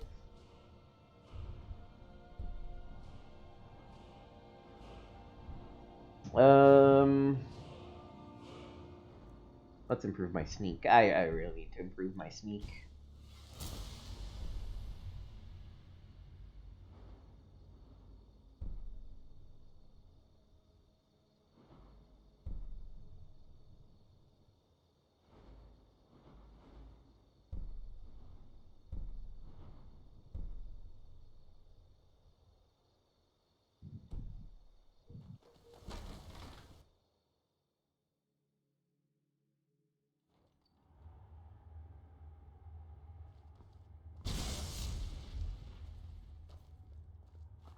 Did I mess up already? Was there a trap that I missed? Let's be a little bit more cautious. I've got a bad feeling about this.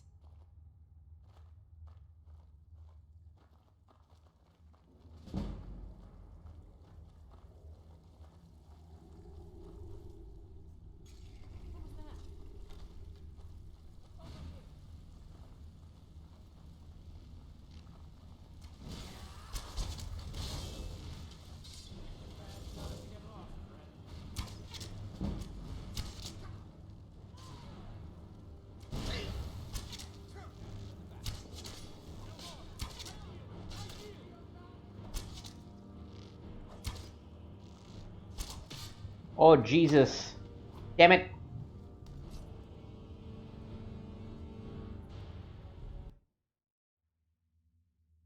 Bandit Chief did a lot of damage.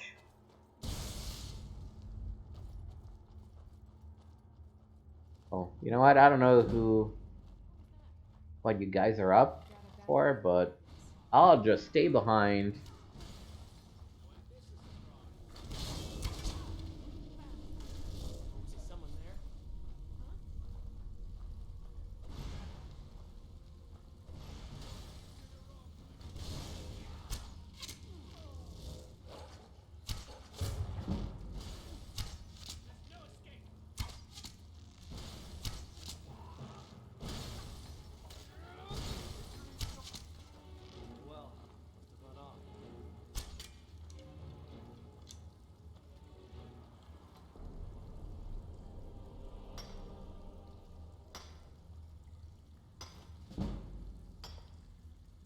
Don't mind me, I'm just gonna go ahead and do some smithing.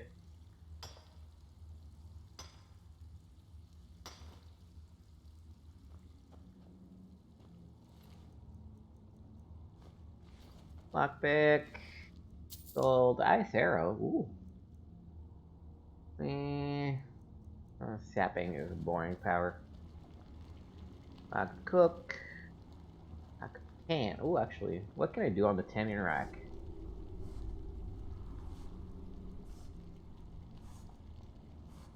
Yeah.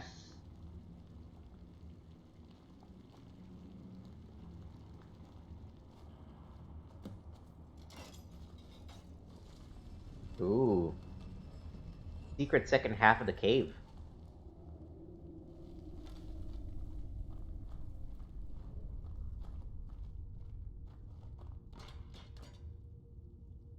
Sixth house bell hammer. Bell tome.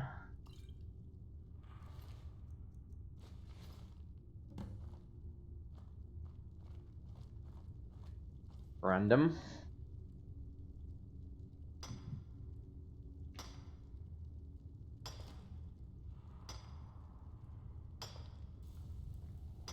Oh god.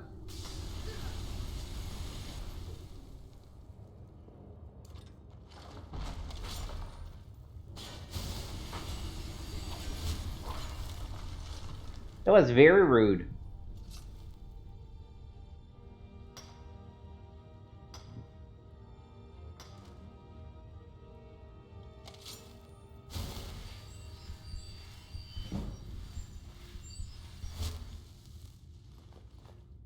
Alright.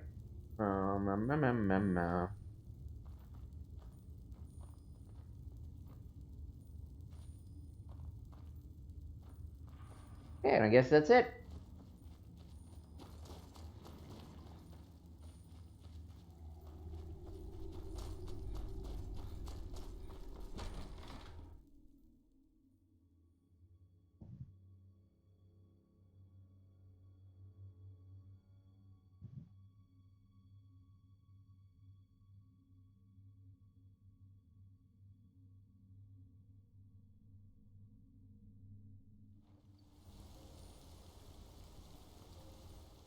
Alright.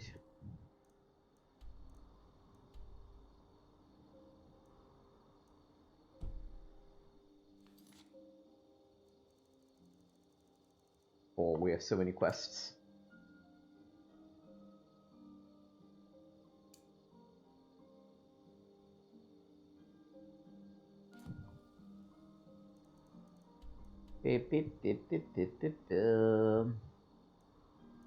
Where's the family of the poor fellow that just died?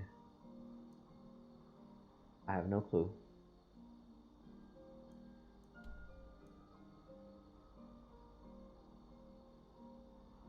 I can see it. Oh, you know why? It's because I didn't do that. That's why. Oh,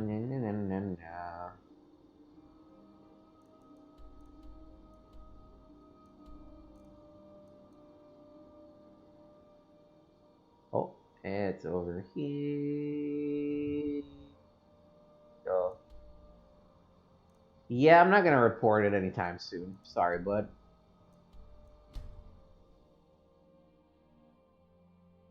Okay.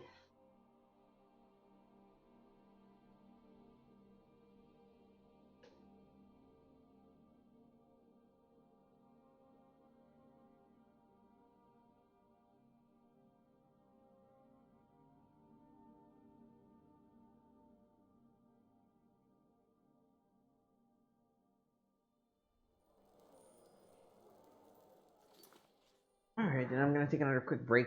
Just really need to pee right now. So, I will be right back.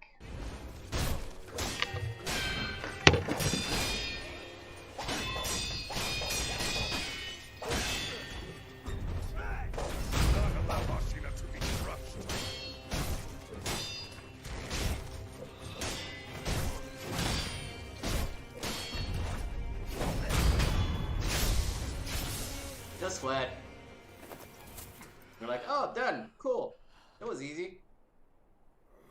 Yeah, as if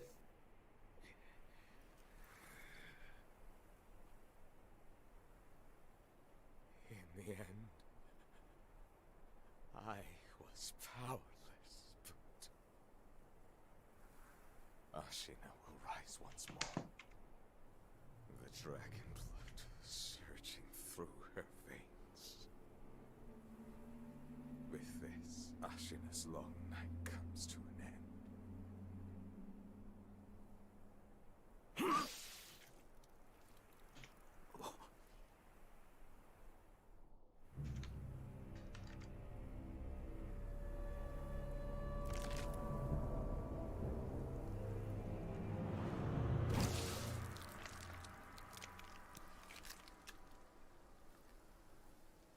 Pitiful grandchild.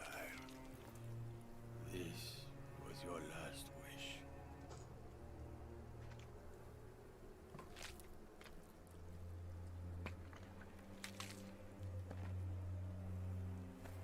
To see Ashina return from the great beyond.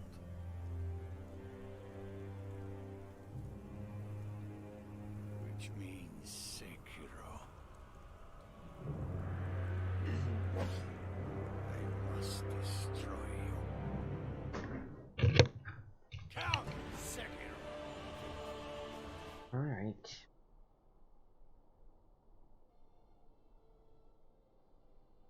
Let's disable this because we're not going to do it anytime soon. Oh, you're the smith? Seems there's no end to the needs of the Imperials. But what can I help you with? General told you, said you get me outfitted. Yep. I just have one question for you. Light, medium, or heavy? Let's go medium. Alright. This here's enough to keep your insides from spilling out. Except from the fiercest of foes. Oh no. Down too much. Now that's it. One free outfit per soldier. Excuse me, there's a dragon I need to go kill. Excuse me. Yes, that's good. That's good. Excuse me. Oh, God. Oh, boy. Okay. Let's take my bow. Put my best arrows on.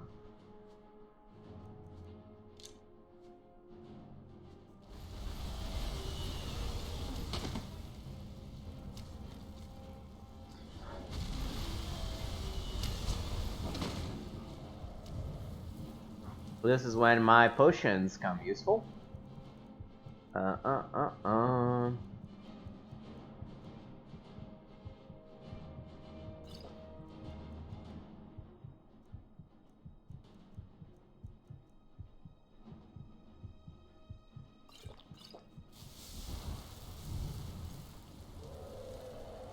Where are you, fucker?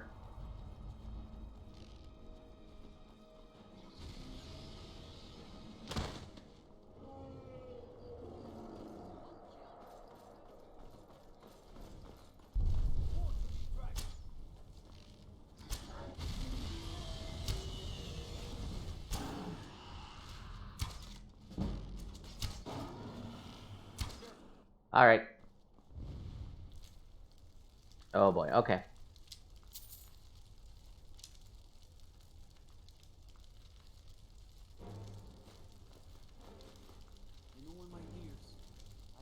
Lydia! Lydia!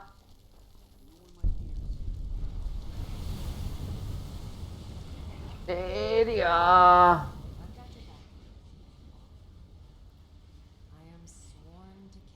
Alright. Grab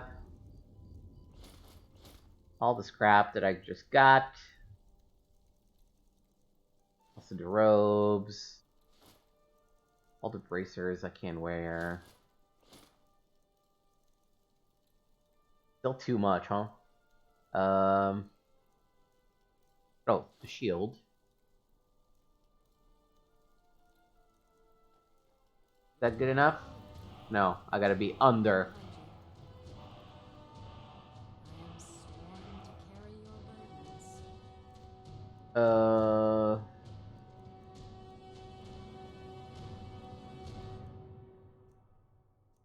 I don't know, what can I give you that's easy? Did I give you all the books we read already? I can have this, that it doesn't really matter. There we go. That should make me enter. Yes, good. Let's get going then. Alright, need to make a quick stop on the other side of the world, just because we gotta sell some shit now.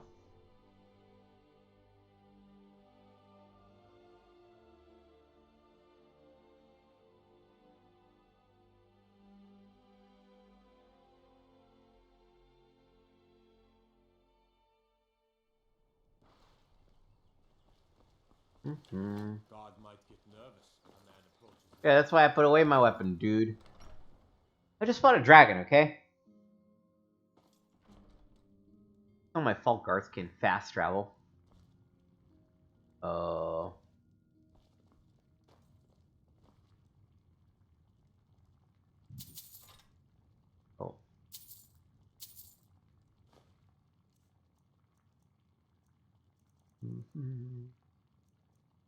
Oh, why do I still carry an Imperial bow? I'll just drop that too.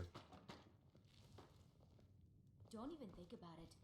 Oh no, I was not thinking about it. Some may call this junk. Me, I call them treasures. So... let me start with the dragon.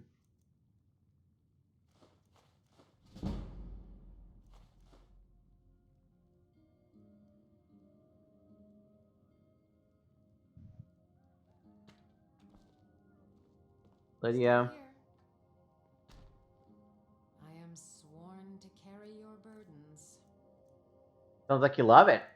Glad to hear it. Just carry for me this one dragon scale. Thank you. You lead, I'll follow. Alright.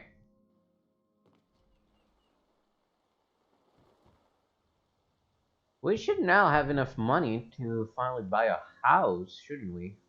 Yeah. So that's on the list.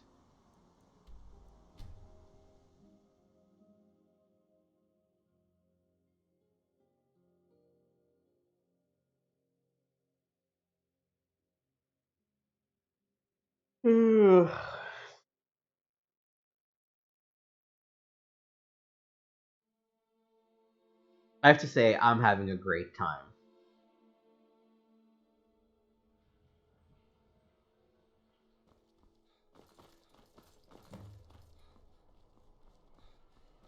And I feel like the main thing that makes me have a really great time is the fact that you're leveling up and your XP is not tied to using your skills anymore.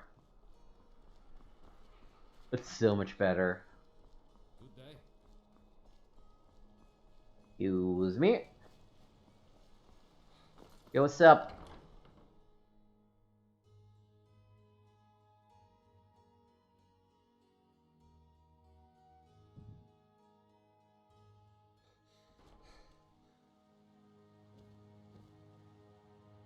Oh, you're here. I found a Jade Warrior too. Oh, you have? Excellent. Yes, I have just the place for this. Thank you. Here's your reward. I found the 6 House Valhammer. Ah, phenomenal. Let me have a look. Ah, yes. Exactly as described. Good work. Here's your pay. I found the Den Stagmer's ring. Very good. And in excellent condition, it seems. Wonderful. That should be all the artifacts needed. That is very impressive, my friend. You are certainly more than a mere treasure hunter. Which brings me to my next proposal. I'm in need of a full-time partner of sorts. A person of your caliber who can dedicate themselves to uncovering more lost artifacts and relics on their own, while I continue my research efforts. And you have proven yourself more than capable of the job. And I think a special arrangement could work. Instead of me simply buying the relics off of you, perhaps you could bring them here, lend them to the museum. I'll give you an occasional finder's fee, and we'll safeguard your collection for you. You'll be able to access any and all of your collection as you see fit, and you'll know the rest of it will be safe in your absence. That's good to me. Excellent. Well, let me give you the 10 septum tour then.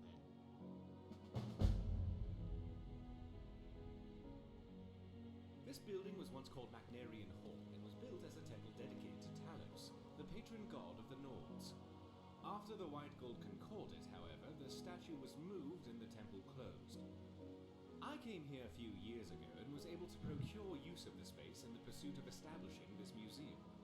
Of course, I have had the building vastly expanded over the last 2 years to accommodate what I hope will become one of the grandest collections of Tamrielic history in the world. This grand atrium I call the Hall of Heroes. It is where a variety of historically significant relics can be displayed, and is quite a striking entrance to the museum, if I do say so myself. Off to the right is the reception hall and staff barracks, as well as the museum office where I do much of my work. To our left, you'll find the central hallway leading to all the other galleries of the museum, which also serves as the cultural arts exhibit. Here, I hope to display a variety of art, as well as elements representing the more primitive cultures here in Skyrim, such as the Falmer, Forsworn, the Giants, and more. Ysgramor is one of the most prolific Tamrielic figures. Originating from the kingdom of Atmora, Ysgramor brought his kids to the shores of Skyrim, and through his exploits of legendary, he is in fact credited with far more than he undertook. Much of his fame can be attributed to a variety of Atmoran kings and his predecessors. Upon their arrival in the Sea of Ghosts, one of Ysgramor's sons, Ingol, was lost. He was buried in a tomb overlooked from a city, which was the site of the modern city of Windhelm. Ysgramor is regarded as one, if not the single, greatest hero in Skyrim's history. Down here on the lower level, you will find access to the East Exhibit Halls, which houses the Daedric Gallery, the Hall of Lost Empires, Hall of Oddities, and the Hall of Legends, which showcase a vast array of relics pertaining to the Daedra, Dwemer, Falmer, and ancient Nordic cultures, as well as a number of peculiar items that defy simple classification. At the close end of this hall, the stairwell will lead to the armories in the basement and up to the second floor. There you will find access to the Natural Science Gallery, as well as the Dragonborn Hall, where I will commission a variety of displays heralding any of your accomplishments. At the far end of the hallway on both floors, you'll find access to the Grand Library, and here on this floor, the door on the right also connects to the museum office. If you cannot find me in my office, you will almost certainly find me whiling away the hours in the library. Also, you should pick up a copy of the museum guide at the entrance of the museum. It will let you know the schedule of where I'm working, should you need to find me, and it will offer you an easier way of navigating the museum, as well as keep track of how many displays our museum has. Of course, it may take me a moment to update those accounts, so check the guide again if you feel the numbers seem off. I'm sure I'll eventually account for everything. Any items you find for display, you can either manually place them yourself, or utilize the prep station in my office. And I'll ensure everything you have gets properly displayed if it has an appropriate place. I'm likely to have a variety of tasks for you, but in between, I'm sure you could help me find a random relic or two I've been researching. Feel free to look around and come find me if you have any questions. I'm very excited about the prospects of where we are headed. All right.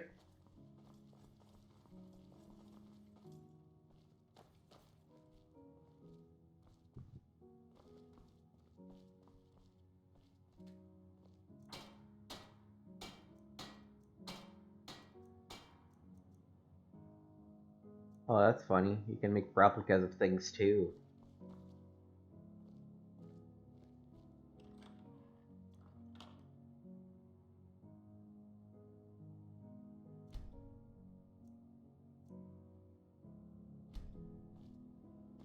I don't know what that was, but I'm not gonna mess with it. Okay, so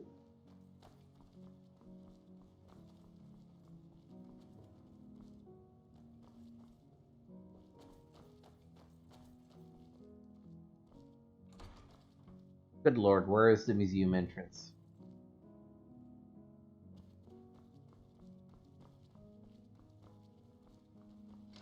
It's incredible that somebody modded all of this. Just completely insane. Oh,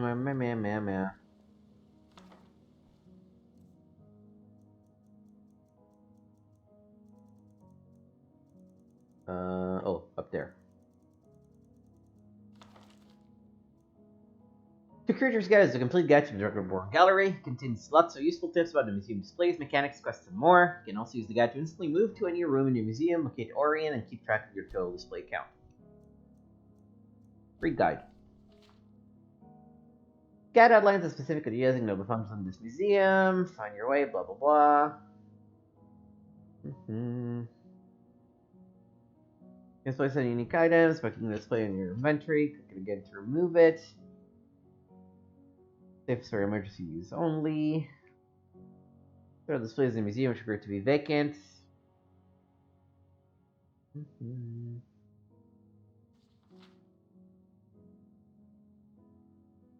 Supported mods. Prep station.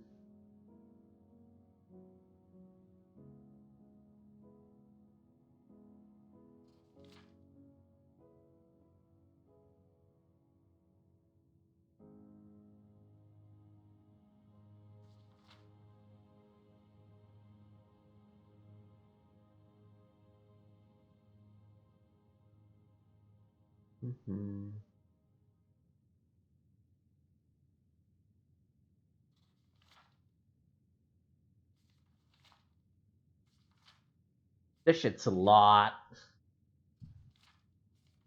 Oh my god. I can't. It's too much. Too much.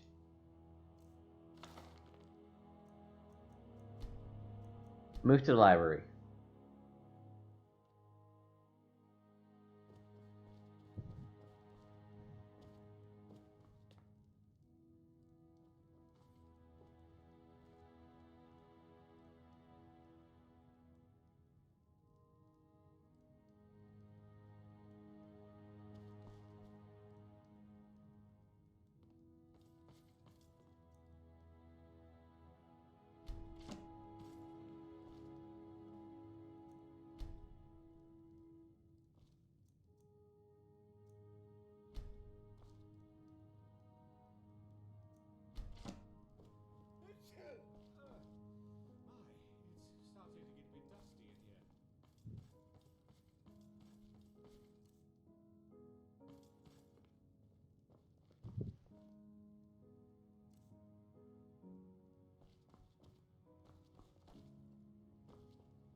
Okay, let me read about the library again.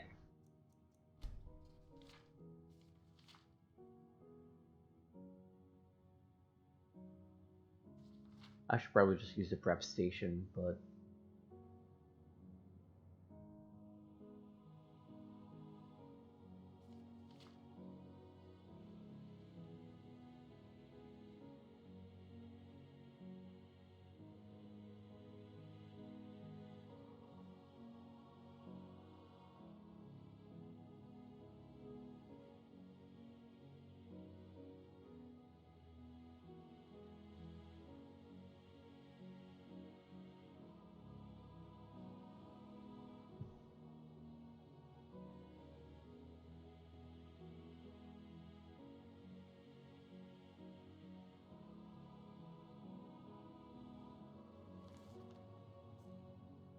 if I were to just sit.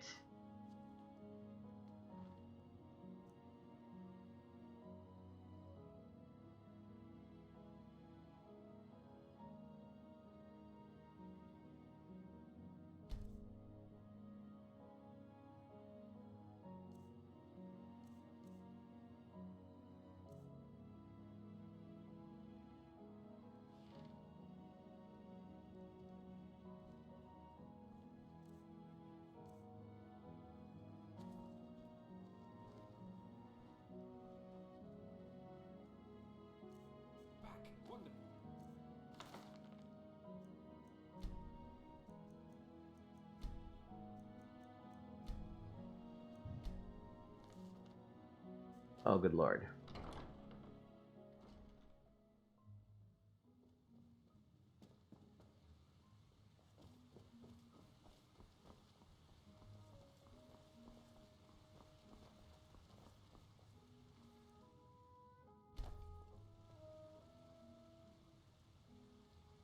The claws.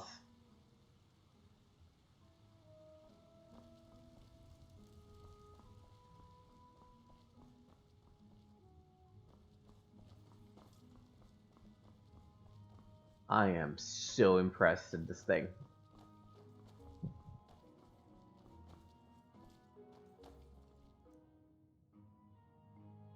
I'm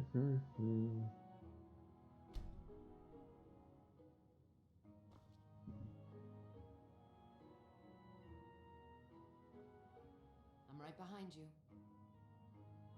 I am sworn to carry your burdens.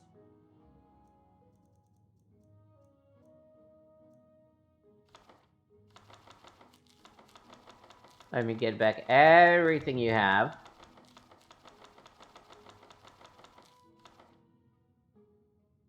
Lead on.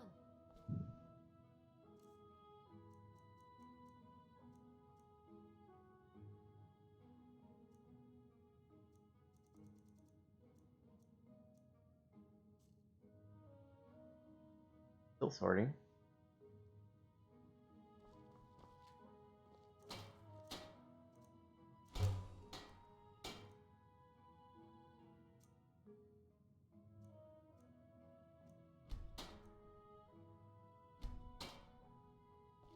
Okay, let's do that again. This is gonna take a lot longer.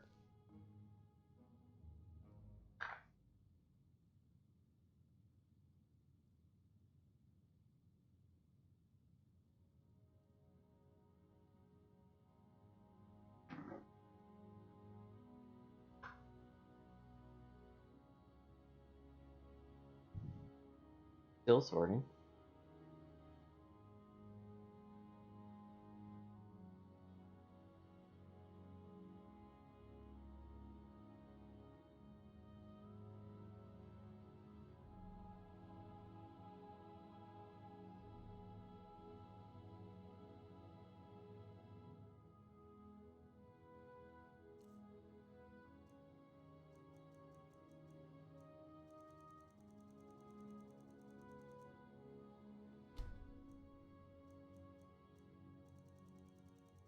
Guess it's not taking the books.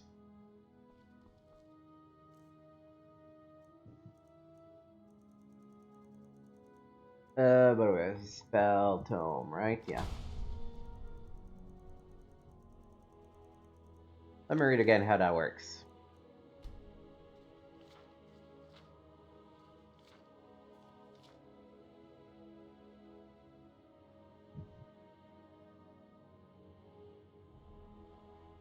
You can empty the rest into the book return on the lower floor of the library. After emptying your book in the return, activate the sorter. Okay.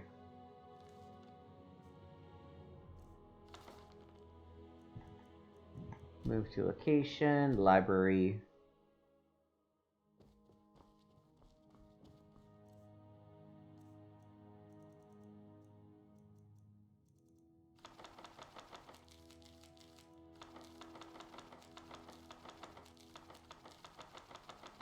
Pa-pa-pa.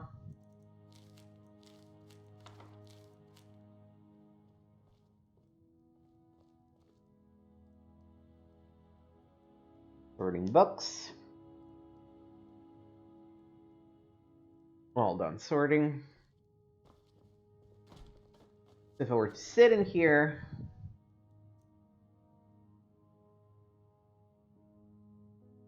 yes.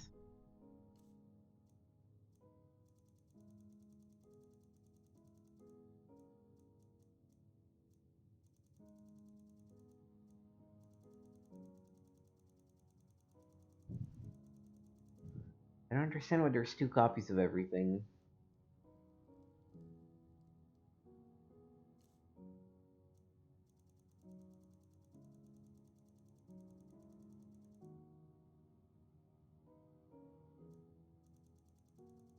Maybe the point is that they make a copy.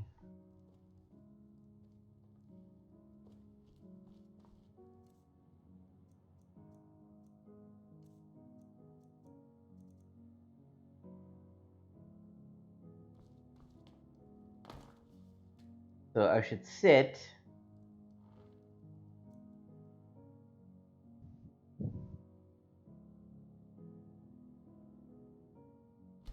I click yes. And then I can read the books. Okay. And then I move. And all the books are gone. Okay. Pretty cool. I will, however, choose to remove the sets that I have not finished reading. Mr. Talara 1 I've read. Song of Return.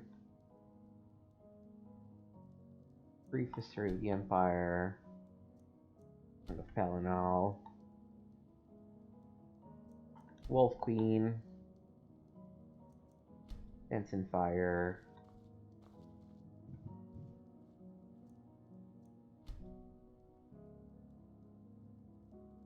Oh, yeah. This one I can pop. How many books?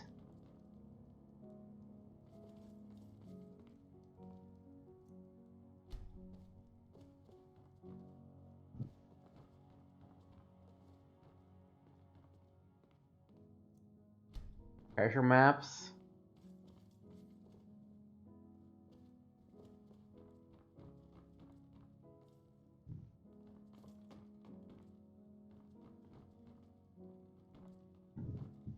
Skill books, spell tomes, numerical titles.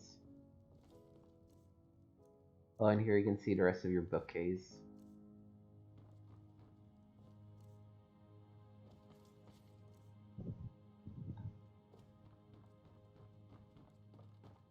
Except the sets don't count. That's a bit weird, but... Alright. Let me also see...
My head is... sorry for being silent, it's just my head is spinning at all this stuff.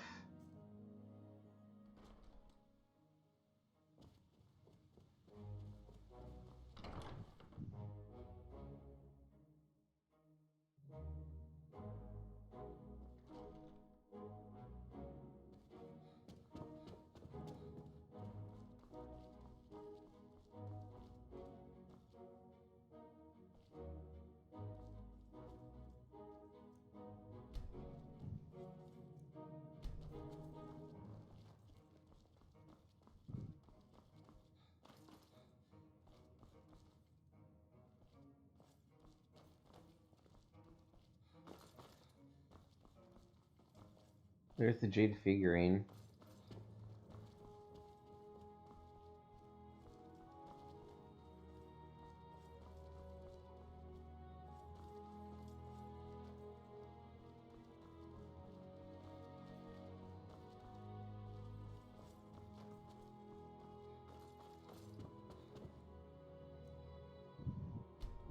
Okay.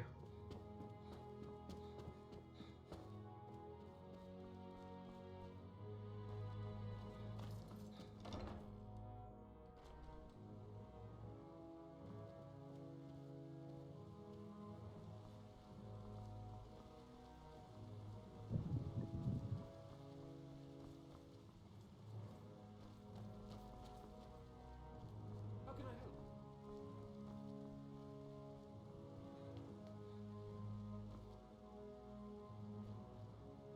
Oh, the Elder Scrolls.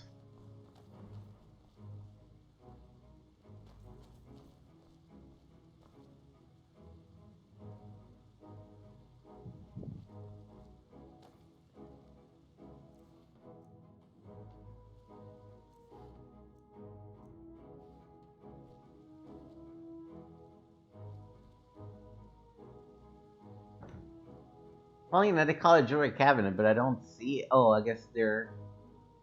Wow.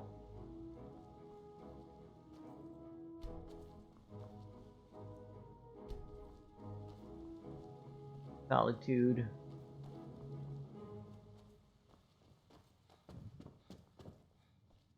Dragonborn Hall. What's in here?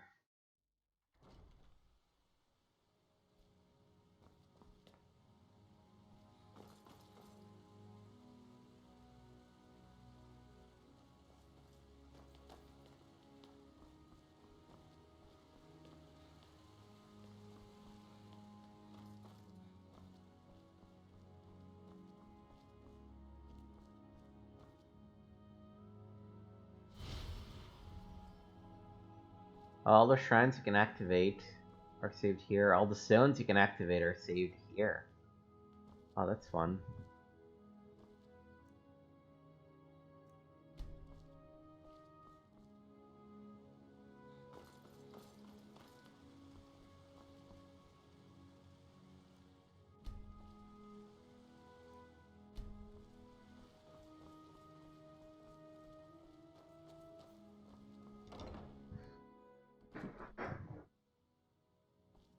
This place is madness.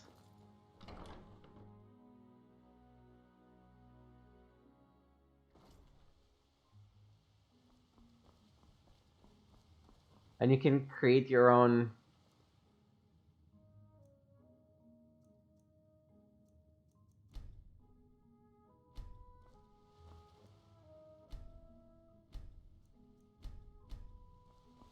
There should definitely be.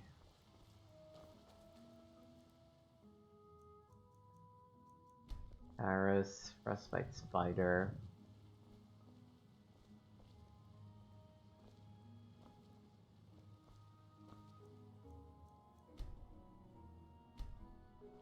Okay, I'm gonna need to get the skulls, so I'm gonna start getting the skulls for everything too.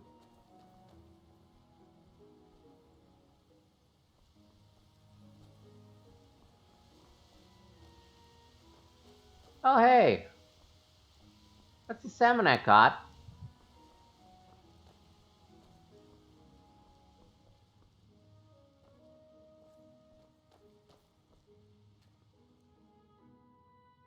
Mm-hmm.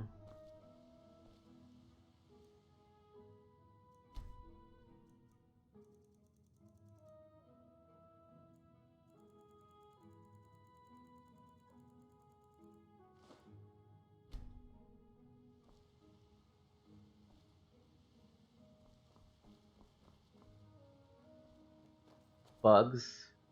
Okay, wolf. Wolf I should definitely have. Yeah!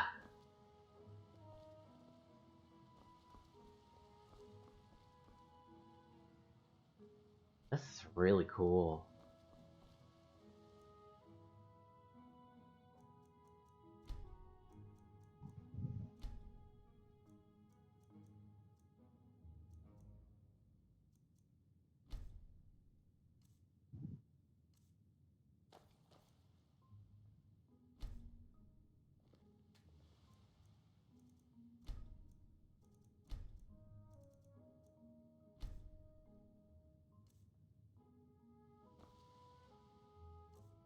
What's the supplies thing?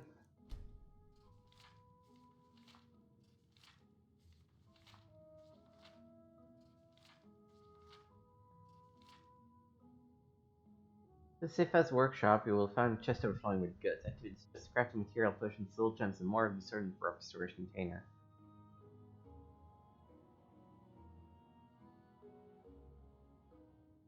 I guess I haven't really found the safe house yet.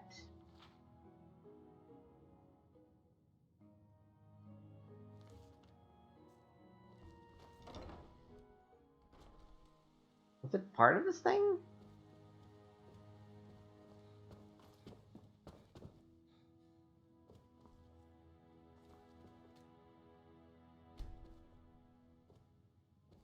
Let me find him. Hall of Heroes.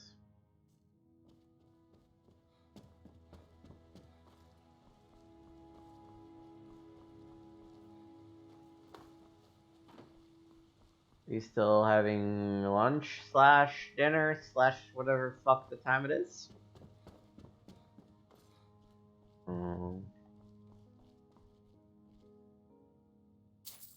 I'm gonna take 9 gold.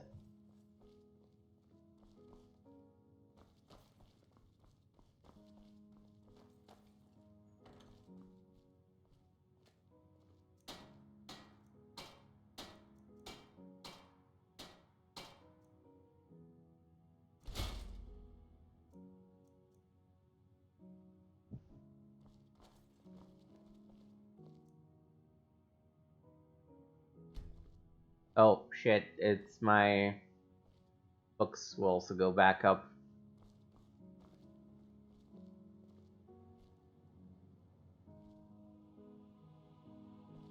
Well, that's fine, I guess.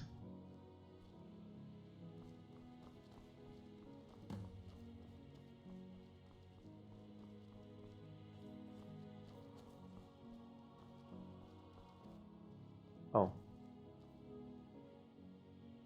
What's behind the locked door? Oh, the door in the upper hallway. Yes, that's just the tower. It's not currently utilized for everything other than some storage. There was a leak in the dome above it, and the entire wood structure inside completely rotted out. Plus, it didn't really offer much potential for good display space anyway, so I just sealed it off. What's next? Very simple. You keep doing what you're doing and stop in here from time to time if you find anything interesting. Have a look around and find a spot to display it. In addition to displaying the spoils of your adventures, I will commission and build exhibits based on those exploits. Anything of relevant consequence can be inspiring to the people.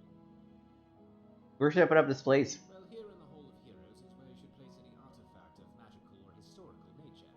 The Daedra Gallery, of course, is where anything related to the Daedra should go. And the Hall of Lost Empires is where you should display any and all items of Dwemer or Falmer nature. The armories you can display as you see fit. Lastly, the Gallery of Natural Science. If you bring some samples of flora and fauna, you can build fauna displays and plant the flora. Time about the Hall of Heroes. This central area is called the Hall of Heroes, and it's where I designed display space for relics of a powerful magic nature and or historical significance. I've done a great deal of research about the artifacts of Tamriel at large, and created displays for a variety of relics should you happen upon them in your travels. Like I mentioned, it seems many unlikely relics are gravitating here, and you may happen across them. Why do you think magical relics are coming here? Well, the most obvious reason for many relics to be appearing here in Skyrim is, of course, the refugees from Morrowind, coming here by way of Solstheim. After the Red Mountain erupted in the 4th Era, Year 5, called the Red Year, most of Vardenfell was evacuated, and the relics from the Museum of Mournhold were lost, hidden, looted, and more. Beyond that, I have observed that throughout history, a variety of prominent artifacts have always seemed to be the key players during times of great change, when great heroes would arise to overcome terrible events, and rise to greatness in fulfillment of prophecy or destiny. The coming of the Nerevarine and the Eternal Champion are perfect examples of this. Farewell. Alright.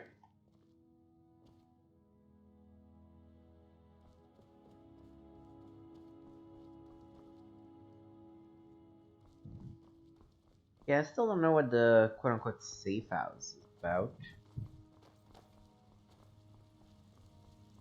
It sure as shit doesn't look like I have a safe house somewhere nearby. Oh, didn't need to go to the library. But I guess now that I'm here, I'll just grab these again. Not you. You're good.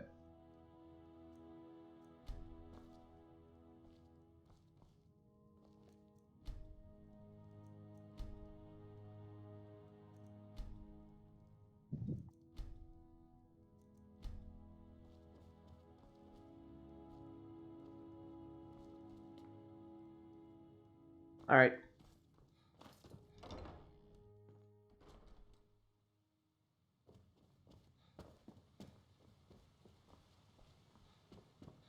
So with this, I think we probably tarried much longer than I was planning to or expected to around here.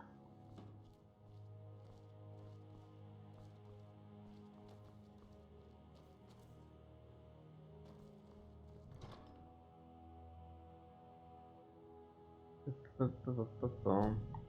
Okay.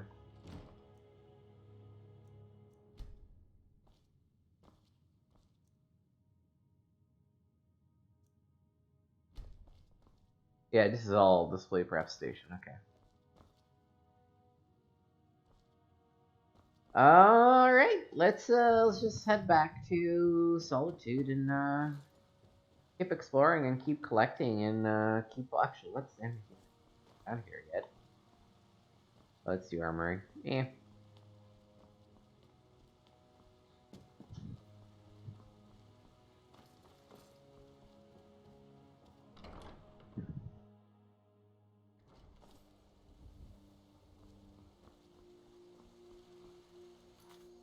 And then we'll take another quick break, and then we'll play for probably about another hour or so.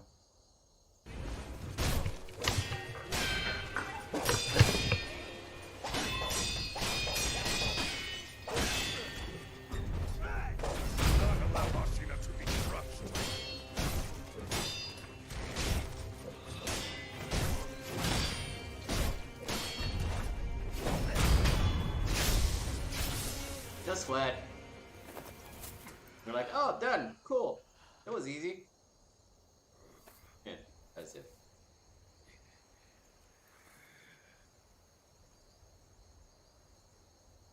In the end, I was powerless, but Ashina will rise once more. The dragon blood surging through her veins. With this, Ashina's long night comes to an end.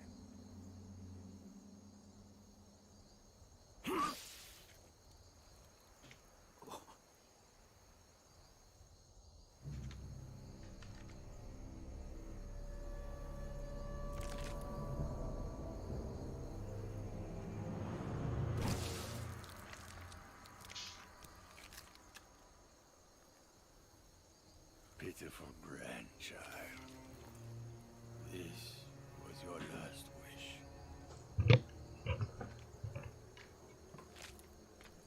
Alright. What should we do now?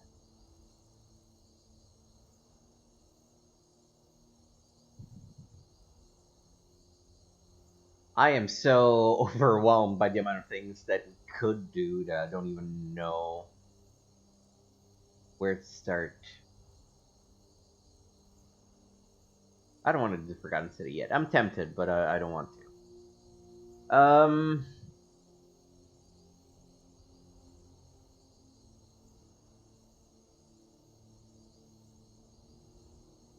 I guess just I'll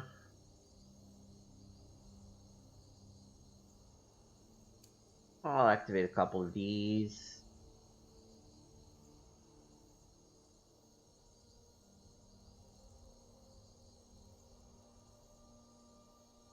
This is weird that we have two kind of things. Uh-huh. Oh.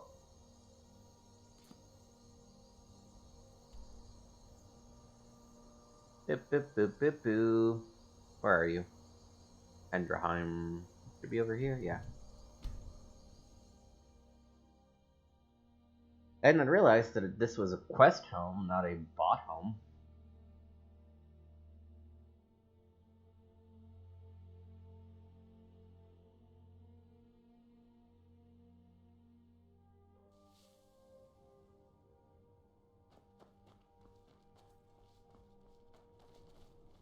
Yes?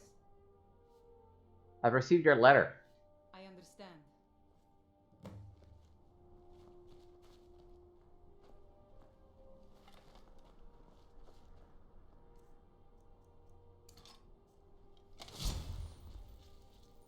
Fight or die well. Never should have come here.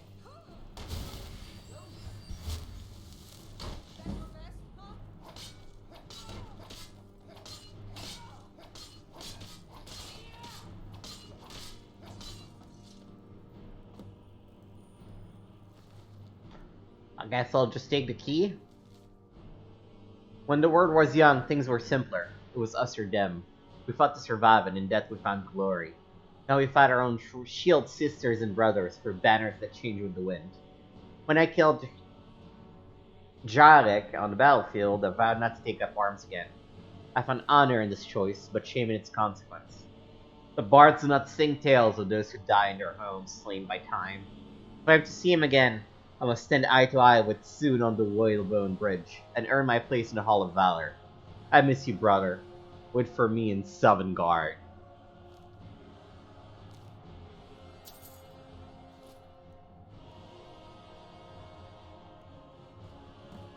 Lockpick. I mean, I kind of want to grab this. I've got your back. I am sworn to carry your burdens. I'd be happier about it, you know? You lead, I'll follow.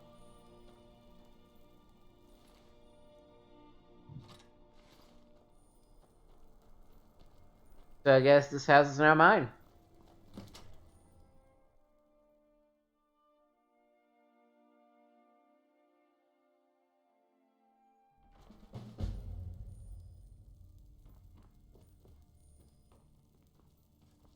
Cool.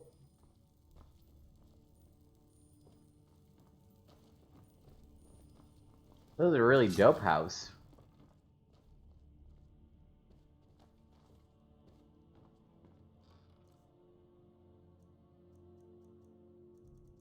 Oh, there's stuff in the bookcase.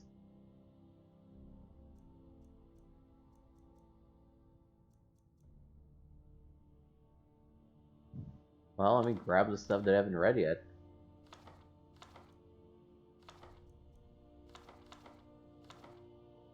I don't want to read all of those just now. I think I'm done reading at the moment, but hey, nice to know that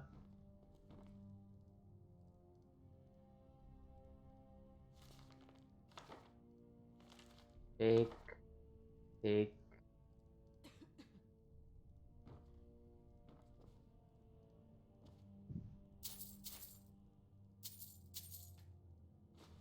Oh, didn't mean to take the quilt. Some rolls of paper. Oh. Well, now that we have the full brief history of the Empire, we should probably read it.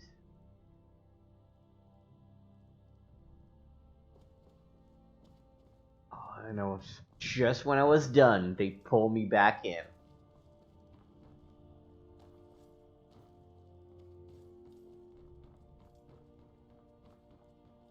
Just when I thought I was done. Great Harbingers. This history is recorded by Svik the Long-Sighted by the Circle of Yuravarsk in the Third Era. While I am not gifted with a sharp gift of words, I have learned stories of the companions before me and set to record them that they might not be lost when I am. Hereafter is the list of most notable harbingers of the companions, those who lead us through the darkness to glories in Sovngarde. That's on the Harbinger.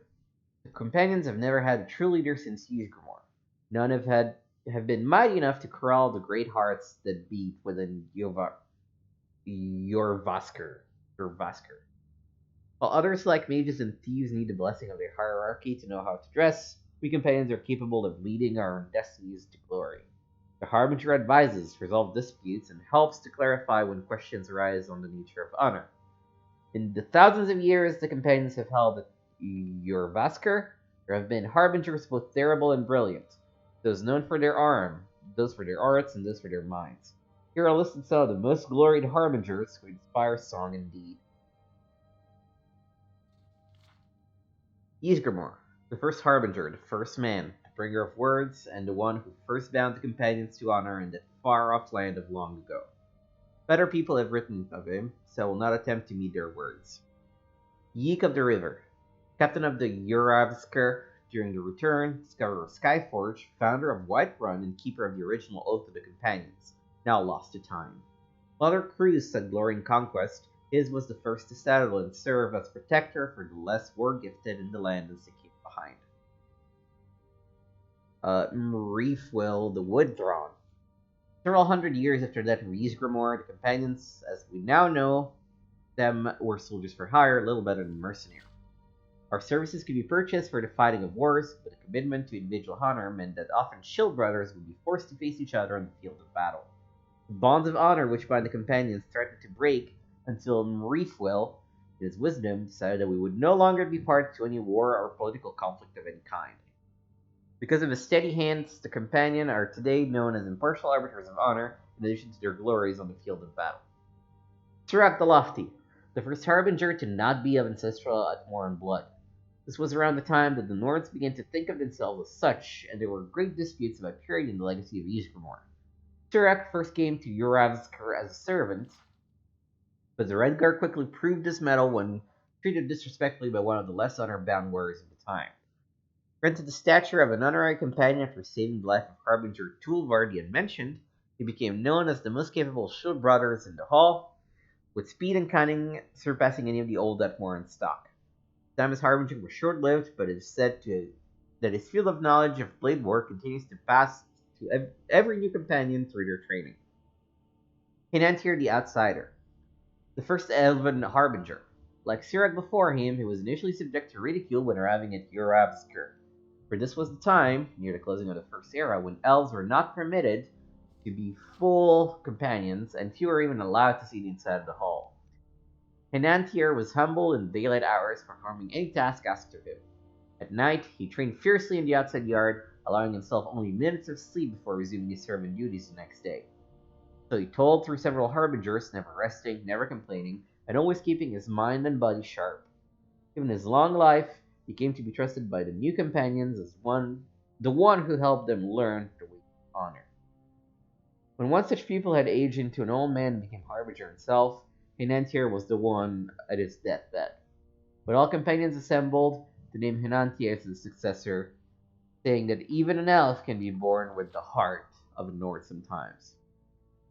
There were some number of companions who laid down their weapons that day, but those who remained knew the truth of honor, and it is their legacy we continue to bear.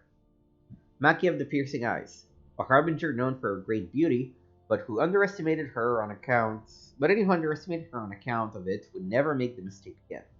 Was said to have once stared down half an opposing army, then slaughtered the remainder single-handedly. Her disappearance in her 8th year as harbinger has never been explained, though many slanderous lies claim to make accounting for it. Kernil Longnose. After the dark periods in the late Second Era, when a string of false and dishonorable harbingers laid claim to Yuravskr, it was Krenil Longnose who gathered the true hearts of the companions in the wilds and stormed Yuravskr itself, killing the usurpers and returning honor through blood in the old ways. They began a tradition of trusted advisor called the Circle, after our great Lord Ysgramor's Council of Captains, who would serve as examples to the younger, newer companions. By ensuring that the notions of honor can have a broken string of tradition, he steadied the course of companions and restored our destinies to that of Ysgramor's, pressing ever onwards to Stalingard. Alright. Brief history of the Empire. Before the rule of Tiber Septim, all Tamriel was in chaos. The poet Trachis called the period of continuous unrest days and nights of blood and venom. The kings were a petty lot of grasping tyrants who fought Tiber's attempts to bring order to the land. But they were as disorganized as they were dissolute, and the strong hand of Septim brought peace forcibly to Tamriel. The year was Second Era 896. The following year, the Emperor declared the beginning of a new era. Thus began the Third Era, year Ot. For 38 years, the Emperor Tiber reigned supreme. He was a lawful, pious, and glorious age when justice was known to one and all from serf to sovereign. On Tiber's death, it reigned for an entire fortnight as if the land of Tamriel itself was weeping. The Emperor's grandson, Pelagius, came to the throne. Though his reign was short, he was as strong as resolute as his father had been, and Tamriel could have enjoyed a continuation of the Golden Age. Alas, an unknown enemy of the Septim family hired that accursed organization of cutthroats, the Dark Brotherhood, to kill the Emperor Pelagius first as he knelt at prayer at the Temple of the One in the Imperial City. Pelagius I's reign lasted less than 3 years. Pelagius had no living children, so the crown imperial passed to his first cousin, the daughter of Tiber's brother Agnorin. Kintira, former queen of Silvanar, assumed the throne as Kintira I. Her reign was blessed with prosperity and good harvests, and she herself was an avid patroness of art, music, and games. Kintira's son was crowned after her death, the first emperor of Tamriel to use the imperial name Uriel. Uriel I was the great lawmaker of the Septim dynasty and a promoter of independent organizations and guilds. Under his kind but firm hand, the Fighters Guild and the Mages Guild increased in prominence throughout Tamriel. His son and successor Uriel II reigned for 18 years, from that of Uriel I in Third Era 64 to Pelagius II's accessions in Third Era 82. Tragically, the rule of Uriel II was cursed with blights, plagues, and insurrections. Tenderness he inherited from his father did not serve Tamriel well, and little justice was done. Pelagius II inherited not only the throne from his father, but the debt from the latter's poor financial and judicial management. Pelagius dismissed all of the elder council and only allowed those willing to pay great sums to resume their seat. He encouraged similar acts among his vassals, the king of Tamriel, and by the end of his 17-year reign, Tamriel had returned to prosperity. His critics, however, suggested that any advisor possessed of wisdom but not of gold had been summarily ousted by Pelagius. This may have led to some of the troubles his son Antiochus faced when he, in turn, became emperor. Antiochus was certainly one of the more flamboyant members of the usual austere Septim family.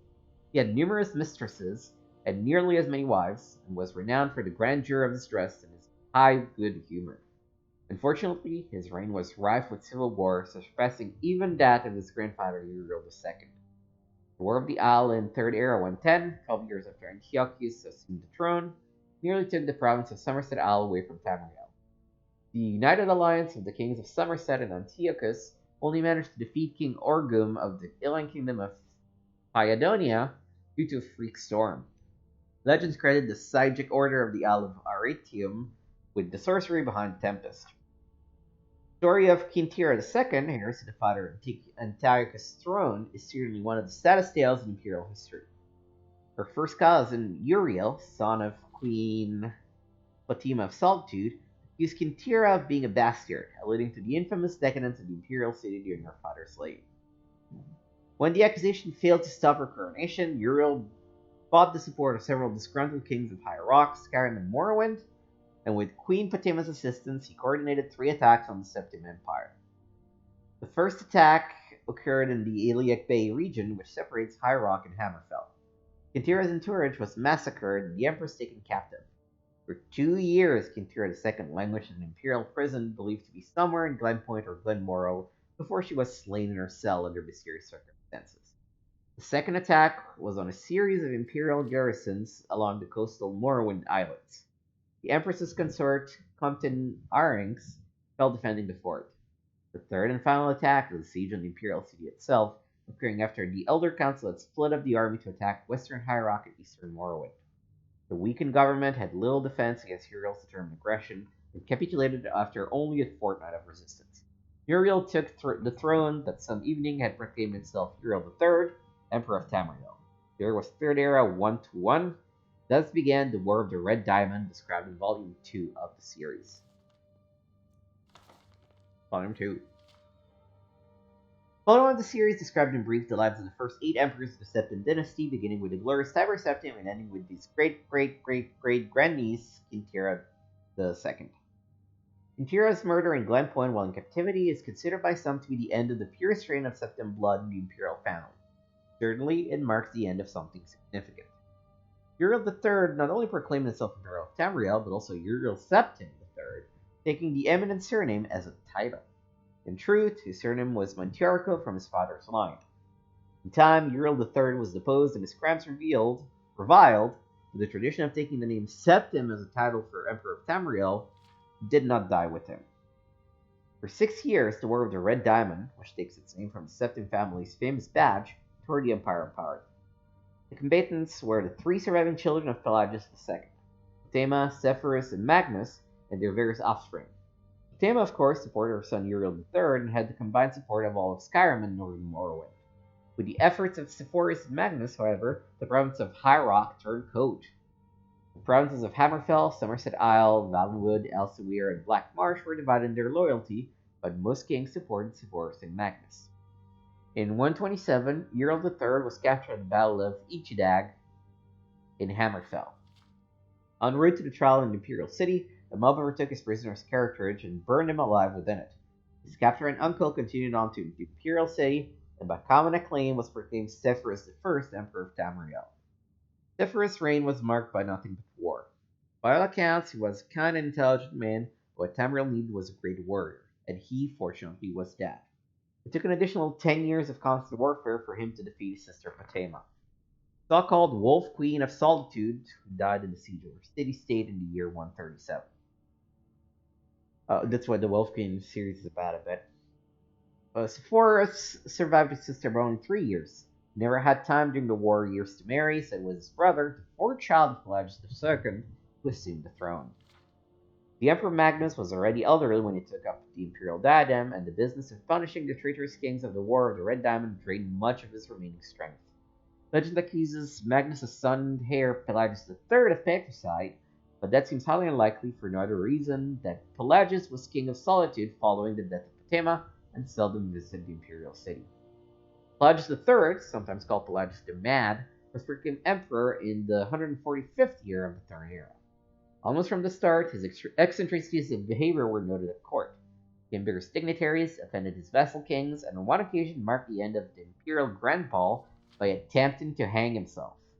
His long-suffering wife was finally awarded the regency of Tamriel, and Pelagius III was sent to a series of healing institutions and asylums until his death in 253 at the age of 34. The Empress Regent of Tamriel was proclaimed Empress Kataria I upon the death of her husband. Some who do not mark the end of the Septim bloodline with the death of Kintira II consider the ascendancy of this dark elf woman the true mark of its decline. Her defenders, on the other hand, assert that though Kataria was not descended from Tiber, the son she had with Pelagius was, so the imperial chain did continue. Despite racist assertion to the contrary, Kataria's 46-year reign was one of the most celebrated in Tamriel's history. Uncomfortable in the imperial city, Kataria traveled extensively through the empire such as no emperor has ever had since Tiber's day. She repaired much of the damage that previous emperors' broken alliances and bungled diplomacy created. The people of Tamriel came to love their empress far more than the nobility did. Kataria's death in a minor skirmish in Black Marsh is a favorite subject of conspiracy-minded historians. Sage Montalius' discovery, for instance, of a disenfranchised branch of the Septim family and their investment with the skirmish was revelation indeed. When Cassander assumed the throne upon the death of his mother, he was already middle-aged. Only half-elven, he aged like a Breton.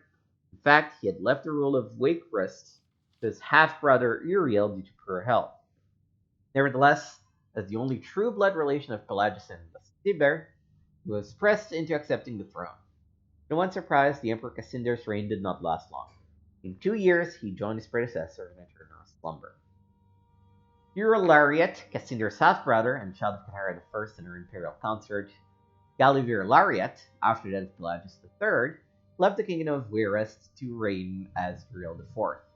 Legally, Uriel IV was a septim. Cassander had adopted him into the royal family when he had become king of Wayrest. Nevertheless, to the council of the people of Tamriel, he was a bastard child of Kataria.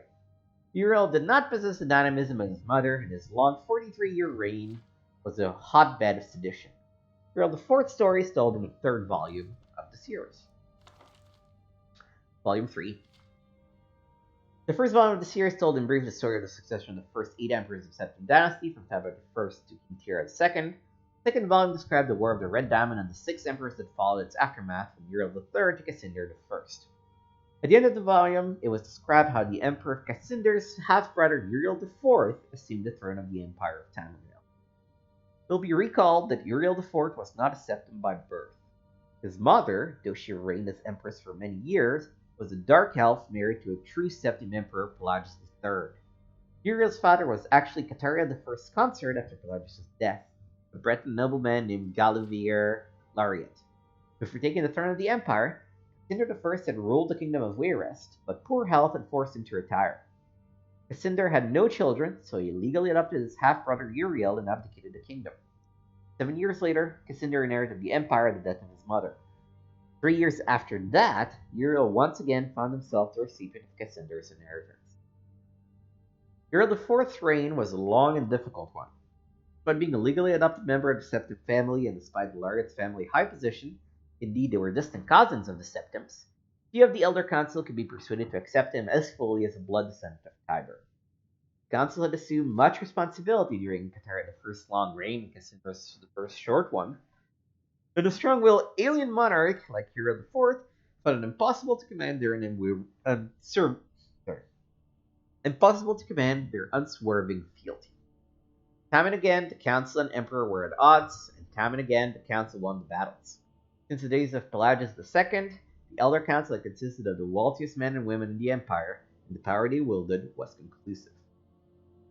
The council's last victory over Uriel IV was posthumous. Andorak, Uriel IV's son, was disinherited by vote of the council, and a cousin more closely related to the original Septim line was proclaimed Sepphoris II in the year 247. For the first 9 years of Sepphoris II's reign, those loyal to Andorak battled the imperial forces. In an act that sage Ereintine called Tabor Septim's heart beating no more, the council granted Andorak the High Rock Kingdom of Shornhelm to end the war, and Andorak's descendants still ruled there. By and large, Sepphoris II had foes that demanded more of his attention than Andorak. From out of a Cimmerian nightmare, in the words of Ereintine, a man who called himself the Camoran Usurper, in the words of take it back. From out of a Cimmerian nightmare, in the words of Ereintine, a man who called himself the Camoran Usurper led an army of Daedran undead warriors on a rampage through Valenwood, conquering kingdom after kingdom. Few could resist his onslaughts, and as months turned to bloody month in the year 3rd Era 249, even fewer tried. Sepphoris II sent more and more mercenaries into Hammerfell to stop the usurper's northward march, but they were bribed or slaughtered and raised as undead. The story of the Camoran Usurper deserves a book of its own. It is recommended that the reader find Pollux Ilthra, The Fall of the Usurper, for more detail. In short, however, the destruction of the forces of the usurper had little to do with the efforts of the emperor. The result was a great regional victory and an increase in hostility towards the seemingly inefficacious empire. Uriel V, Sepphoris II's son and successor, swiveled opinion back towards latent power of the empire. Turning the attention of Tamriel away from internal strife, Uriel V embarked on a series of invasions, beginning almost from the moment he took the throne in 268. Uriel V conquered Roscrea in 271, Katnoki in 276, Yineslea in 279, and Esroniet in 284. In 288, he embarked on his most ambitious enterprise, the invasion of the continent kingdom of Akavir. This ultimately proved a failure, for 2 years later Uriel V was killed in Akavir on the battlefield of Yonit. Nevertheless, Uriel V holds a reputation second only to Tiber as one of the 2 great warrior emperors of Tamriel. The last 4 emperors, beginning with Uriel V's infant son, are described in the 4th and final volume of the series.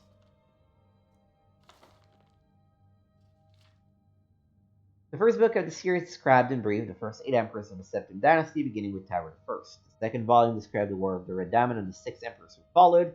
The third volume described the throubles of the next 3 emperors, the frustrated Uriel IV, the defectual Sepphoris II, and the heroic Uriel V. On Uriel V's death across the sea in distant hostile Akavir, Uriel VI was but 5 years old. In fact, Uriel VI was born only shortly before his father left for Akavir. Uriel V's only other progeny, by a Morgantic alliance, were the twins Moriantha and Luisa, who had been born a month after Uriel V left. Uriel VI was crowned in the 290th year of the Third Era. The imperial consort Thonica, as the boy's mother, was given a restricted regency until Uriel VI reached its majority. The other council retained a real power as they had ever since the days of Kataria I. The council so enjoyed its unlimited and unrestricted freedom to promulgate laws and generate profits that Uriel VI was not given full license to rule until 307, when he was already 22 years old. He had been slowly assuming positions of responsibility for years, but both the council and his mother, who enjoyed even her limited regency, were loath to hand over the reins. By the time he came to be to the throne, the mechanisms of government gave him little power except for that of the imperial veto. This power, however, he regularly and vigorously exercised. By 313, Uriel VI could boast with conviction that he did truly rule Tamriel. He utilized defunct spy networks and guard units to bully and coerce the fickle members of the Uriel Council. His half-sister Morihatha was, not surprisingly, his staunchest ally, especially after her marriage to Baron Ulfig Yersin of Winterhold brought her considerable wealth and influence. As the sage Ugarij said, Uriel V conquered Esraniet, but Uriel VI conquered the Elder Council. When Uriel VI fell off a horse and could not be resuscitated by the finest imperial healers, his beloved sister Moriatha took up the imperial tiara. 25 years of age, she had been described by, admittedly self-serving, diplomats as the most beautiful creature in all of Tamriel. She was certainly well-learned, vivacious, athletic, and well-practiced politician. She brought the Archmagister of Skyrim to the imperial city and created the second imperial battle mage since the days of Tiber Septim. Moriatha finished the job her brother had begun and made the imperial province a true government under the Empress and later the Emperor. Outside the imperial province, however, the empire had been slowly disintegrating. Open revolutions and civil wars had raged unchallenged since the days of her grandfather Sepphoris II. Briefly coordinating her counterattacks, Moriatha slowly claimed back her rebellious vassals, always avoiding overextending herself. Though Moriatha's military campaign were remarkably successful, her deliberate pace often frustrated the council. One councilman, when Argonian who took the Colovian name of Thoricles, Ramus, cursed at her refusal to send troops to his troubled Black Marsh, is commonly believed to have hired the assassins who claimed her life in 339. Romulus was summarily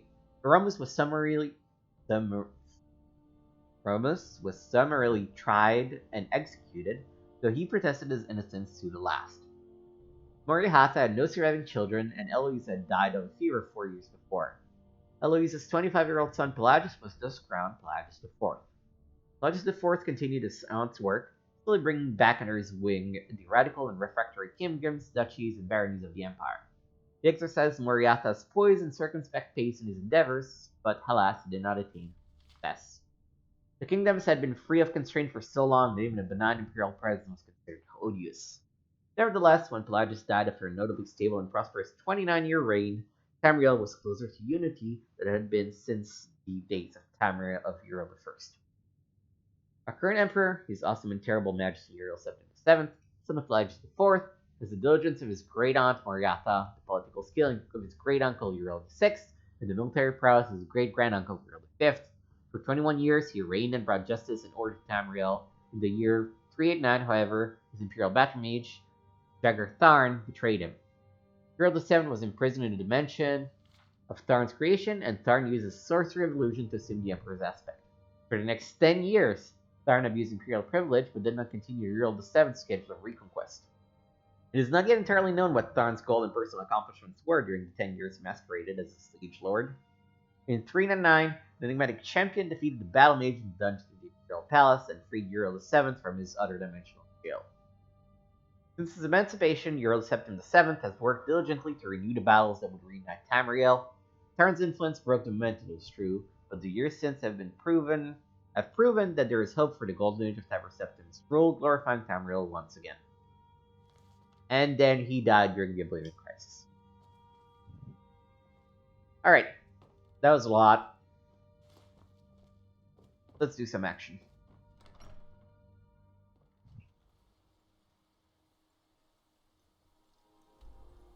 What can we do? We can do a lot. What do we want to do? Is the more important question.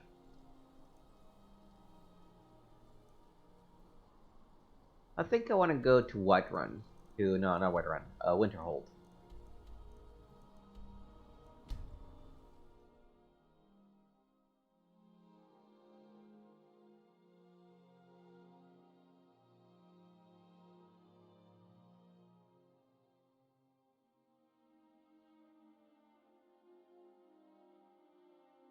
We have that companion quest to take care of. We might introduce ourselves to the college. We are half decent at this point at yeah,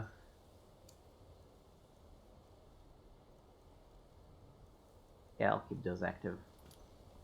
My job is to serve the Jarl, not waste time talking to travelers. Oh, actually, yeah, where's the guy I'm supposed to intimidate?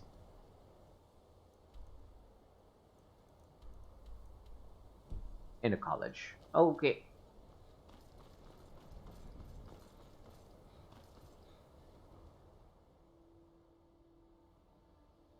Cross the bridge at your own peril. The way is dangerous, and the gate will not open. You shall not gain entry. Why are you out here? I am here to assist those seeking the wisdom of the college. And if, in the process, my presence helps to deter those who might seek to do harm, so be it. The more important question is, why are you here? May I enter the college? Perhaps. But what is it you expect to find within? Instruction, really. I want to unravel the mysteries of Etherius. Ah, the immortal plane. It is said to be the source of all magic. This is a noble goal, indeed. It would seem that the college has what you seek. The question now is, what can you offer the college? Not just anyone is allowed inside. Those wishing to enter must show some degree of skill with magic. A small test, if you will. I'll take a test then. Excellent. A standard spell for one skilled in destruction magic is the Firebolt. Casting one at the seal on the ground here would be sufficient. I don't know that spell. No? Well, if you think you're capable of it, then I'd be happy to provide it to you for a mere 30 gold. Or you can try your luck with one of the court wizards around Skyrim. They also sell spells. Yeah, okay, this is for the spell. Now I'm anxious to see you cast it.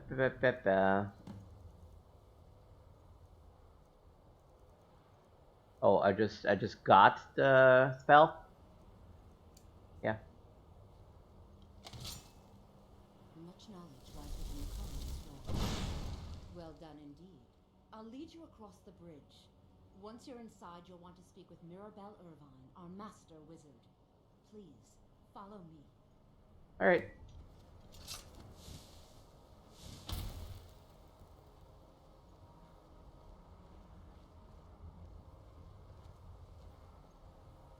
I love my backpack, it's pretty cool. Do do do do do do do do do do. No matter what, the college will endure.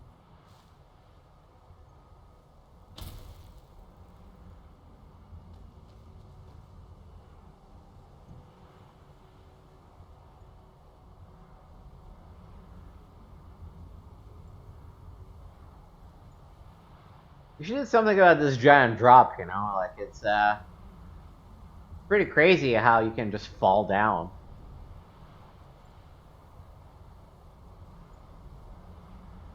Somebody could die.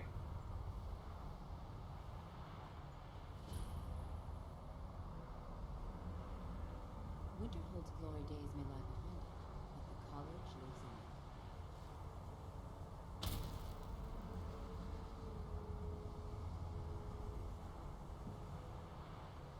Or are you just... am I supposed to be in front of you? Is that why?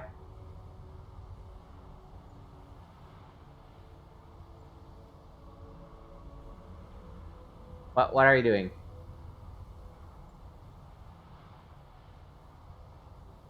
Much knowledge lies within the college's walls. Who is Mirabella Irvine? She's the master wizard here.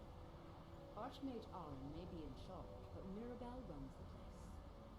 You do well to remember that. I'd like to know more about the college. We are the only group left in Skyrim dedicated to the study of the arcane. There are others who study, to be sure, but they do so in private and often in secret. Is there any advice you can give about destruction spells? Certainly.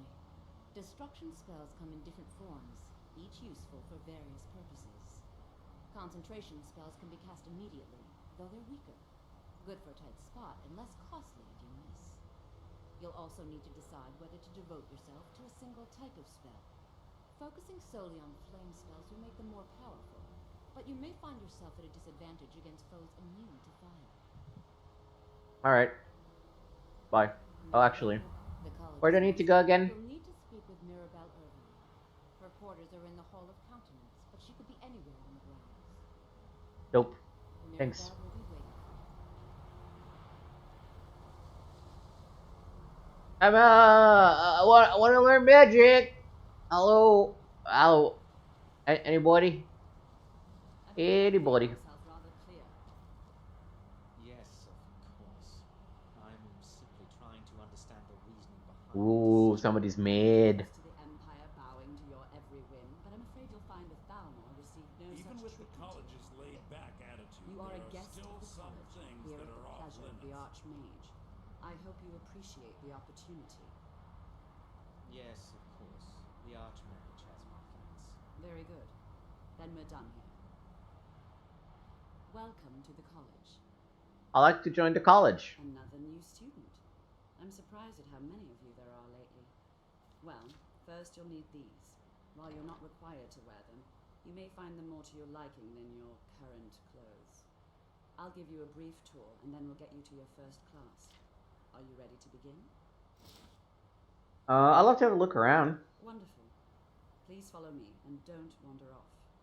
Okay. The College of Winterhold has been a fixture in Skyrim for thousands of years. I'm right behind you. A prominent feature here is the Hall of the Elements. I am sworn to carry your burdens. Practice sessions and general meetings. Just a second. Yeah, you take all of that. No burden. The Arcanium is located above the hall, and the Archmage's quarters above that. While technically in charge of the college, the Archmage's responsibilities often keep him occupied. Thus, I run the day-to-day operations. Now, if you'll please follow me, I'll show you the living quarters. Unfortunately, we've had to implement more stringent entry procedures due to some problems with the local Nords. We don't anticipate any real violence, but it never hurts to be prepared.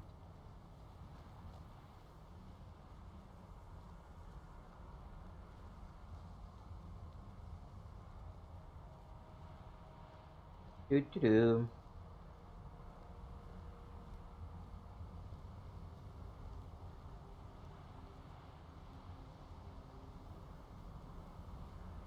Why are we walking so slowly?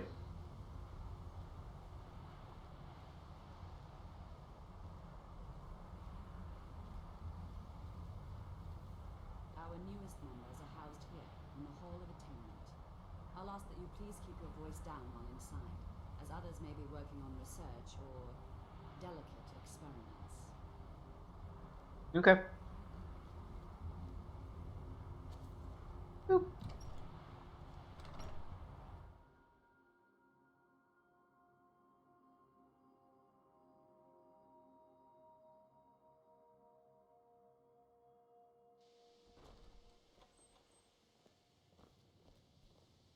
Now I'll show you to your quarters. You're going to be sharing space with your fellow apprentices, who you'll meet shortly. This is where you'll be staying. This bed and desk are yours. Please try and be considerate of others. Cool. Now, let's go back to the Hall of the Elements, where most of the members gather for lectures and study sessions.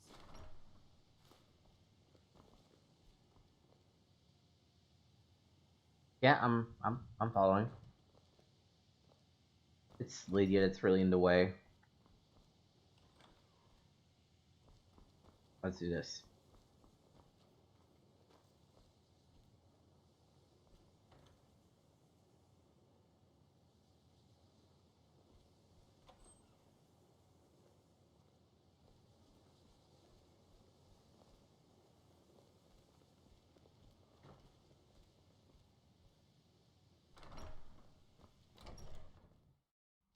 Initially, you'll be learning from Tolfdir, one of our most esteemed wizards.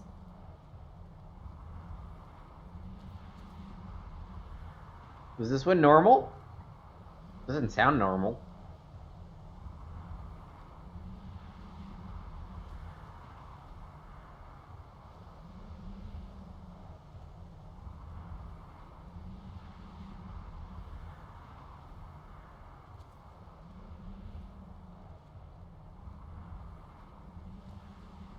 Couldn't you move a little faster? No? Tolfdir is likely already addressing the new apprentices. Go on in, and if you have any problems, let one of our senior members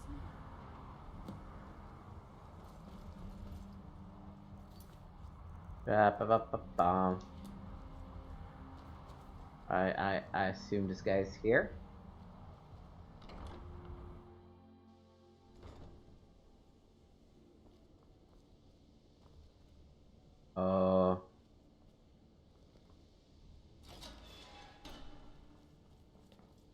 Where am I supposed to go? No, it's gonna be outside. Or somewhere else, at least.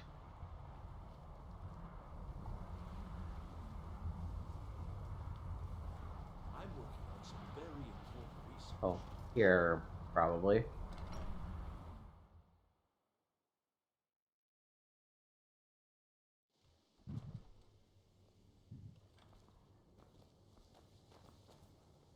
You've been quiet so far. What do you think we should do?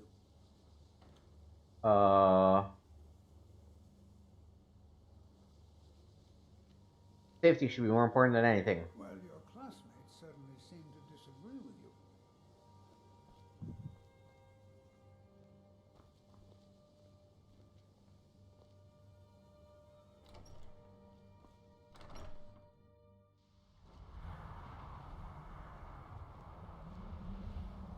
Oh, actually, you know what? Just give me a second. Give me a second.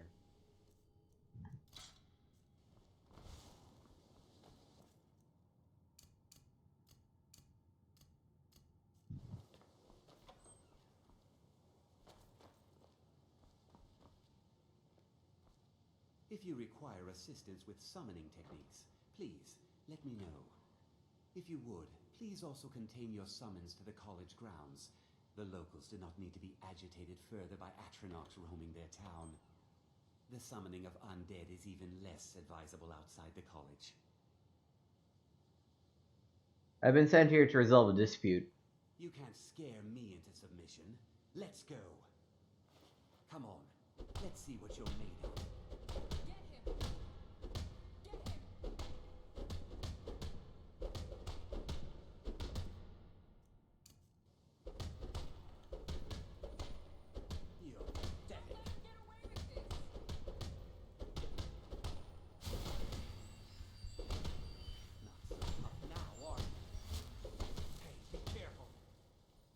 There are few places where one can pursue my type of work without fear of You can't scare me into submission.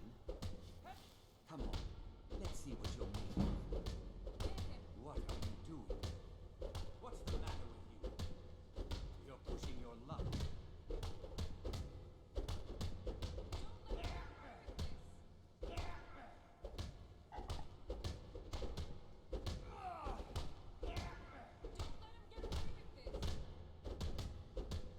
You've already lost.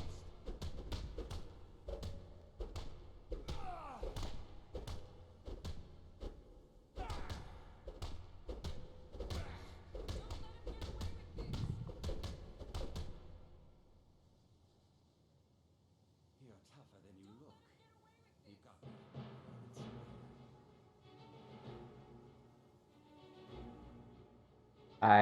What are we? What am I? You know what you have to do.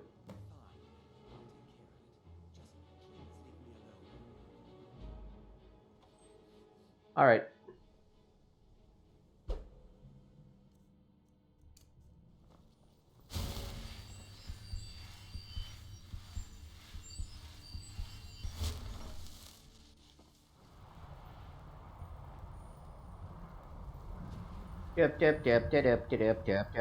Oh, he is not in the proper hall.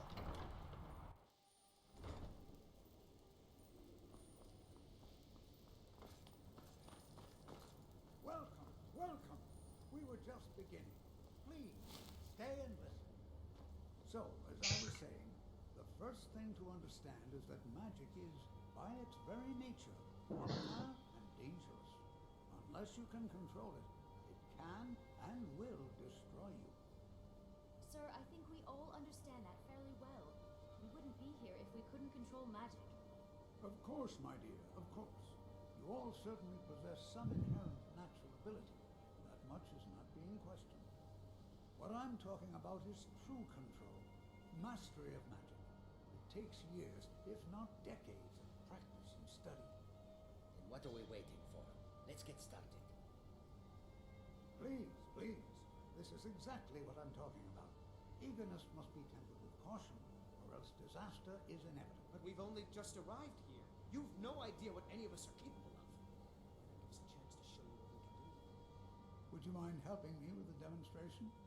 Are you at all familiar with ward spells? I don't know any word spells. That's all right. I can teach you a very basic ward, one that's enough for the purposes of this lesson. Now, if you'll just stand right over there, I'll cast a spell at you, and you block it with the ward. Here we go. Don't listen to him. We can do it. Just give us a chance. All right, let's settle down. Have I learned a word spell? Oh. Yes. We can try something practical. In continuing with our theme of safety, we start with wards. Wards are protective spells that block magic. I'll teach you all a ward, and we'll see if you can successfully use it to block spells, all right? Over there, please, just opposite me. Wouldn't want anyone else in the way. Cast the ward spell. I don't know why Lydia's dancing. Have to keep your ward out, or else this won't work. I don't want to hurt you. Over there, please, just opposite me. Wouldn't want anyone else in the way. Hold still. Have to keep your ward out, or else this won't work. I don't want to hurt you. Over there, please, just opposite me. Yeah, just give me a second. Wait. Now, cast the ward spell and keep it up. Magica needs to recharge.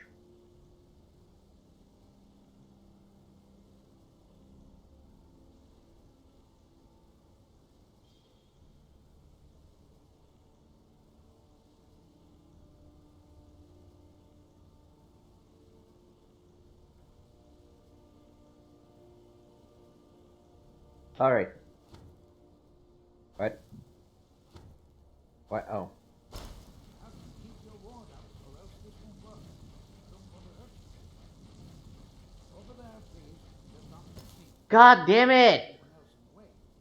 Now, cast the ward spell and keep it up. Alright, let's wait for it to recharge.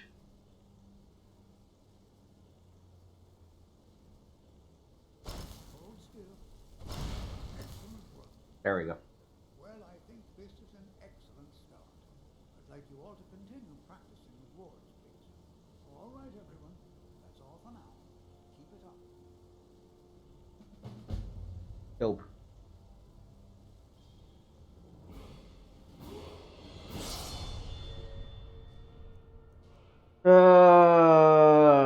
Let's put into Magica, sure.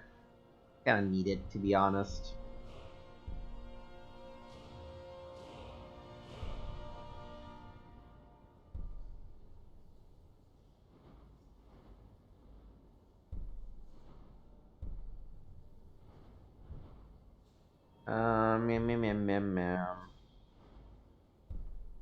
No.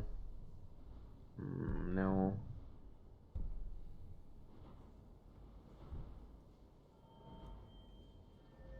Smithing, maybe?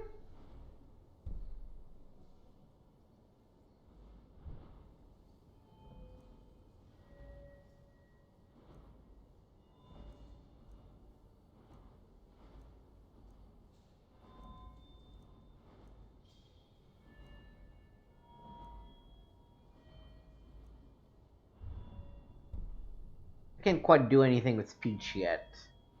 I don't care about pickpocket. Bear trap. Oh no, I know. Yeah, smithing, because I can make the turrets.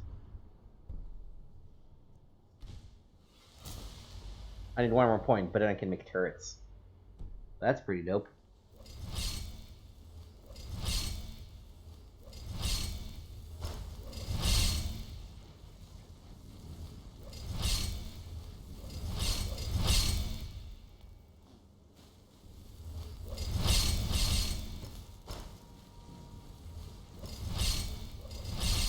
Good to see Skyrim still has such fine... Can you tell me more about words? The key to wards is that they take time to charge. Not long, but you can't start casting with a fireball coming at you. Also, if your ward isn't negated by an incoming spell, it will recharge itself after a moment or two. Just be careful. Casting wards requires constant concentration, and you can easily find yourself drained of your... Oh, I know something about it.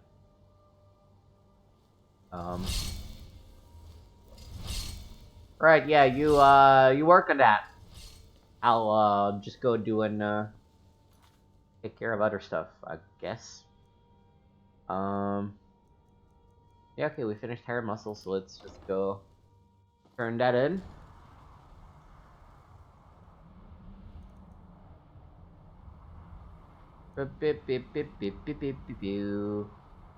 Wide run.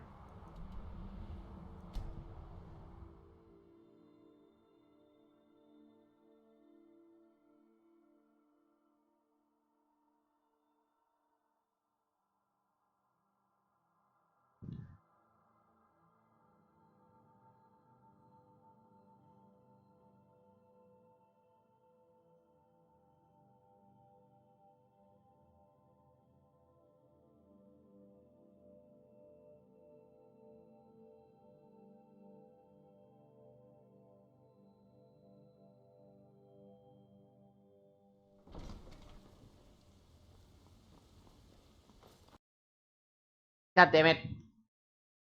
I hope it had just saved.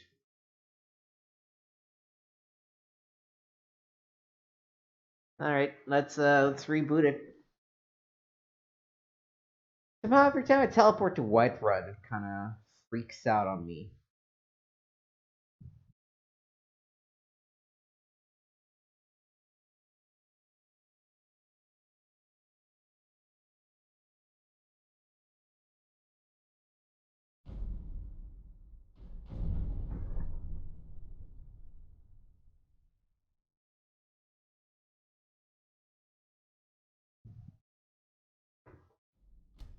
Continue.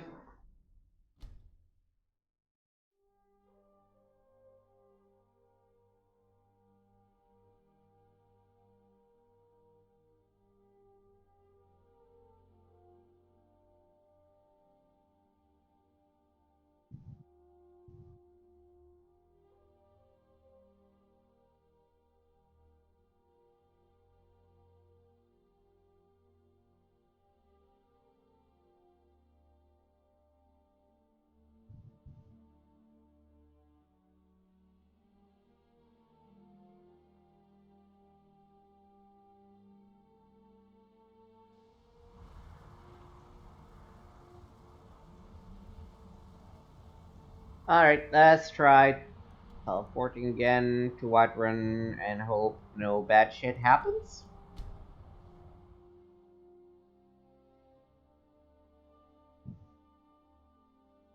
I have done it at other times, right? I definitely did it after I completed the previous companion quest.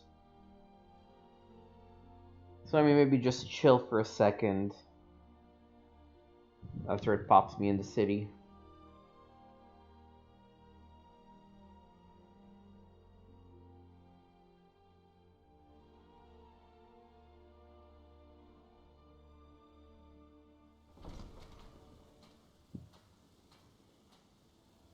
At the very least, we auto-saved. Oh.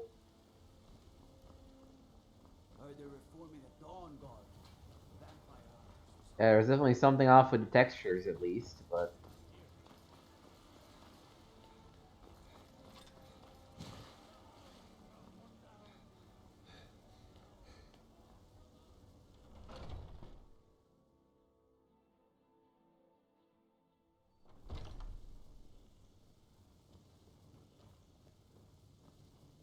Things down here seem chill.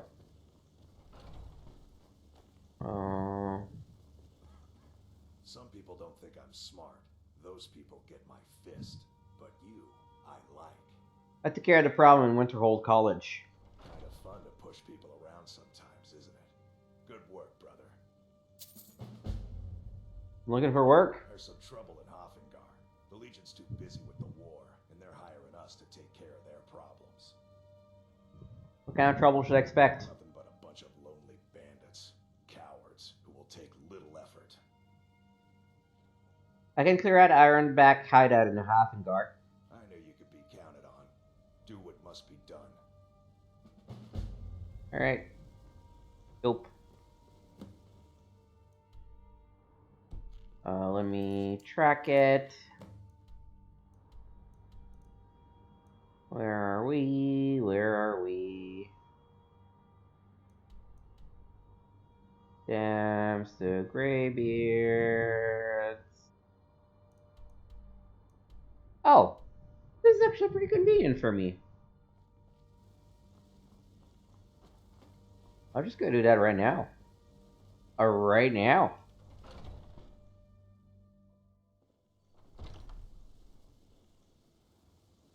Oof, yeah. Something is really off with the textures around here.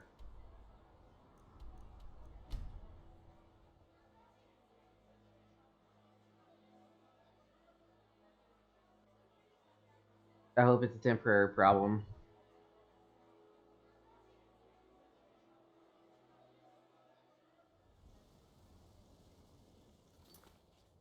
Let me make a hard save.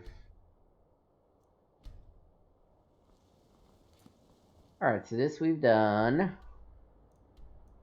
So we're gonna go down and left. My bow back.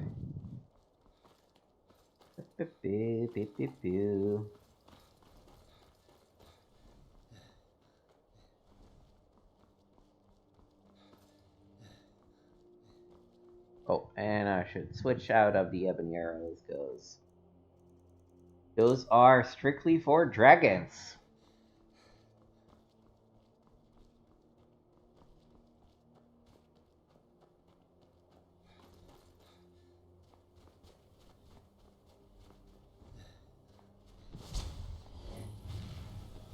Oh.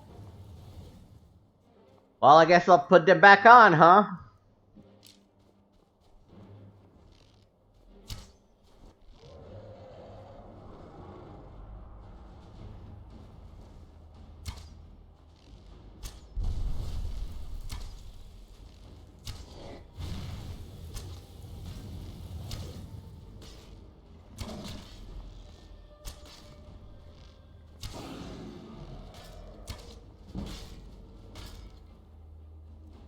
Let's finish him off.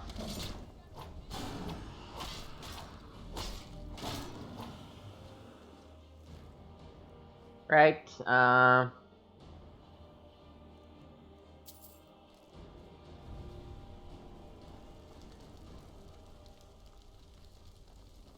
girl, come here. I'm right behind you. I need to trade some things. Here, take all my books again. At least all the ones that do matter. Have I read this one? Oh yeah, I did.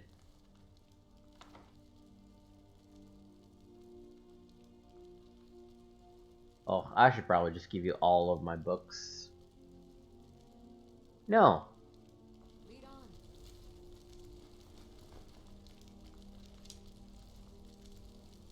I've got your back. I have some things for you. Sworn to carry your burdens. I'm just gonna give you all the dragon shit.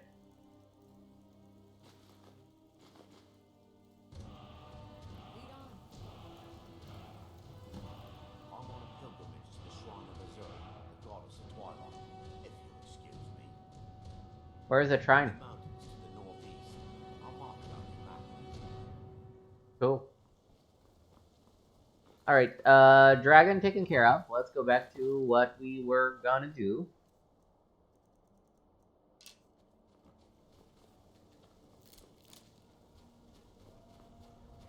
And explore Wolf Skull Cave.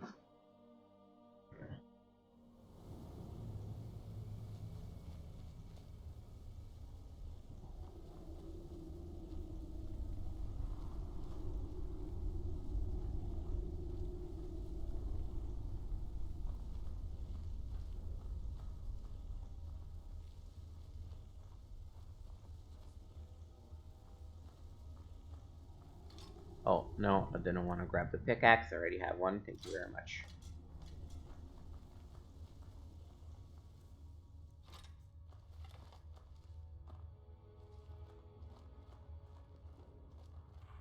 There's an above and below.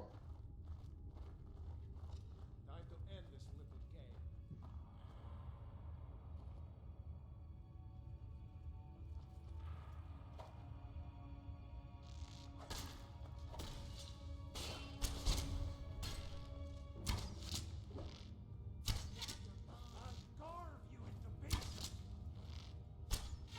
Well, you know. Because it looks to me like you're dead. I mean, I'm, you know, no specialist, but...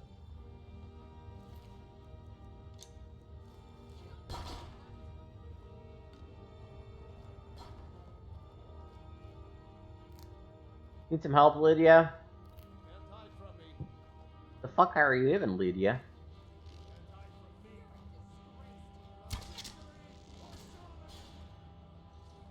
Alright.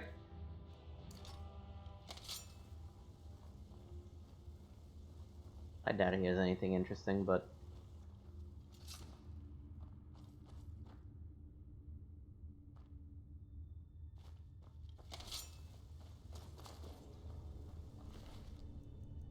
Yep, absolutely nothing interesting.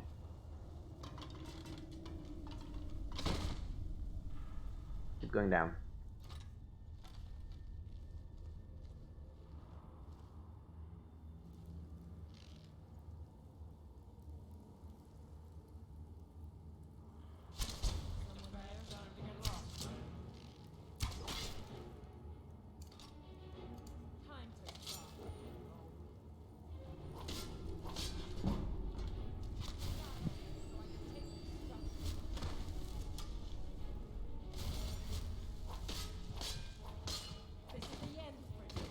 Lydia!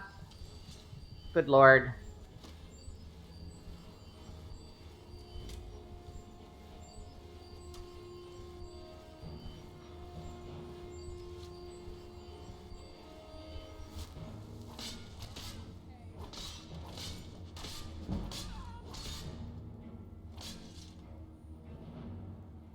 Whew.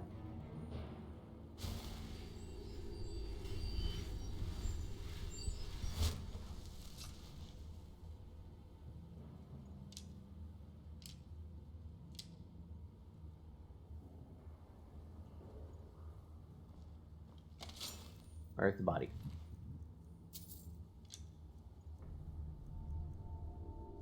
Man. Guess I should grab these and... I've got your back. I am sworn to carry your burdens.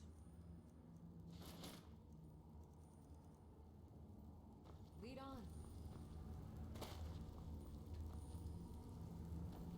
on. Okay, cave was cleared. Let's see what we got in the chest at the end. Card.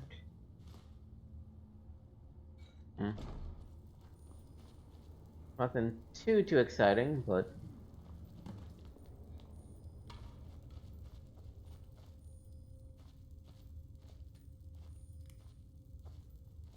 Funny how I really wanted a house.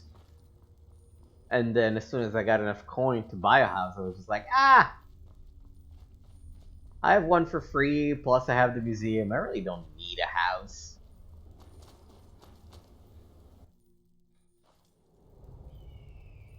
Alright. That was a little, side show.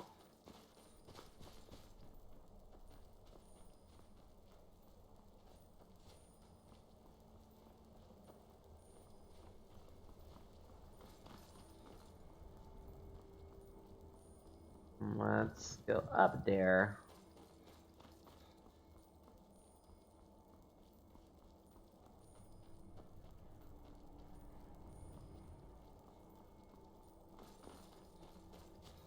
Hmm.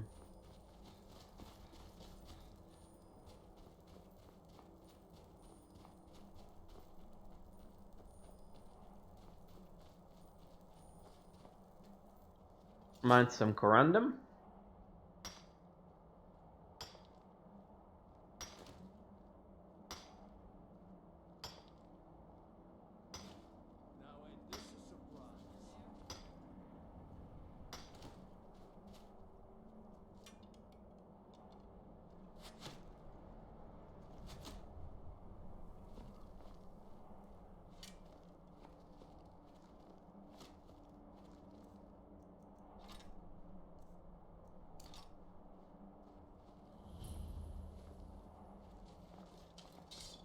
Damn it.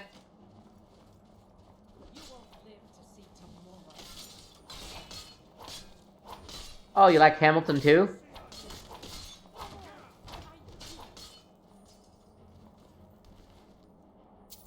Right.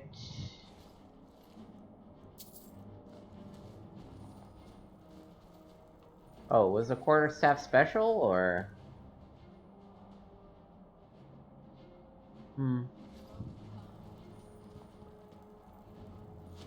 Funny also how it's marked cleared when...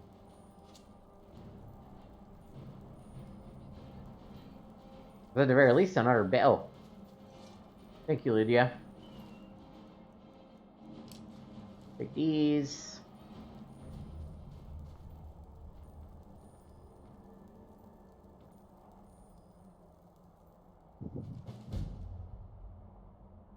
To whoever I've read this letter, hear my story.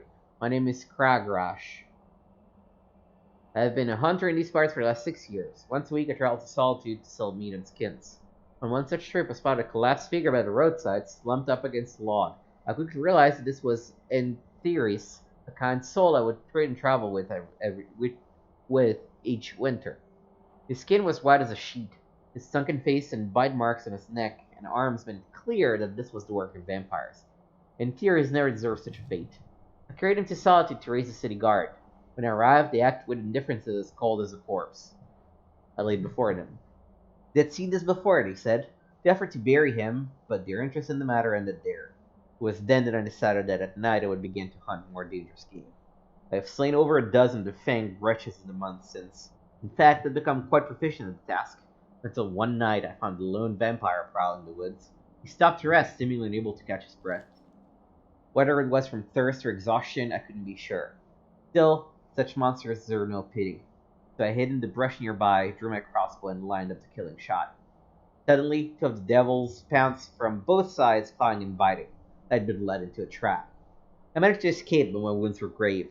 Worse, I knew from the burning in my veins that I now had the illness that would soon consume me, turn me into one of them. So now, on what should be my final day as a mortal, I penned this letter and walked my favorite overlook, sat at the Thalmor embassy to watch the morning sunrise one last time. I'll now pass the torch to you, dear reader. Seek out my remains. Among my effects, you should find a key. Open my cellar and take up arms I have stored there. Use them to keep travelers safe from the vampire menaces I once did. Beggar by Riven. Eslaf Errol was the last of the fitter of 5 born to the queen of the prosperous Nordic kingdom of Erolgar, Lapircopa, and her husband, the king of Erolgar, Yitulaf. During pregnancy, the queen had been more than twice as wide as she was tall, and the act of delivery took 3 months and 6 days after it had begun. It's perhaps understandable that then Lapircopa elected, upon expelling Eslaf to frown, say, "Good riddance," and die. Like many Nords, Yitulaf did not care very much for his wife and less for his children. The subjects were puzzled, therefore, when he announced that he would follow the ancient traditions of his people of Atmora of following his beloved's path to the grave. They had not thought they were particularly in love, nor were they aware that such a tradition existed. Still, the simple people were grateful for the little royal drama alleviated their boredom, which was and is a common problem in the more obscure parts of northern Skyrim, particularly in wintertide. He gathered his household staff and his 5 fat, balding little hairs in front of him and divided his estate.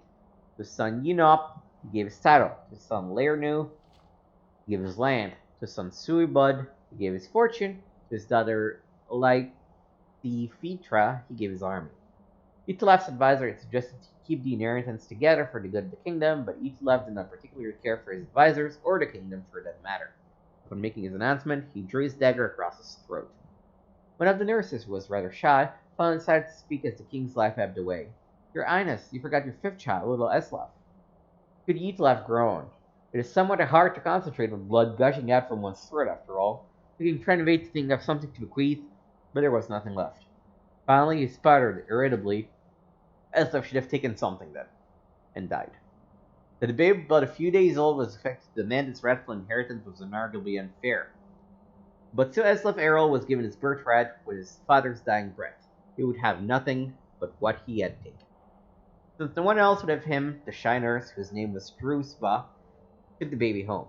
It was a decrepit little shack, and all over the years that followed, it became more and more decrepit. Unable to find work, Drusba sold all of her furnishings to buy food for little Eslaf. By the time he was old enough to walk and talk, she had sold the walls and the roof as well, so they had nothing but a floor to call home. And if you've ever been to Skyrim, you can appreciate that is scarcely sufficient. Drusba did not tell Eslaf the story of his birth, or that his brothers and sisters were leading quite nice lives with their inheritances. For, as we have said, she was rather shy and found it difficult to broach the subject. She was so painfully shy, in fact, that whenever he asked any questions about where it came from, Drusba would run away. It was more or less her answer to everything, to flee. In order to communicate with her at all, Eslaf learned how to run almost as soon as he could walk. He couldn't keep up with his adopted mother at first, but in time he learned to go toe-heel if he anticipated a short but fast sprint, and heel-toe if it seemed Drusba was headed for a long-distance marathon flight.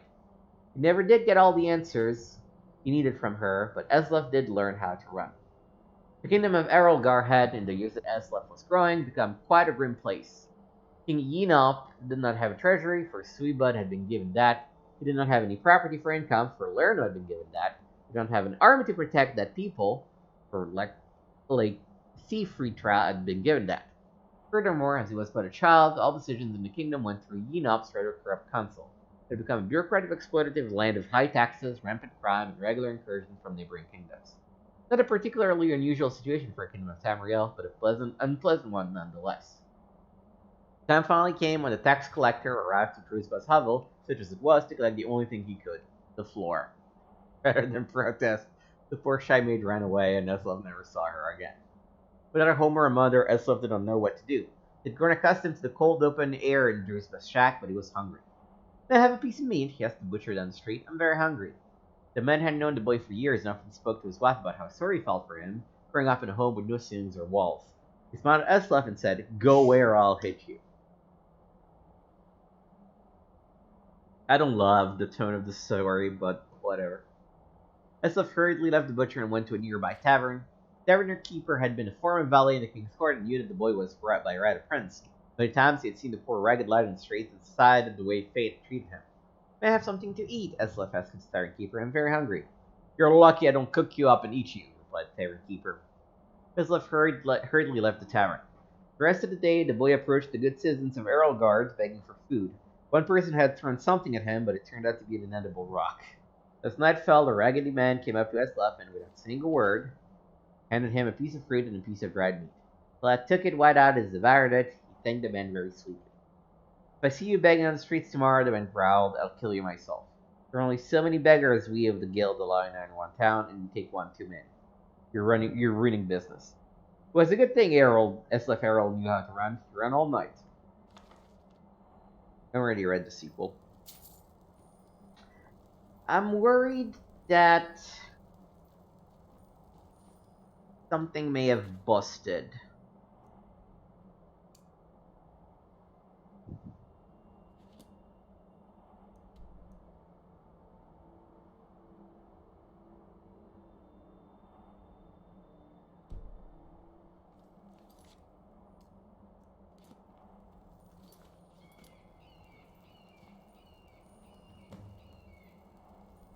I don't know why the book was not glowing when I picked it up.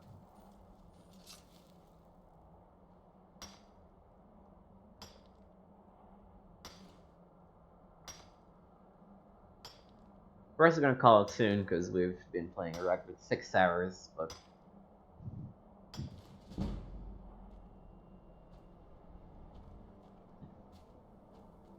let's try finishing the companion quests.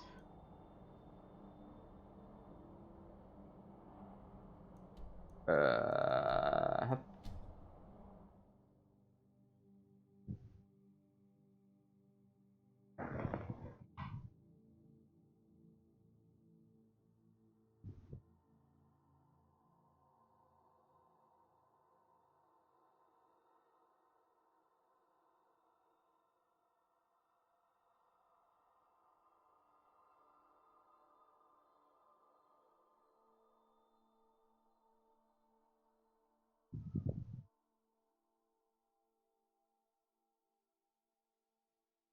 right.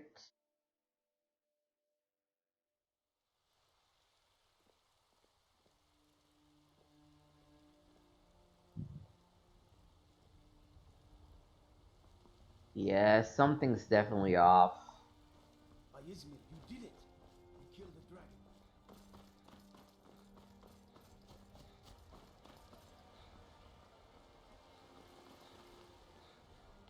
There's been talk amongst the gods.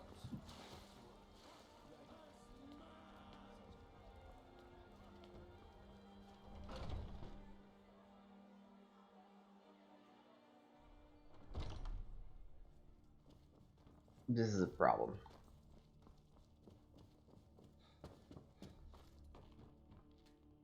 Some people don't think I'm smart. I've taken care of the problem. And once again, you have not disappointed. Looking for work. I've gotten a letter about someone needing some muscle all the way in Winterhold. I don't know what the fight is about, and that's not our business anyway. I just need you to go out there, look no more than that. I don't want to hear about a killing, understand? I can intimidate Scott in Frostwind Docks. Go. Bring honor to yourself and the companions. Let me go downstairs.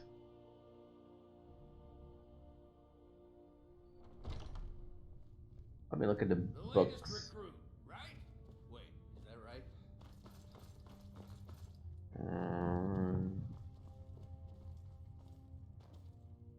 All right, no, the books are glowing.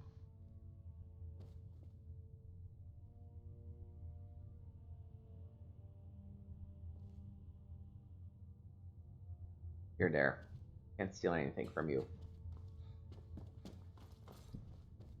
I've been tending to the void. It's back out to Skyrim.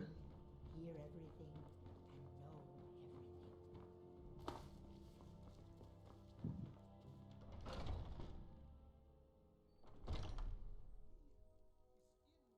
Alright, let me make a hard save here. Yeah, so thank you for watching. Definitely had a lot of fun. I might need a little break from Skyrim now, so maybe I'll come back to it next weekend if I have the time. Maybe it might be a couple weeks, but I definitely want to go on. Not quite sure what we should do next. Maybe do a little bit of Dark Brotherhood. Maybe try to Forgotten City or one of the other mods that we installed. We'll see. In any case, thank you for watching. You can find me at twitch.tv/gameswithnick and youtube.com/gameswithnick. I should remember to say that more often during the stream too, I have to say. But, you know, they're in the overlay, so if you want to reach them, you can find them there. I will be back tomorrow afternoon. I think I'll play some God of War. It's a little outside of the standard time, but I feel like playing a little bit more of that. And then Monday evening, it's going to be some Final Fantasy VII, the OG version. We should be entering Norcornia's hideout and go from there. So, thank you for watching, and until next time.